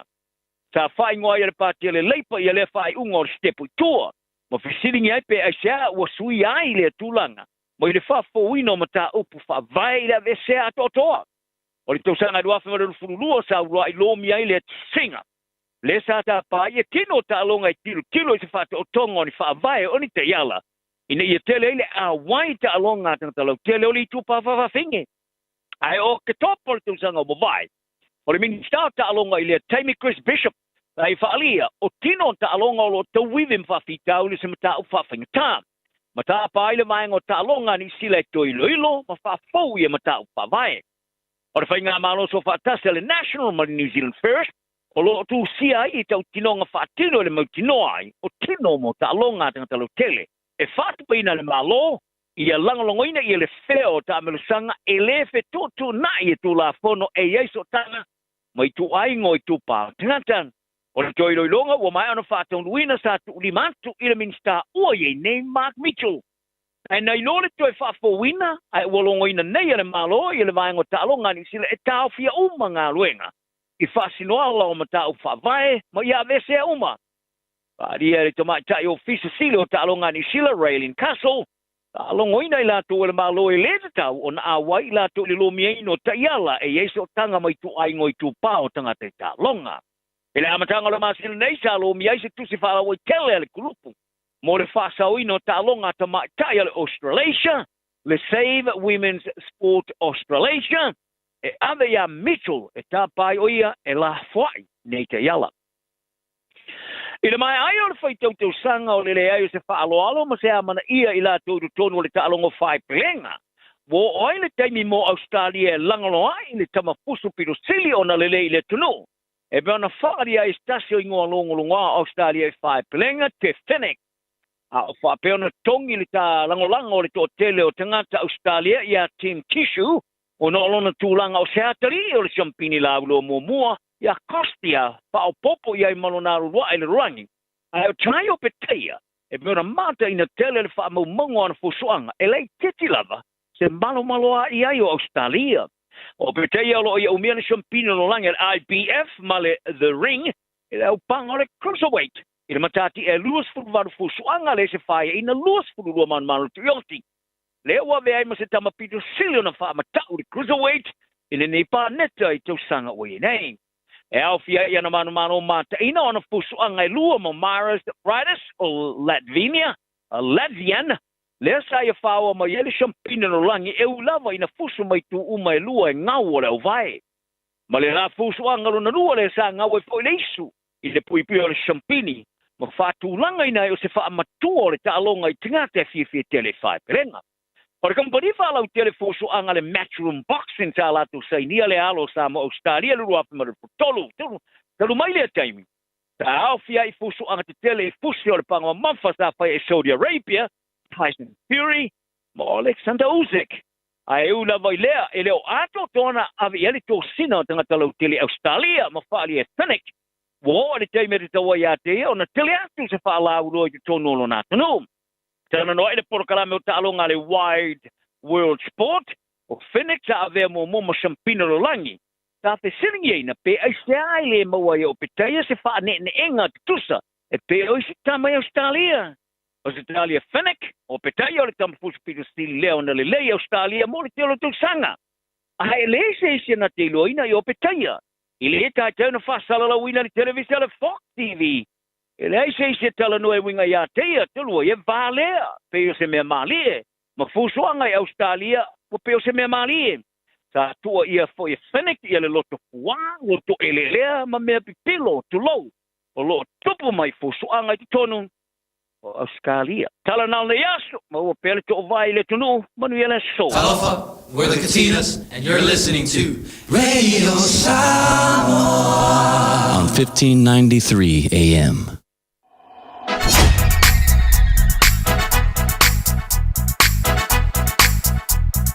DJ Magic.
Ia le na ua whafonga tātou wa tino le tue whasala wina o tātou tale vai whanua. Pe ona iei le nei tae au. O le tawalunga fo ina o le tautua ma le unanga le whianga se uli umala ma tātu tala oto le neiva yaso. Pe one whaafonga i le asonga fua se pa ia mai le nei tae o le as whaleile. Ia la tue bosi whapoponga o le tātu tautua. Ia pa le unanga fo ia le whianga se uli umala ma tātu tale vai whanua. I le asonga fua le vai aso fo le lofa ma le anga le leo tātu ma taisi le langi. Wa seki mai tātu ma tātu whamarastino nei tae au. Tātu sumpa le o sauni ati iai. Wa tauan whaatapena lau whamarastino. Ia whapeo nai te mata ilungo penga te whailangi. Ia tātou la ngai whali tātou whamarastino. E whai ama whaisinga kako whamingoi fu ilia e. Kau whaaseki ere kai au. Awa e maalili, whamingoi lau tino. Pela wala te mafuta mai iai, so se tafa laulangi, Amerika Samoa, Malaysia, Uganda, o Mexico, o Australia, o Kangaka, Japani, fai lau whamalastino, tātou ne New Zealand, tātou Samoa, tāu alu soifua maloloina, vai ngai kewa e pisi whaasoro a kore o langa ngei, e te lei loa li taimi. Ai le lei alo whai mawhamingo e whaisi ngau whamalastino. Ia mawesi si whaasiri ngā malosi, mawe male malosi ato atoa, se kueri pāringi ka whakusa leo leo langa. Patala whati ia se whaabaonga, le watasi mai na i Amerika Samoa, whaaptaini mafuta mai na i Leone, Sele matamua whatalo whatu, sulu matamua whatasi mai nai Pakulanga. Ruta soalo, good morning. Malo se whomoria nei tai au. Leli whano tu funga sui whatalo whatu. Whatalo whatu ni ngase so usi atau sanga. Pangaio, brother. Malo whaaptele mafuta mai. Palepa to mata whatalo whatu nei tai au. Malo se whalau lei. Lunga le YouTube lo mafuta mai tu au pai da fatalo fatu malo se for lau de lei pa malo atu foi links first le mafuta mai nai Wellington links le pale fatalo fatu malo se for lau de lei Reto Sifa pa malo atu proclame nei tai au fo mai na Glen Innes Fatalo fatu au sangi si osi mafuta mai nai Melepone Australia Filisi fatalo fatu nei tai au Ya la farka ko famar sking on hikaya. Fai singa fami ngoi la ko e ia e amele malu ruar kaya. Wa kau de mingoya. Kau de mingoi ka ko kaya. Mana ya? E la falta tu famar stino le tayau. Ya sek. Ya de la tu la inunga. Wale fai fatu si mai de sungal fa fengainga. Vale sione poleta fatalo fatu le tayau malo si fumanuia. E la falta tu famar stino ya famingo yo tatu tino ina ia mo lo maro si ato to ya le amata maria tatu famar stino ni tayau ya alori lunga ulima tasi lua tolu pa lima ya alima tasi tamatau lua tolu pa lima adunga le vale tas lua tolu pa lima o kako e fai ama fai ngai exercise la iti fuile ai la ngai fa ta welo so fu malo ruina ya adunga tas lua tolu pa lima fa lo apea tas lua tolu pa lima ono fitu Balu, lunga, tas, lua, tol, pa, lima, ono, fitu. Balu, ya lunga, tasi, lua, tolu, pa, lima, ono, fitu. Balu, alola inuma fapeo lima, ya ngaya, tasi, lua, tol, pa, lima, ono, fitu. Balu, ya. Olo itua le filima tas lua tolu ya ni mangabale tas lua tolu ya me amaka mo so me ya le kau fa ke mai maso lo tino foi le ia fanga yoi mai ya luma tas lua tolu ali tua tas, lua, tolu lunga tas, lua, tolu, fa, lima, ya, aia, vai tas, lua, tolu, fa, lima ngabale tas, anu kafa lua, tolu, fa, lima anunga tas, lua, tolu, fa, lima, ono te falo luma tas, lua, tolu, fa, lima, ono jafa tas, lua, tolu, fa, lima, ono lunga tas, lua, tolu, fa, lima, ono maya ya, sekseki mai, ngoralo, o tatou ia tamam tina matua, ya, ngalu fape net sa fa ngalu fa o fa pe ya, lua tas, lua, tolu, fa, lima, ono, aya, ya, mil fape tas, lua, tolu, fa, lima, ono, fitu, walu, iwa, sfulu. Ya milo, tas, lua, tolu, fa, lima, ono, fitu, walu, iwa, sfulu. Lunga, tas, lua, tolu, fa, lima, ono, fitu, walu, iwa, sfulu. Aya, lalo, lunga, oi lalo chino, ngau lalo, alunga, ngau lalo, alunga, foi le, fa yolo chino, awange ie, nofo, ai fa yolo chino e tau na fa mingoi, ya lele, lera, waku role kako fa sa waku kako fa marskingo Chang mai,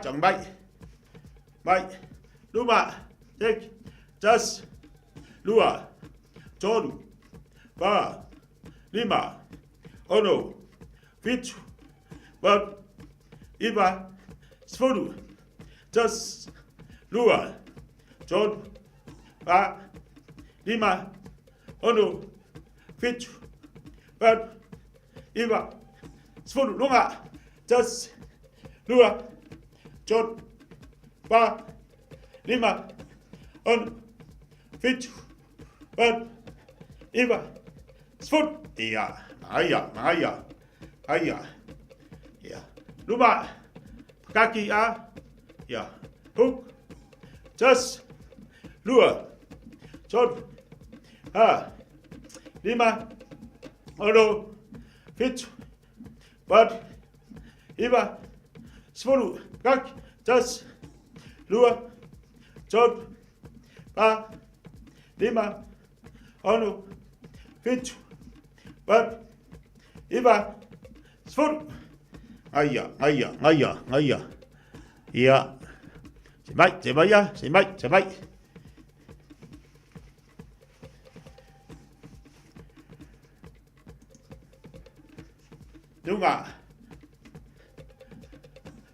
Lunga. Kaki, sauia, tas, lua, tolu, lima, ono, fitu, wad, iba, sfulu, tose tua, tas, lua, tolu, lima, ono, fitu, wad, iba, sfulu. Ngoi chino. Ya, gafa, milo jafa, tas, lua, tolu, lima, ono, fitu, wad, iba, sfulu. Ya, koyan, tas, lua, tolu, lima, ono, fitu, wad, iba, sfolu, tas, lua, tolu, lima, ono, fitu, wad, iba, sfolu. Ya, maya. Taui. Sekit vai sekit manga. Kafa, das, lua, tolu, ha, lima, ono, fitu, pad, iwa, sfolu, das, lua, tolu, ha, lima, ono, fitu, pad, iwa, sfolu. Ja, seki. Sangen vai Sangen vai. Lunga, das, lua, tolu, ha, lima, ono, fitu, pad, iwa, sfolu, tas, lua, tolu, pa, lim, on, fitu, pad, iwa, sfolu. Heia. Vai lale manga ia. Ala ado wa seki. Fai mai vai. Vai fang vai. Vai sau fang vai fa peing. Ja, kwadu kwa fa. Tas, lua, tolu, pa, lima, ono, fitu, pad, iwa, sfolu, tas, lua, tolu, pa, lima, ono, fitu, pad, iwa, sfolu.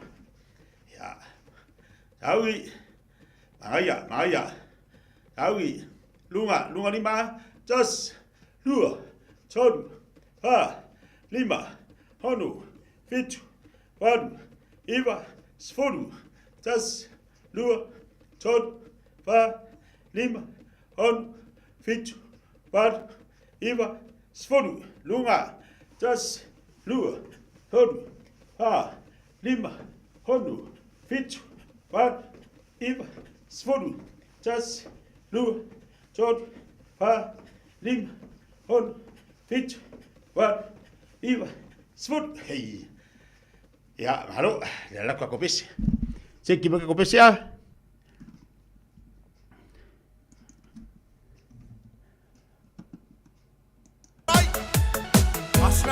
Ja, daugi ka kau ba lo wak.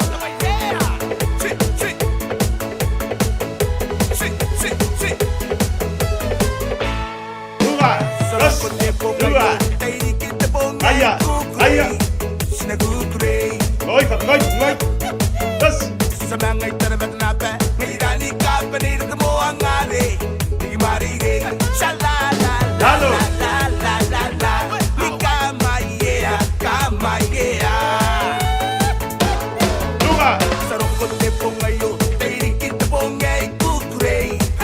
Ayo. Halo. Semangai terbat napa, ngirani kapani de moangale. Di mari de, shalala.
Ngaia.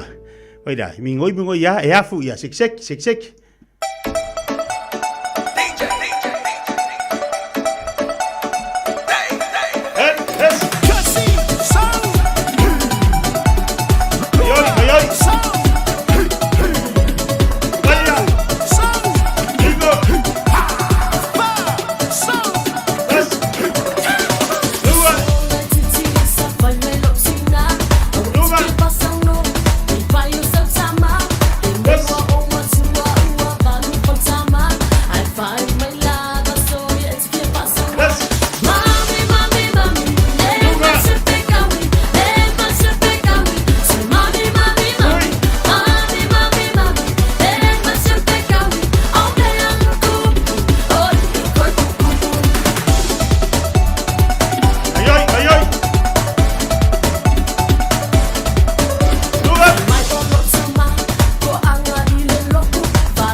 Aiya, malo.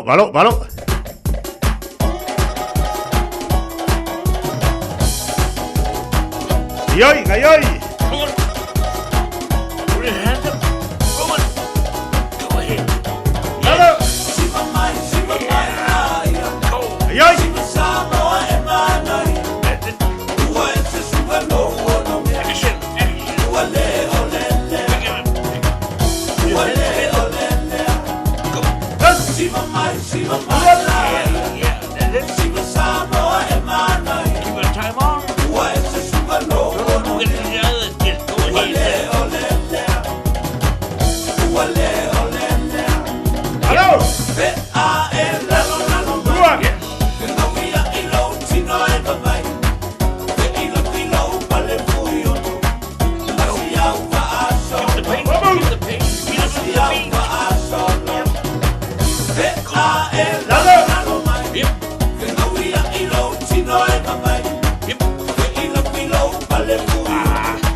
Hey, malo bersumpah. Bahaya. Masih baik. Ya. Malos si maya vamos ya.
Ai ai.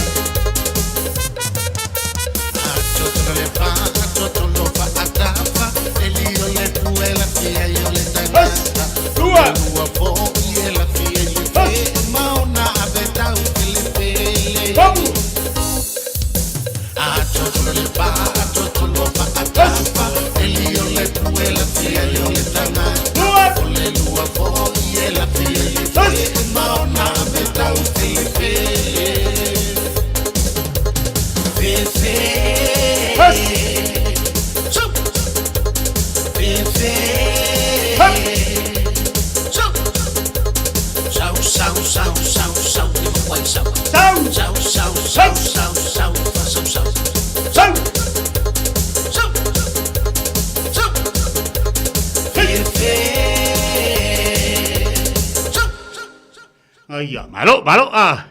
Ya, laku lor kako pese bunbudi dia. Mal lor kako sumpa.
Ya.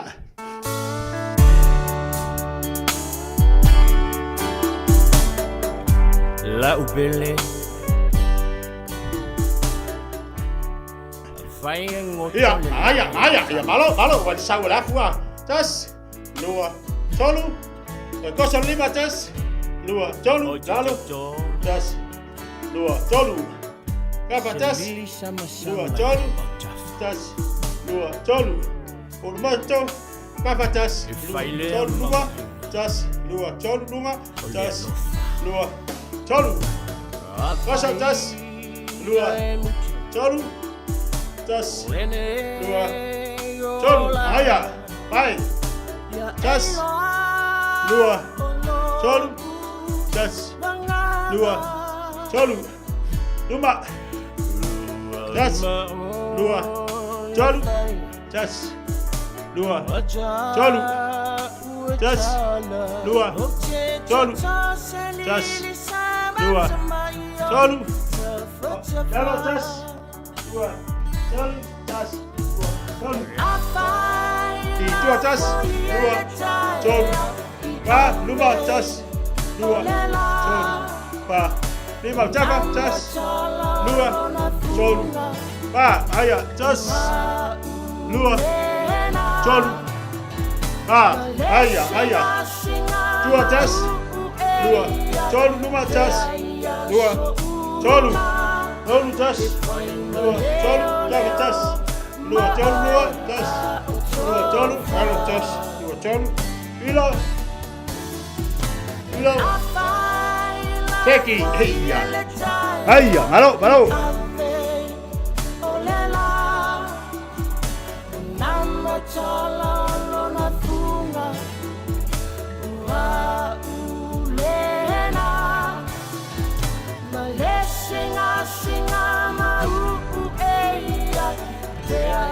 E ale lei, mara ia o ka huhu, sau le afu a.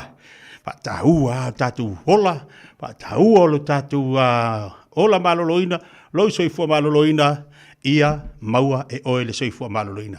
Fai le famarstino, fai le famarstino, fai le savali, fai le sumpa, inu le vai, ai au tamaftanga, oka, o le maangi ia sau le afu. Ma alo faftai, tai atu nei ta mama rei tina, lo le tatu watinu lena, fai ma le tatu sumpa le tai au lunga le tatu po kalamea, ia o ava noa, ai o le fe au tau moli pe ia toe, o le tangi pea, se leo vai a titia, mo lo soi fua malolo ina le asonga fua ma le asfaleile. Ia maso umar vai aso, e mo moli atua, ia se fe au, vai tau tua na, fai lau savali, fai lau fa malastino, fai lau fa malastino tono lo fale, pe a fai e malulu, nai mo le ava noa, au te popoli, a o le mea sini o le taua, tango e fai se mea o ngā, fai se taua, mo lo soi fua, le anga ua tatu wawari tau malulu, ma le maati ma le malulu le ye, a tatu no fua ye, ma tatu fatu tuu ai, wa ve ian tatu tue mo le furu, o le sita ngata e amata e fai ma le malulu, ai saru furu, ai avanoia, tau matua fa afuru tino, wa le maanga i o le sole, wa, ia, le lei, tau alunga le tatu pakalama le tatu sumpal nei tai au, ma le nganga le faaftai, malo le tatu watinu, ai o le li tau al na mo oe, o le fangufangu fo na te tia mo le soifua maloloina, pe lava nai tau mawai, o le tatalo na le pokalame, ina ia tatu wola maloloina. To es fultolo minuto talo le tula se fulmaltasi, tape na mal tatu fuli maketi, pe mai tatu whaninga nei.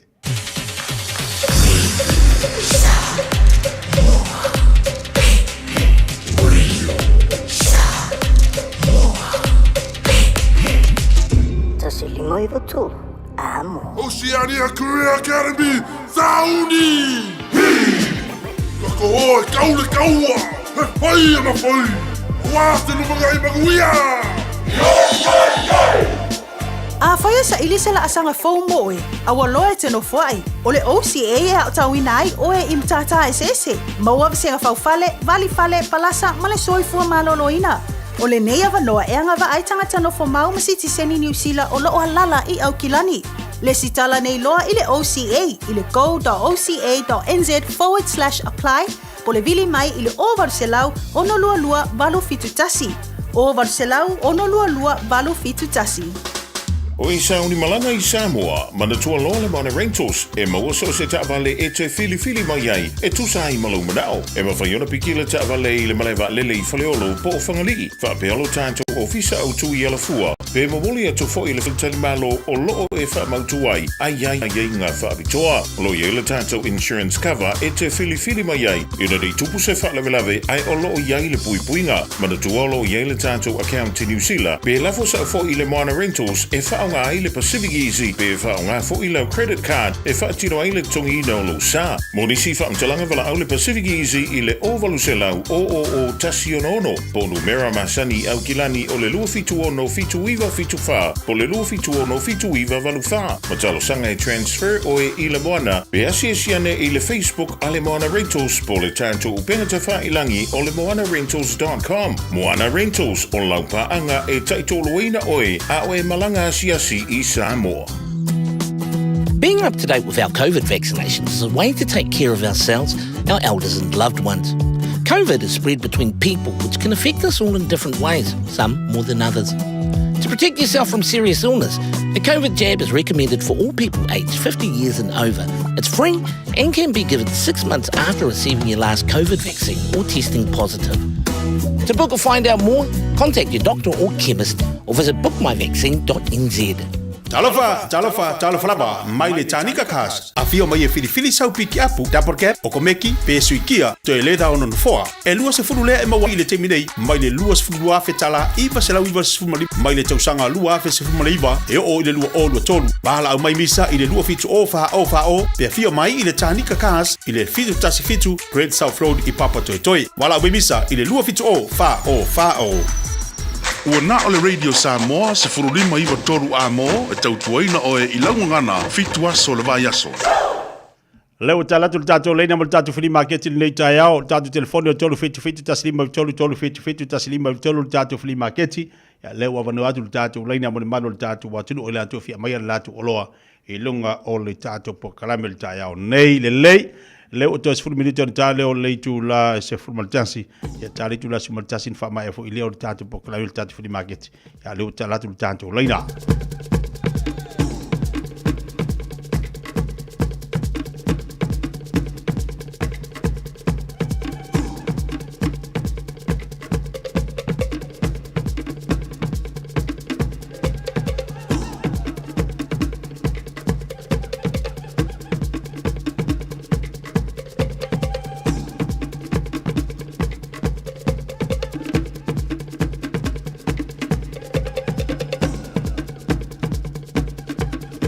Abatu tatu fa fianga le tatu po tatu musika le malo tatu watunu le tayao tatu tatu val au ia a oanga email tatu po kala tatu flea market tolu fiti taslima tolu fiti taslima iva tolu ia e fa tu atu so monat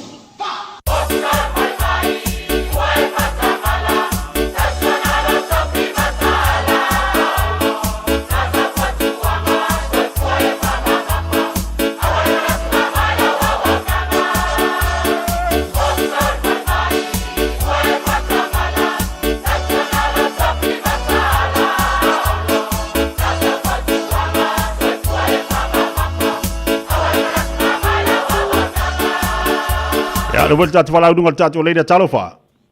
Nalo ko kia. Balor se fo Maria. Lo se fo mamuia. Ikai fo. E ola u makikio wow. Le mawalu afa kau ai maka se lu. Ngala mai le o melanga ole o lua fiku fa. Lima o pol fa lima fa bole e vala mai kanga ka ola fa ia nga bielu au ai wolo a fai o ngai pesa pisingisi luau ye kele kali ya fa mole mal palo lava ki kia fa kai Teki Manuel Tayao Tato Lena Talofa Talofa se fueron fion tia Balor se fomonia ia ola o makiki o mol moenga ka o queen size solid wood lo papa molo e ma e pesi moenga skupu ma le mo speaker ka vale ia mo li fale ia ma fale le or kai fau o uma fau wa alu kai fau a uno fale o uma fau ai se manga ai vili men o mena le o wakasi o valu o kasi lua i valima o wakasi o valu se lau kasi lua i valima pastai lava te mo le no Alo va te bari fo le Tayao tal pel tatu le mo tatu flea market tolu fit taslima tolu fit taslima tolu minute on ta le le tu la se fo maltansi ia e fa tu atu so monat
Tato le wa yai Talofa Talofa malo se fo Maria sana mai ia o au kai nei no pati e ko lu lau mai sa ia ai sa ai ka a maka lu mai ia pia nai mo pia na ai ngai ko si no la wai anu ka aka la wai au ai ave ko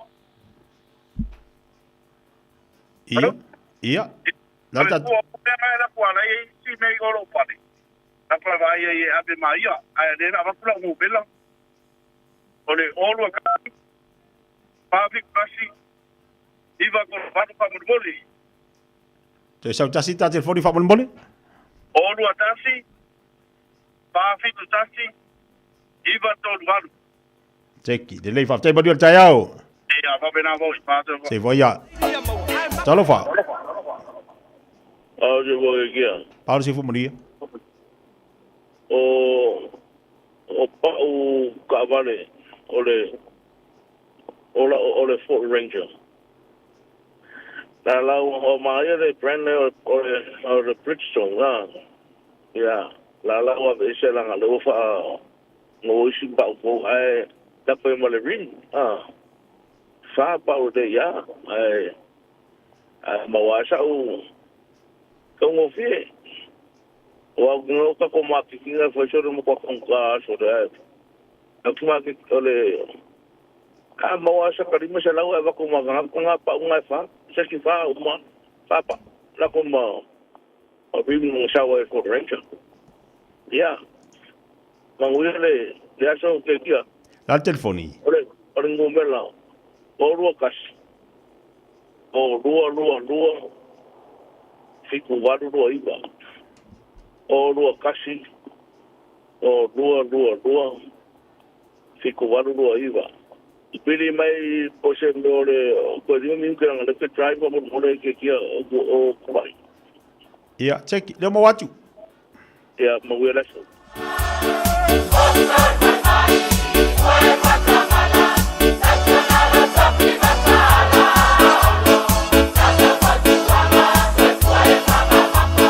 Lo 2 minuti al giato proclame ona fa puttare fuori il giato Fili Marchetti. DJ Dino.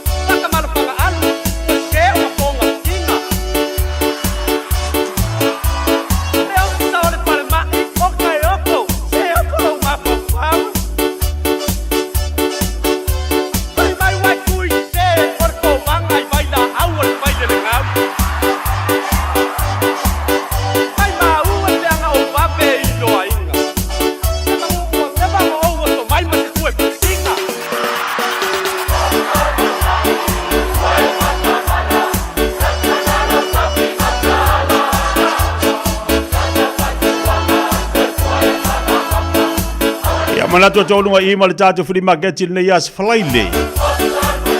Va ba bola te mo le sita te proclame le va sa foule lo fo le nga le tatu te pa isi de lang. Te mi masani lungo tatu Fili Marchetti. E le tatu telefoni masani pe ona vatu mo le mamalo tatu watulu. Ya fa ta te la va mo lato uma le na mafto mai. Mai fo lato lo lungo tatu proclame pe ona yele nei tai au lungo tatu Fili Marchetti. Te bela wati le ua tatu nu lava le tulai se Fili Marchetti smait fa fonga. Toe fa salawina o tatu tala I vai fnua le ngala Bretaria.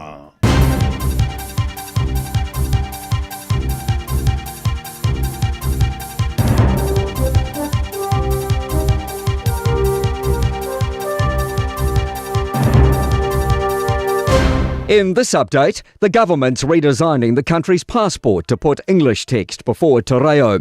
The current passport says Uru Whenua Aotearoa prior to the words New Zealand passport.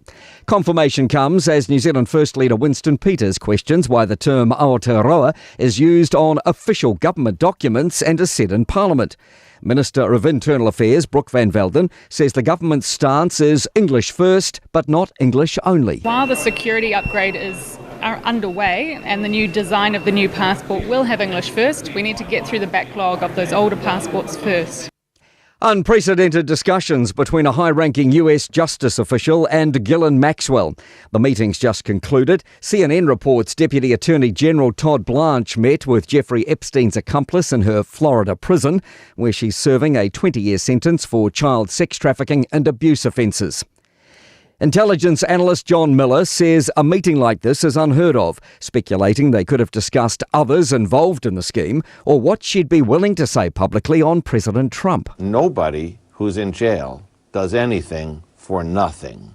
So if she's going to cooperate with the government as a sentenced prisoner and her lawyer arranged this, there has to be something in return. New Zealand is slipping down the rankings when providing care to people at the end of their lives. Our access to palliative care has fallen from 3rd in the world 10 years ago to 12th place. An article in the New Zealand Medical Journal reveals about 90% of people dying each year need these services. Author Dr. Catherine D'Souza says we could reduce total health costs by growing them as people can be cared for at home instead of in hospitals. That's something we all want to see happening, because if we spend more money on something that's unnecessary, then that money has to come from somewhere and it comes out of other areas of health. Hulk Hogan inspired a generation of children copying wrestling moves in their lounges as tributes pour in following the death of Terry Bollea at the age of 71. That's news. In sport, Sam Darry's declared himself fit to return to rugby for Canterbury in the opening round of NPC next weekend. The 6-test All Blacks lock hasn't played at any level in 2025 after injuring his shoulder in pre-season training for the Blues. Darry says he initially hoped to have a run in a pre-season game this afternoon against Manawatu. I think they're progressing really well. I think it was a wee bit niggly with timing, with obviously Super ending and NPC starting. There's that kind of break in the middle. But since we've been gathered with Canterbury, been into everything, and honestly just been loving being back out there on the field and training with the boys. New Zealand's fairy tale run in the women's water polo at the World University Games has ended at the semi-final stage. They've been pipped by hosts Germany 9-8 and will face Italy for bronze tomorrow night. That's sport. I'm Malcolm Jordan. Thanks, Pup. I'll translate. It's almost time to vote in the local elections. Make sure you're enrolled and your details are up to date by the 1st of August. Go to vote.nz or call 0800 36 76 56. Brought to you by the Electoral Commission. O le wha atoa uma o tātou tui pui pui ar COVID e te tau ona whai. O se awala i tau sia lele i ai tātou, o tātou tua a mātutua, mai e pele i ai tātou. E pipisi le COVID le vau tangata, lea e ono a whaina ai tātou uma i awala ese ese. O nisi tangata e sili atu ona tinga aina nai lo isi. Mo le pui pui o oe mai se mai onga onga. E whautua ina le whai o le tui pui pui ar COVID mo tangata uma o 5 tau sanga manunga atu. E le ai se tutongi, mai ma whai o na whai pea uma le ono maasina talo o na whai lo tui pui pui rata mai ar COVID. Pena e maua fo e wha mai. Mo le whatonu ina o sau awa noa po le fia maua o nisi whamatalanga. Pawhasota i lau fo mai po le whale talavai. Pete tanga i le bookmyvaccine.nz. O mana o mie oe po se isi o lo a inga se fisoso ani tau whi malanga inga moni usila. I mata au po e pei o le vaita mai no whanau po o ngaluenga. A whai o lau tali o le ioe, wala au loa Ken Fernieho o le Fern Immigration Services. E iailana lai sene, ma ua silia ma le se 15 tau sanga o lana tau tua. E toa tele tangata o fisosoani i ai Ken, i mata upu tau whi malanga inga. E au fia ai mata upu na o atu le Tribunal, ma apili le Minister. Tanga iane i le mata o Facebook, ma le upenga te whailangi i moli mau. Mo nisi whamtalanga, wala au mai le Fern Immigration Services, ma tala noa i alu isa, i le oiwa, lua ono lua, tolu lua lima tolu. Lua ono lua, tolu lua lima tolu. Po le o lua tasi, tasi lima tasi, o lima.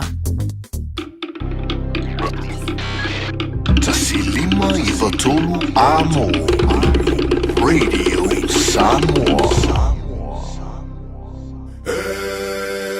Whanono ai, whano le lotoi. Whai mai wa te na ton mai pe ai le whano. Whanono ai, whano le lotoi. Whai mai wa te na ton mai pe ai le whano.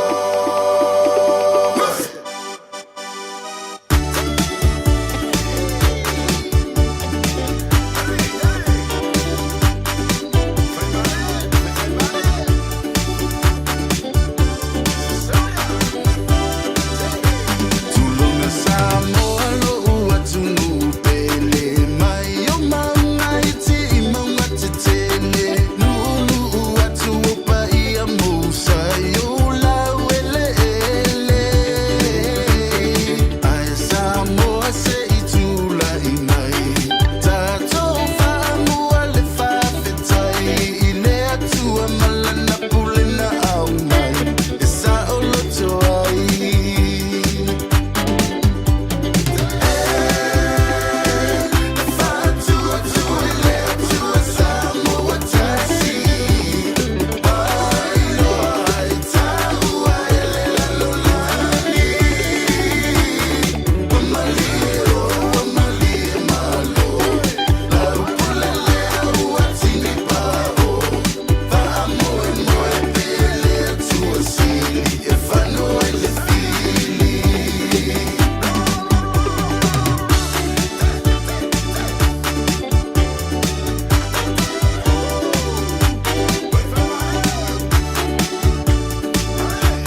itia mawalunga loutulanga ua numera tasi o e Samoa I le Pasifika atoa o aina si itia ina loingoa le HRPB toi sauloa o aina aulele ai au taulanga HRPB o aina so o ai au awala HRPB o aina so o ai le vai male pawa HRPB o aina tauno fie ai le soifuanga HRPB o aina faya salinga lunga awala lau papa HRPB le universite o aina au maya HRPB o aina faya le tele o falea onga HRPB saunila ia sau e te palo traile HRPB oh my I lau vai nga fa upu fai ai fia sa o loso palo tamale poto sau e palo tamai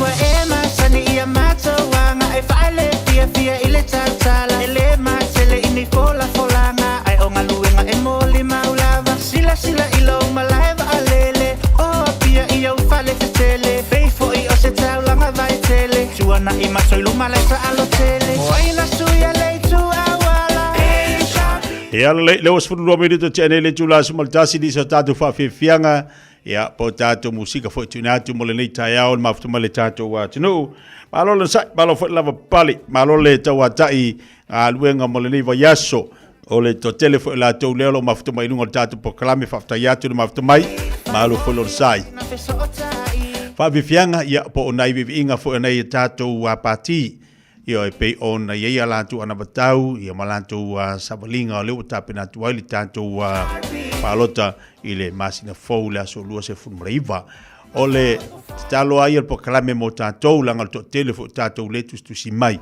ia ma vala au mai o te popole ole tau o tatu fa fifianga ia tu ina tu mo tatu pati e fa malisi au fo ia oila ia mala oilango lango la le winga tala ia watu ale pese ia la oi pati e te langolango ia I fa malisi au ia e tapena I fo ulo loto ia fa ia la oi fifilinga fa ia la oi fifilinga ile me te sila fia e anga ia ilo oi mamlama molo oi fa Italia au te polifua au te polifua ia la oi fifilinga mata pena la oi ia mata pena la palota ia amo tatu fo ia e no fo atu ia tunu I fafu ongo sa ia tanto le ia sisi me sili ona lili ua le loto le tangata o lau te talo o le ale fai mai e wa iei au fai longa te tele o le ale fai mai wa iei lo mamalaman me tau prokiki tatou ia e tu e pea ia sui tau wā ai mo tatou ia lau tapua I male au lango lango o le ale te leo rau sila fial na iai o le a po lo mamalama a o le a fo I le te le ma le o le ngangana na ia te oi. E le mawhai ona li liu le loto le tangata. Ai o lau te talo. E no fofile e mua i le atunu. O lau te talo. E no fofile e mua le tangata. O lau te talo foi. E mawhai ona sui ai mea uma. Sui ai mea uma. A wala ni o tatou mata tatou vava ai e anava tau. O anava tau ai o mewa umana ta pena e vaenga wha upwhai. E whai mata I ala.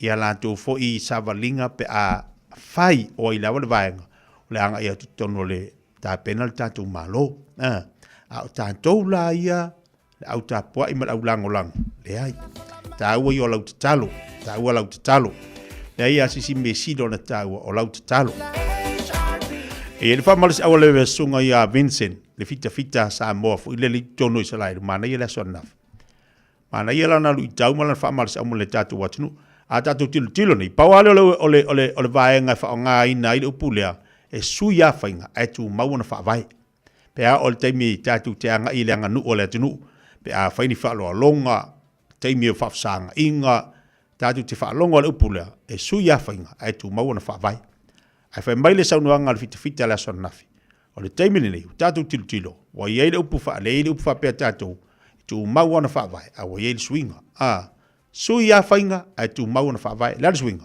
a lu tatu tilo swinga tu mau al whaavai le tu Samoa ai al swinga te le swinga o I tatu na sila fia E a whai te iloa, a le ala suinga lo iai, I mawhai pule uma o poro kiki mea uma.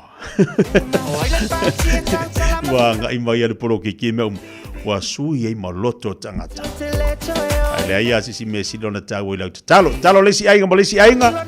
E mau popoai, ma mausali ai. O poai e tate whaalonga tu ai i vaenga whai o lae anga i eia lantou i tu malo. E alo rua uma le poro kiki. Ai tu mau leo si ainga ma me tau na whai. E uma le poro kiki lako, ia ai alo rua si ma le ako kalo le ainga.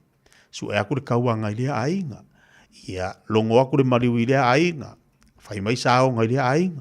Ia, waila. E anga ia, e ainga e tasi tatou. O le whawhianga mai le Samo Poto. Samo Poto puni alawa. Ia walenga whaafonga i le pati ale fast. Ia o rei tau pipi. Ia le alatu Samo Poto.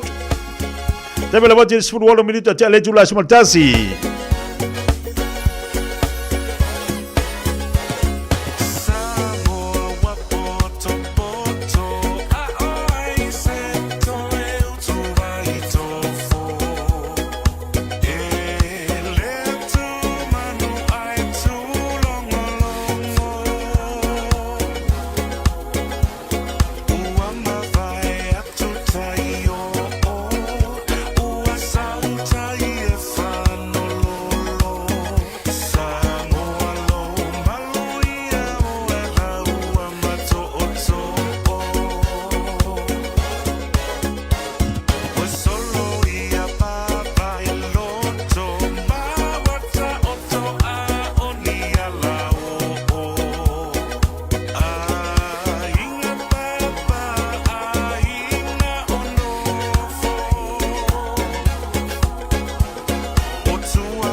na pta inga lona lua mo mātua o pepe fau.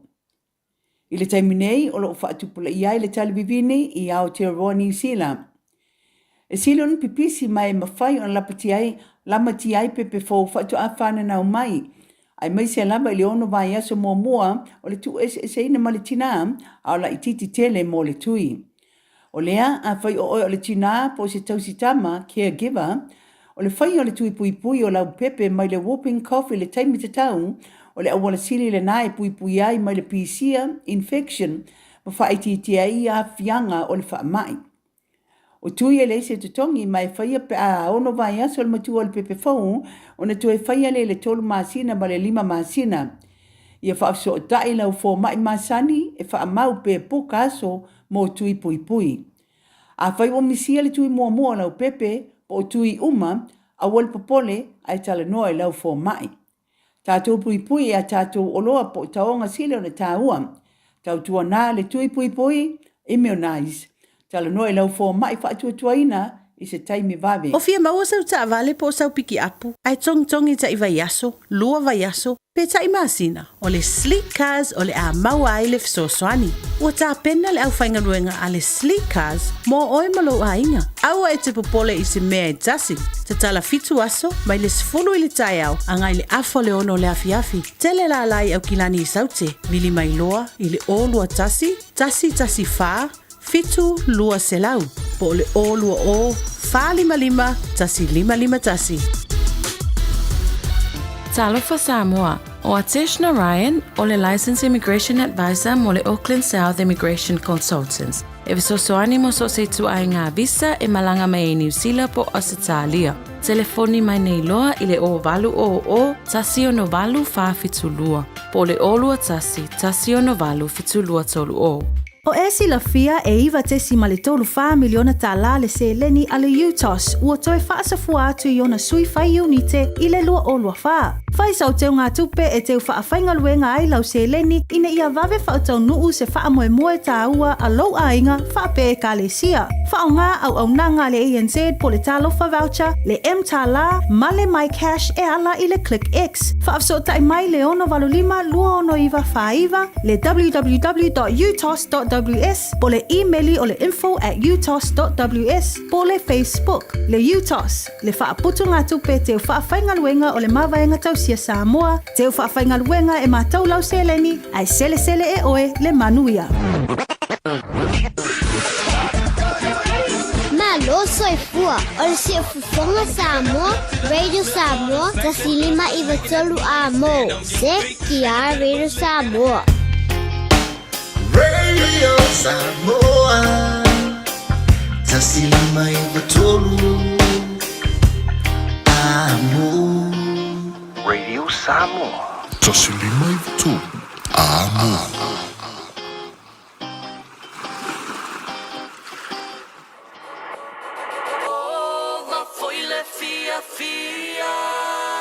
Shake it, Charlie man. I say Polo, what's up? O sé que you're my brother. Kako we're funny della. So fa na make la mai lau kama manga ya. Tawi ale ai masikumbe ile kama. Alufua iko kongu kanu waile alufa ile kumbe ai ole mafukanga. Bailo iko kongu vale alole sasa awa ingo mele nguku ole tawa. Musu wa kuyai ai fia ula vale fai mai oyele ai o sipanga.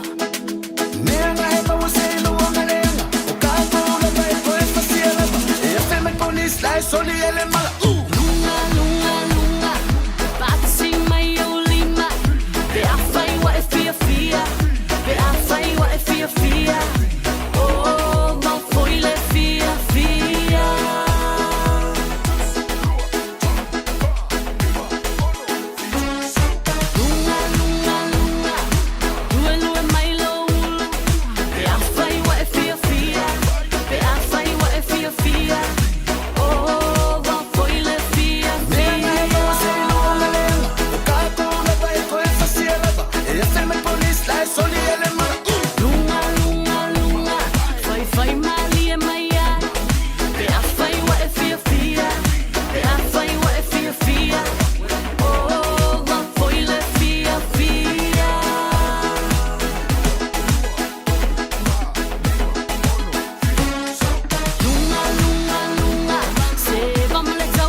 o pole fia si fonga maria jo fanga meke. Fia mo cha jo le nei fo ia uli. Ia malo le sai malo fo le la pale tu te manga luenga lua se football balu minuto le chene le chula se maltasi. Babalo ti diso dadu banga, talo fatu to filia sulu fenga itu te manga luenga dungo jajo upa. Ti be yuta fala no mai ai sa nai sa mo. Se te tango mo fatu dadu po kalame fa pena fo ia wale si jei. Vale pa to mata fatu nei banga le tai au.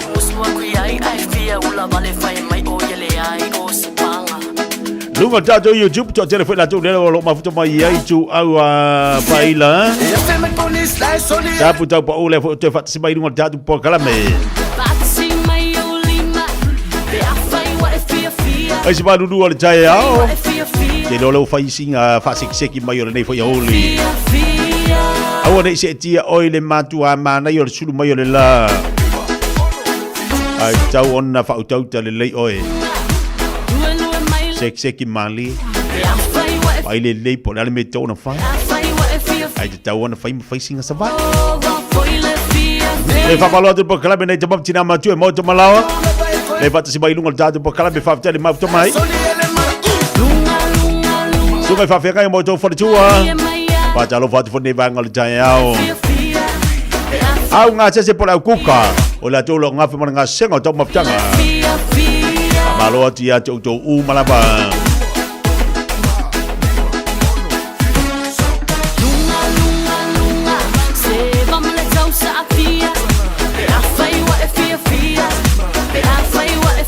Sa sali ya tu lima fatalo watu le banga le auli. Abena foi a Vitolina nai. Desa lala tinga fu. Nita saulo fatalo watu datu po kalame. Luisio fatalo watu balor se fu laude le. As falaile. Vai faile mua yo tite. Vai faile mua yo fika les falaile. Wole so na natina. Levo mai anga luenga bali vaya so. Batini le leila ufua o nga luenga. Au ole fa vivesia lo ma fau.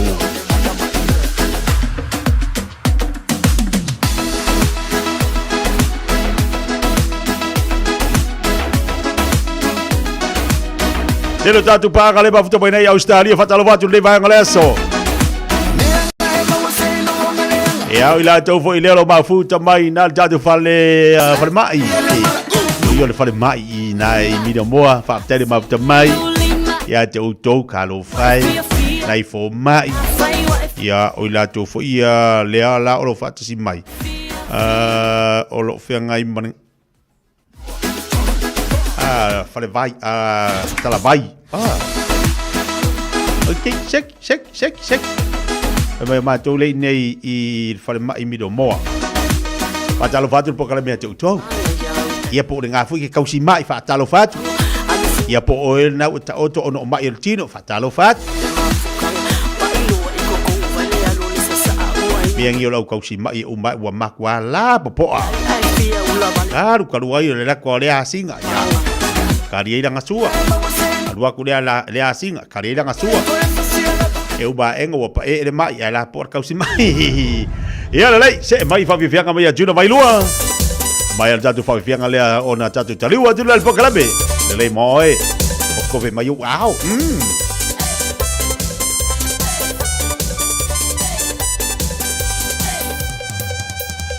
so mai lau si bala ngore pense fai fa be canceleo soy luma ai pa colu no e patata mai tami o fa mo popo mai tele se ki mai le kabi o pa sta me sa ma o pia se fa ma mai no me usur ka ko se I reach out me so mai lau si bala ngore pense fai fa be canceleo soy luma ai pa colu no e patata mai tami fa mo popo mai tele se ki mai le kabi o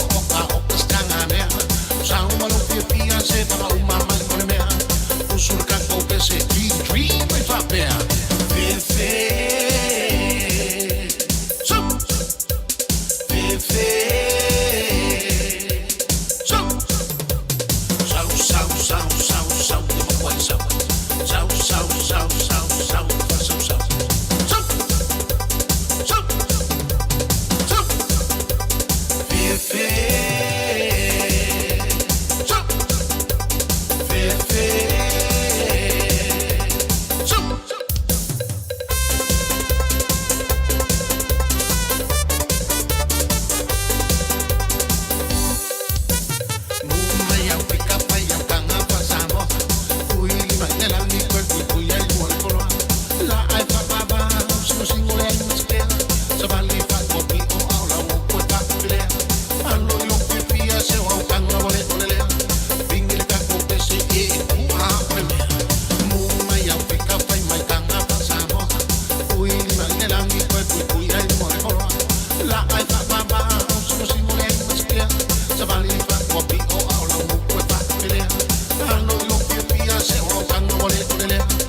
Auda tula polo kalame le leimo o ia so taitasi ona o le lango malo si le fale maliu a se alo le atulu o ese tatupu Funeral Directors i Manukau City. O kalame le leimo oe talo fala. Tusa e peru e leimo alona fai upe lima. E ui lava ina o ia o le alo a o mea sa pōpua ngā te ai o ia. Na haoa o ina ai o ia usi tai. Tusa e peru o Yesu na haoa o ina ia usi tai i ona pōpua ngā te umma. O le upo i le ngangana e lini o le usi tai o le obedient. O le hopa kohe. E moa mai upo e lua o le hupo o lalo a kuo o le whaalongo.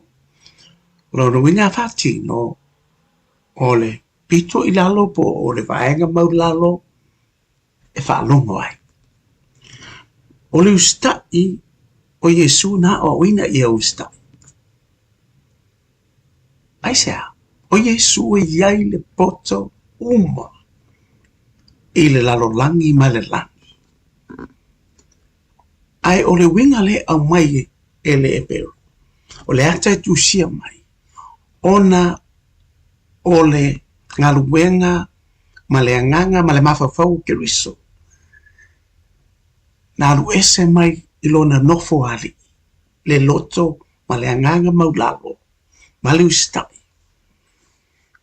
Lona nofo ali tupu ma le mamalu nā alu ese mai. Ina ia iai le lalo langi yang sala. Pei ona soifua mai le whano manu. Soifua mai i le ainga maulalo. Nofo ma milo fatasi ma tangata anga sala. Ino sia maulangia. Ta wembu iai tangata. Te e ona lava tangata yutaya. Whamata i whaingo fia i tupu. Mali i o le nei lalo langi. Ona lātou ese mai o lātou nofo ari, mo lātou tūlanga maurulonga. Ina ia whataitai masawa wali whatasi i le maulalo o le olanga na ola e whaola. O le nei le moni ma le whaamaoni. O le usta i o Yesu ke riso i ona pua ngā te uma, mai lofa i ate oe. Ina ia faa a toa ina ai ma a be Yesu ma tupunga o le whaorotanga. O le ola e whaavau a mene Yesu. Ia usita i loa tātou, usita i a Yesu. O a manatua, e le lei kumoe. O le ese tatupu Funeral Directors o se fale maliu Samoa o le tali foilea o taimi whengata ona o le malanga al maliu ma le oti e mawhaifoi ona latu awinatu ma awina mai tino maliu o e pene mai so o se atu nuo lalolangi wala auno le ese tatupu Funeral Directors i le lua ono lua tolu fitu o pea fiuane ele se fulu ma le balu Norman Spencer Drive in Manukau City.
whai mea alofa I a inga mawo I Samoa, e ala ili whaatawina o se hotel ta alofa voucher. E mawhai o na whaongaina mo aso ta ua whailongaina. E pei o aso whanau, whaipoiponga, pe whai malolonga mo ta whawhawai whaiungo vai aso. Whaatau e oi New Zealand nei, ai piki e lau a inga I Samoa. Tanga I ane ili pacific40.com/hotel. Ma whaatau nei loa. Pe vala au ili o lua tasi, o valu tolu tolu, lua lua lua tolu.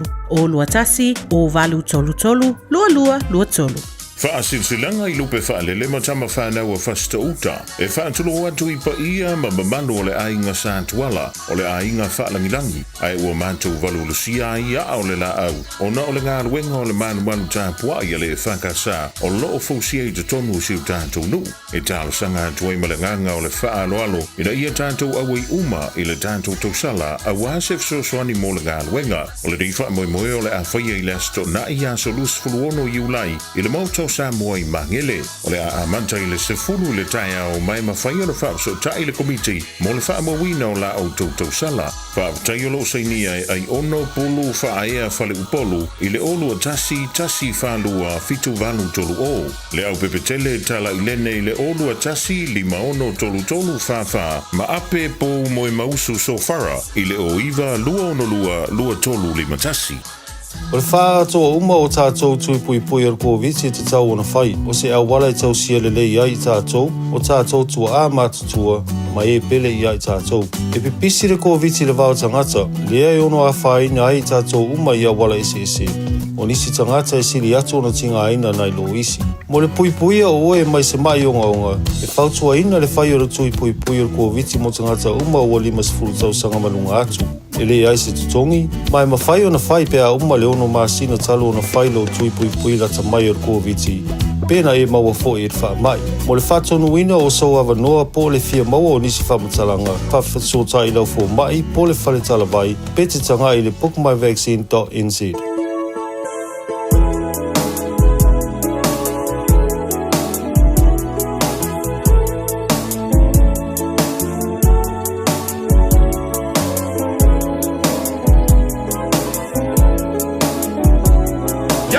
Y'all know the name. DJ.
E vai va fa fia ngole uli.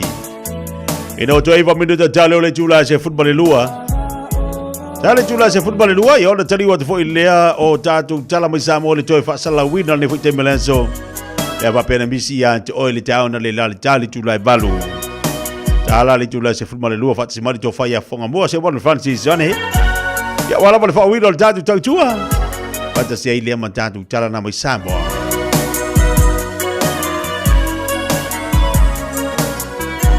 Awa ngalo tatu fa Marstino le faile aso ataya o tali tu lai valu tatu sumpa na faile tatu fa imasani le aso ataya o yo awa te popole le malulu ai tu la ilunga fai sina fa Marstino fai ngata fo ile na mo o mai el tino ai mai se ale folo tau tu na fa la au ni te wangalo na in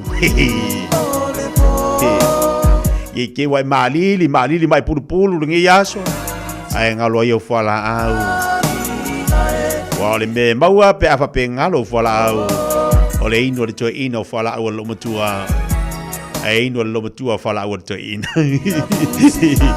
tu si de lele ngol tangata ilana pepa fala au ya ele ngalo ba ku fu ai ale sta mamristina ele ngola ungi bu fala ai le si vaenga ele si vaenga ua ingu le fuala i ngase tu mau talu ai fatamala lal fatamala lea ele ato se ono sultau sanga u fatamala ya ole lu tau la mal famalo se el pokalame motato tau tuana faila u famalstino e pese pel pokalame fifia mai ona e momolia tu ya to ina e fia ya so oma Ole ale tele o me mo tatu lima.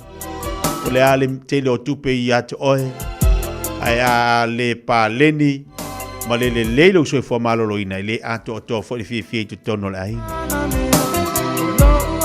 Tu alalo lal pokala me tia tau tu analo so fo malolo ina. Tau si le lei. Pai pai au le au amakanga koe pa e he. E le o le fefe le oki. Ko fa pe ba bo fefe de okia e ai ele se fefe de oki ore causi o soi fu maloloina ole bo se po kala me male sunga le pulo el tato o me kakas le sunga tongi si o lo fa si pisi le va ngaleso awore ngali at o lo yele la tu fa pitolo fa ngasolo ile nei va yaso ma fa ngol vaso bili sa o lo la tongi si wala usa o tato o me kakas ile o lo tasi fa pitolo limba fatasi o lo tasi fa pitolo limba fantasi Olo ate ti atu le lua se lau Cavendish Drive na I Manukau.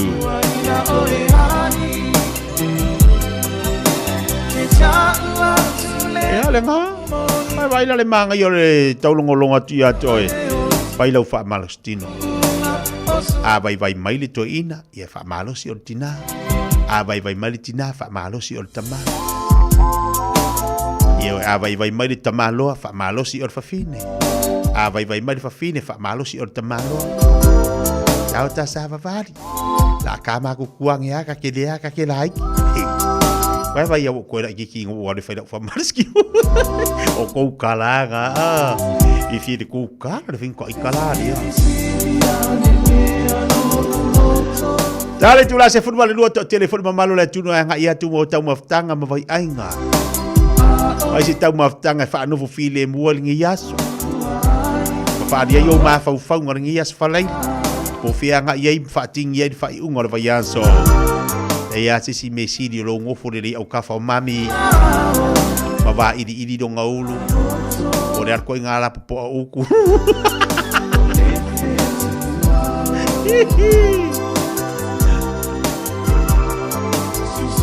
mai po ile la ya na lua mai lava o mata o ase solo au pe ole la to walunga to se tau tua te le vai ngala so ole loto le fa fitai mo mole atu le pa I molunga tatu wa tunu I lau tapo inga nei vai aso antoa mai lava la songa fua se yo mai le as fa leile pa fitai nei o tamam tina mat tua fa fitai tele lava la o tau tapo inga po ale fala maula le ula alo fai valu atu no itu te masani mai se tau tu radio Samoa pe masani ai fa vitai fa te la ba ele ngata foi le bole te fa te la ba ila finga luenga le tu sunga fa fengainga yo tu fai va mo tu te ele ngalo i ngal pokala mil fifia mai fa tai fo imo ngad wenga le mai se ta po inga tu te mafai lolo tatu watinu mal tatu maftanga ni vai aso atoa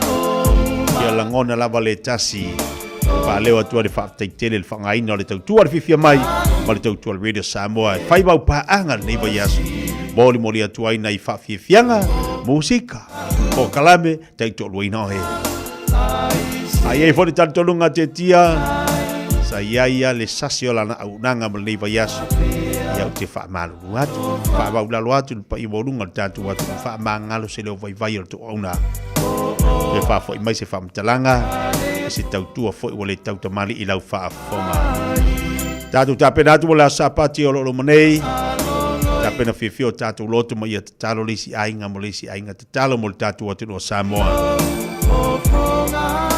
ya mana ir fa marsi au ale sunga le fita ya Vincent fa ingolo ilaso nafi Emanuia ilato uma Emanuia atunu uma mo ila tu ita talo mo Israel e te tali tonu iai yes tatu tali tonu iai ya Manuel leva yaso te tiel tonu nane se fo mai Manuel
A day, 7 days a week. Radio Samoa streaming live on www.radiosamoa.co.nz. Usimaya lau whaafofonga o le whaapoponga fo ele nei o talafau mai Samoa. Awina sa mai mo oe e lau leiti o whalongolongo le Radio Samoa tasilima iwa tolu amo. O te whatalofu elo tātu o tunu i le tauarunga o le ngā ruenga usimaya lau whaafonga. E tasi le vai aso le ato e malolo umai a onga i lo tātu wa tunu. Ai whaatino ngā luenga o pui pui ngai ala le wha mamao no fuanga uma. O lo tautu ufua manu no fuai ini seti le namu e whiawea ina. Le vai rusi e mafuai le wha mai o le fiva o pona iwi le tenki fiva. O se ngā luenga o le awhana i fo i mano fuanga tūra lata i whale a onga. O le fono le kāpeneta le vai aso ne ina whai ai le wha i unga. Ia toi malolo uma whanau mai a onga, a matatu le lea songofua a sawe o i lea sforei leo le vai sa fau. Ai whaatino ia ngā ruenga o pui puinga e peo na whautua ina ai, e le sui pā le mia lea tunu atoa, ina ia ngā rurue whaatasi, whapea au nanga le malo, ai mai se le mta ngā ruenga o tina mtamai tai, a tina e o fioanga maanga fiso tai. O le teimi nei ua pepesi le whaamai i lea tunu atoa, ma ua whaatumulia fo i le whare mai, ai meise lava i le vaenga o lo vaia whanau ia po le tatou pediatric wards. I lana whanutanga i le asolulu luas frutolu o Iulai lu odu lima. Na tala noa ina ma whaamauni ai e le kāpeneta, fuafuanga ale matanga luenga o le soifua malolo ina, mo le sitia o le puipuinga o le atunu, mai le pepesi o le fiva pona iwi, malona whaangaio inga i vaenga nei. Mua le tatalaina o le ofisa tututonu mo whaalawelawe whaafosei po le tatou New York. mo le whaafoina o fuafuanga e tali atu ai i le pepesi o le whaamai o le fiva pona iwi. E ngā lulu e whaatasi ai ma le matanga luenga o le soifua maloloina. Lua, le whaatino o Paul Kalame whaalau iloa mo le sitia o le puipuinga o le atunu. E awhi ai ma whaamatalanga o fuafuanga ma lona whaatinonga mo le sila fia e le mamalu o le atunu e tawala atu i le New York o le tato National Emergency Operations Center. Tolu, whaatino Paul Kalame mo le whaamamaina o Malta Malawa. Whaatama ia no fuanga o lo ronofo ai namu ma vaitoa. Mai te talo atu mo le lango sua a le matanga luenga o tina, tamai tai maanga fsotai, e ngā lulu e whaatasi manu ma fioanga, i tū malo ma fono whaabai. Ia whapea foi i le matanga luenga o pisinisi ma leipa, o le atau la mua, e ngā lulu e whaatasi ma pisinisi, mo le whaamamaina o lotoa, no fuanga o lo whaatino ai pisinisi. Whaatasi ai ma le whaamalusia o matanga luenga ma whaalapo te patonga uma le malo. Ina ia whaamama o fisa ma no fuanga o lo ngaru e ai. Le fionga tuala te vanga Iosefo Bonifacio o le sui pāle mia o le malo tausi. I se vaenga o le nasau nuanga whaalawa i tele i awalo fesota inga le malo. O whailoa le mtanga luenga o le soifua malo loina. Talumai anu wari o le tausanga nei. E o mai le masina le nei o iulai ua whaamawina e awhe fitu se lau 5 ngase ua whaamaunia ua maua iaunga o le fiva pona iwi. Ua whailua fo i le mtanga aluenga, e lua vairusi o lea whaamai ua pesi ai ro tātu o tano, o le dengue fever virus tasi ma le dengue fever virus lua. O nisi o tāpenanga mo tonga fitinga ma puipuinga ua whailua lau tele, e le fionga i le sui pāle mia, o le una ia leo tūlanga mo o mia, mo le ofo ina fua o le toto po le blood donation, e taula mua i le society o le kulu se mumu, e ngā lulu e whaatasiai ma le mtanga aluenga o le soifua maloloina, ina ia lava pa ina toto wha leo leo, mo ngase tinga ina. Le whaata oto ma le whaatulanga ina o vai ngā tupe, o lo wha anganga mo wha lave tutupu wha fuose i le malo, mo le whaatupe ina o vaenga mo o mia e tau walantu le mtanga aluenga o tupe, le whaatino ina o whiuta na inga tāle whea ngai, ma pāanga mo le whaatupe ina o ngā luenga mo o mia, a le mtanga luenga o le soifua malolo ina e tau walatu, i le mtanga luenga o le vai, fafo. Whapea le whao ngā ina o ta vale, a mtanga luenga mwhala aptonga le malo e vesoa soni ai, i ta vale le mtanga luenga o le soifua malolo ina, mo ngā luenga whaatino, ma o lea whaai unga o lo oonga tasi ma le te iala, mo wha mai e whiawea i e namu ma i seti wha la fua. Wha pe aire tū la fono o le soifua maloloina o le tausanga e awhi se lauli maiwa. O tālo sanga ina le malole ma malu o le atino, pi sinisi vaenga tū maoti ma matanga aluenga, ma wha la tonga uma le malo, ina ia utangia le tū alalo le malo ina ia ngā lurue wha tasi ai, e tineia le pepesi o le fiva pona iwi. O tāpenanga le officer komisio whainga palonta mo le palonta tere o tātu o tunu le masina fōua au kuso. O le ua whailoa ia le komisina o whainga palonta. E tūsamba le valu se lau malu o le malopo o leo leo.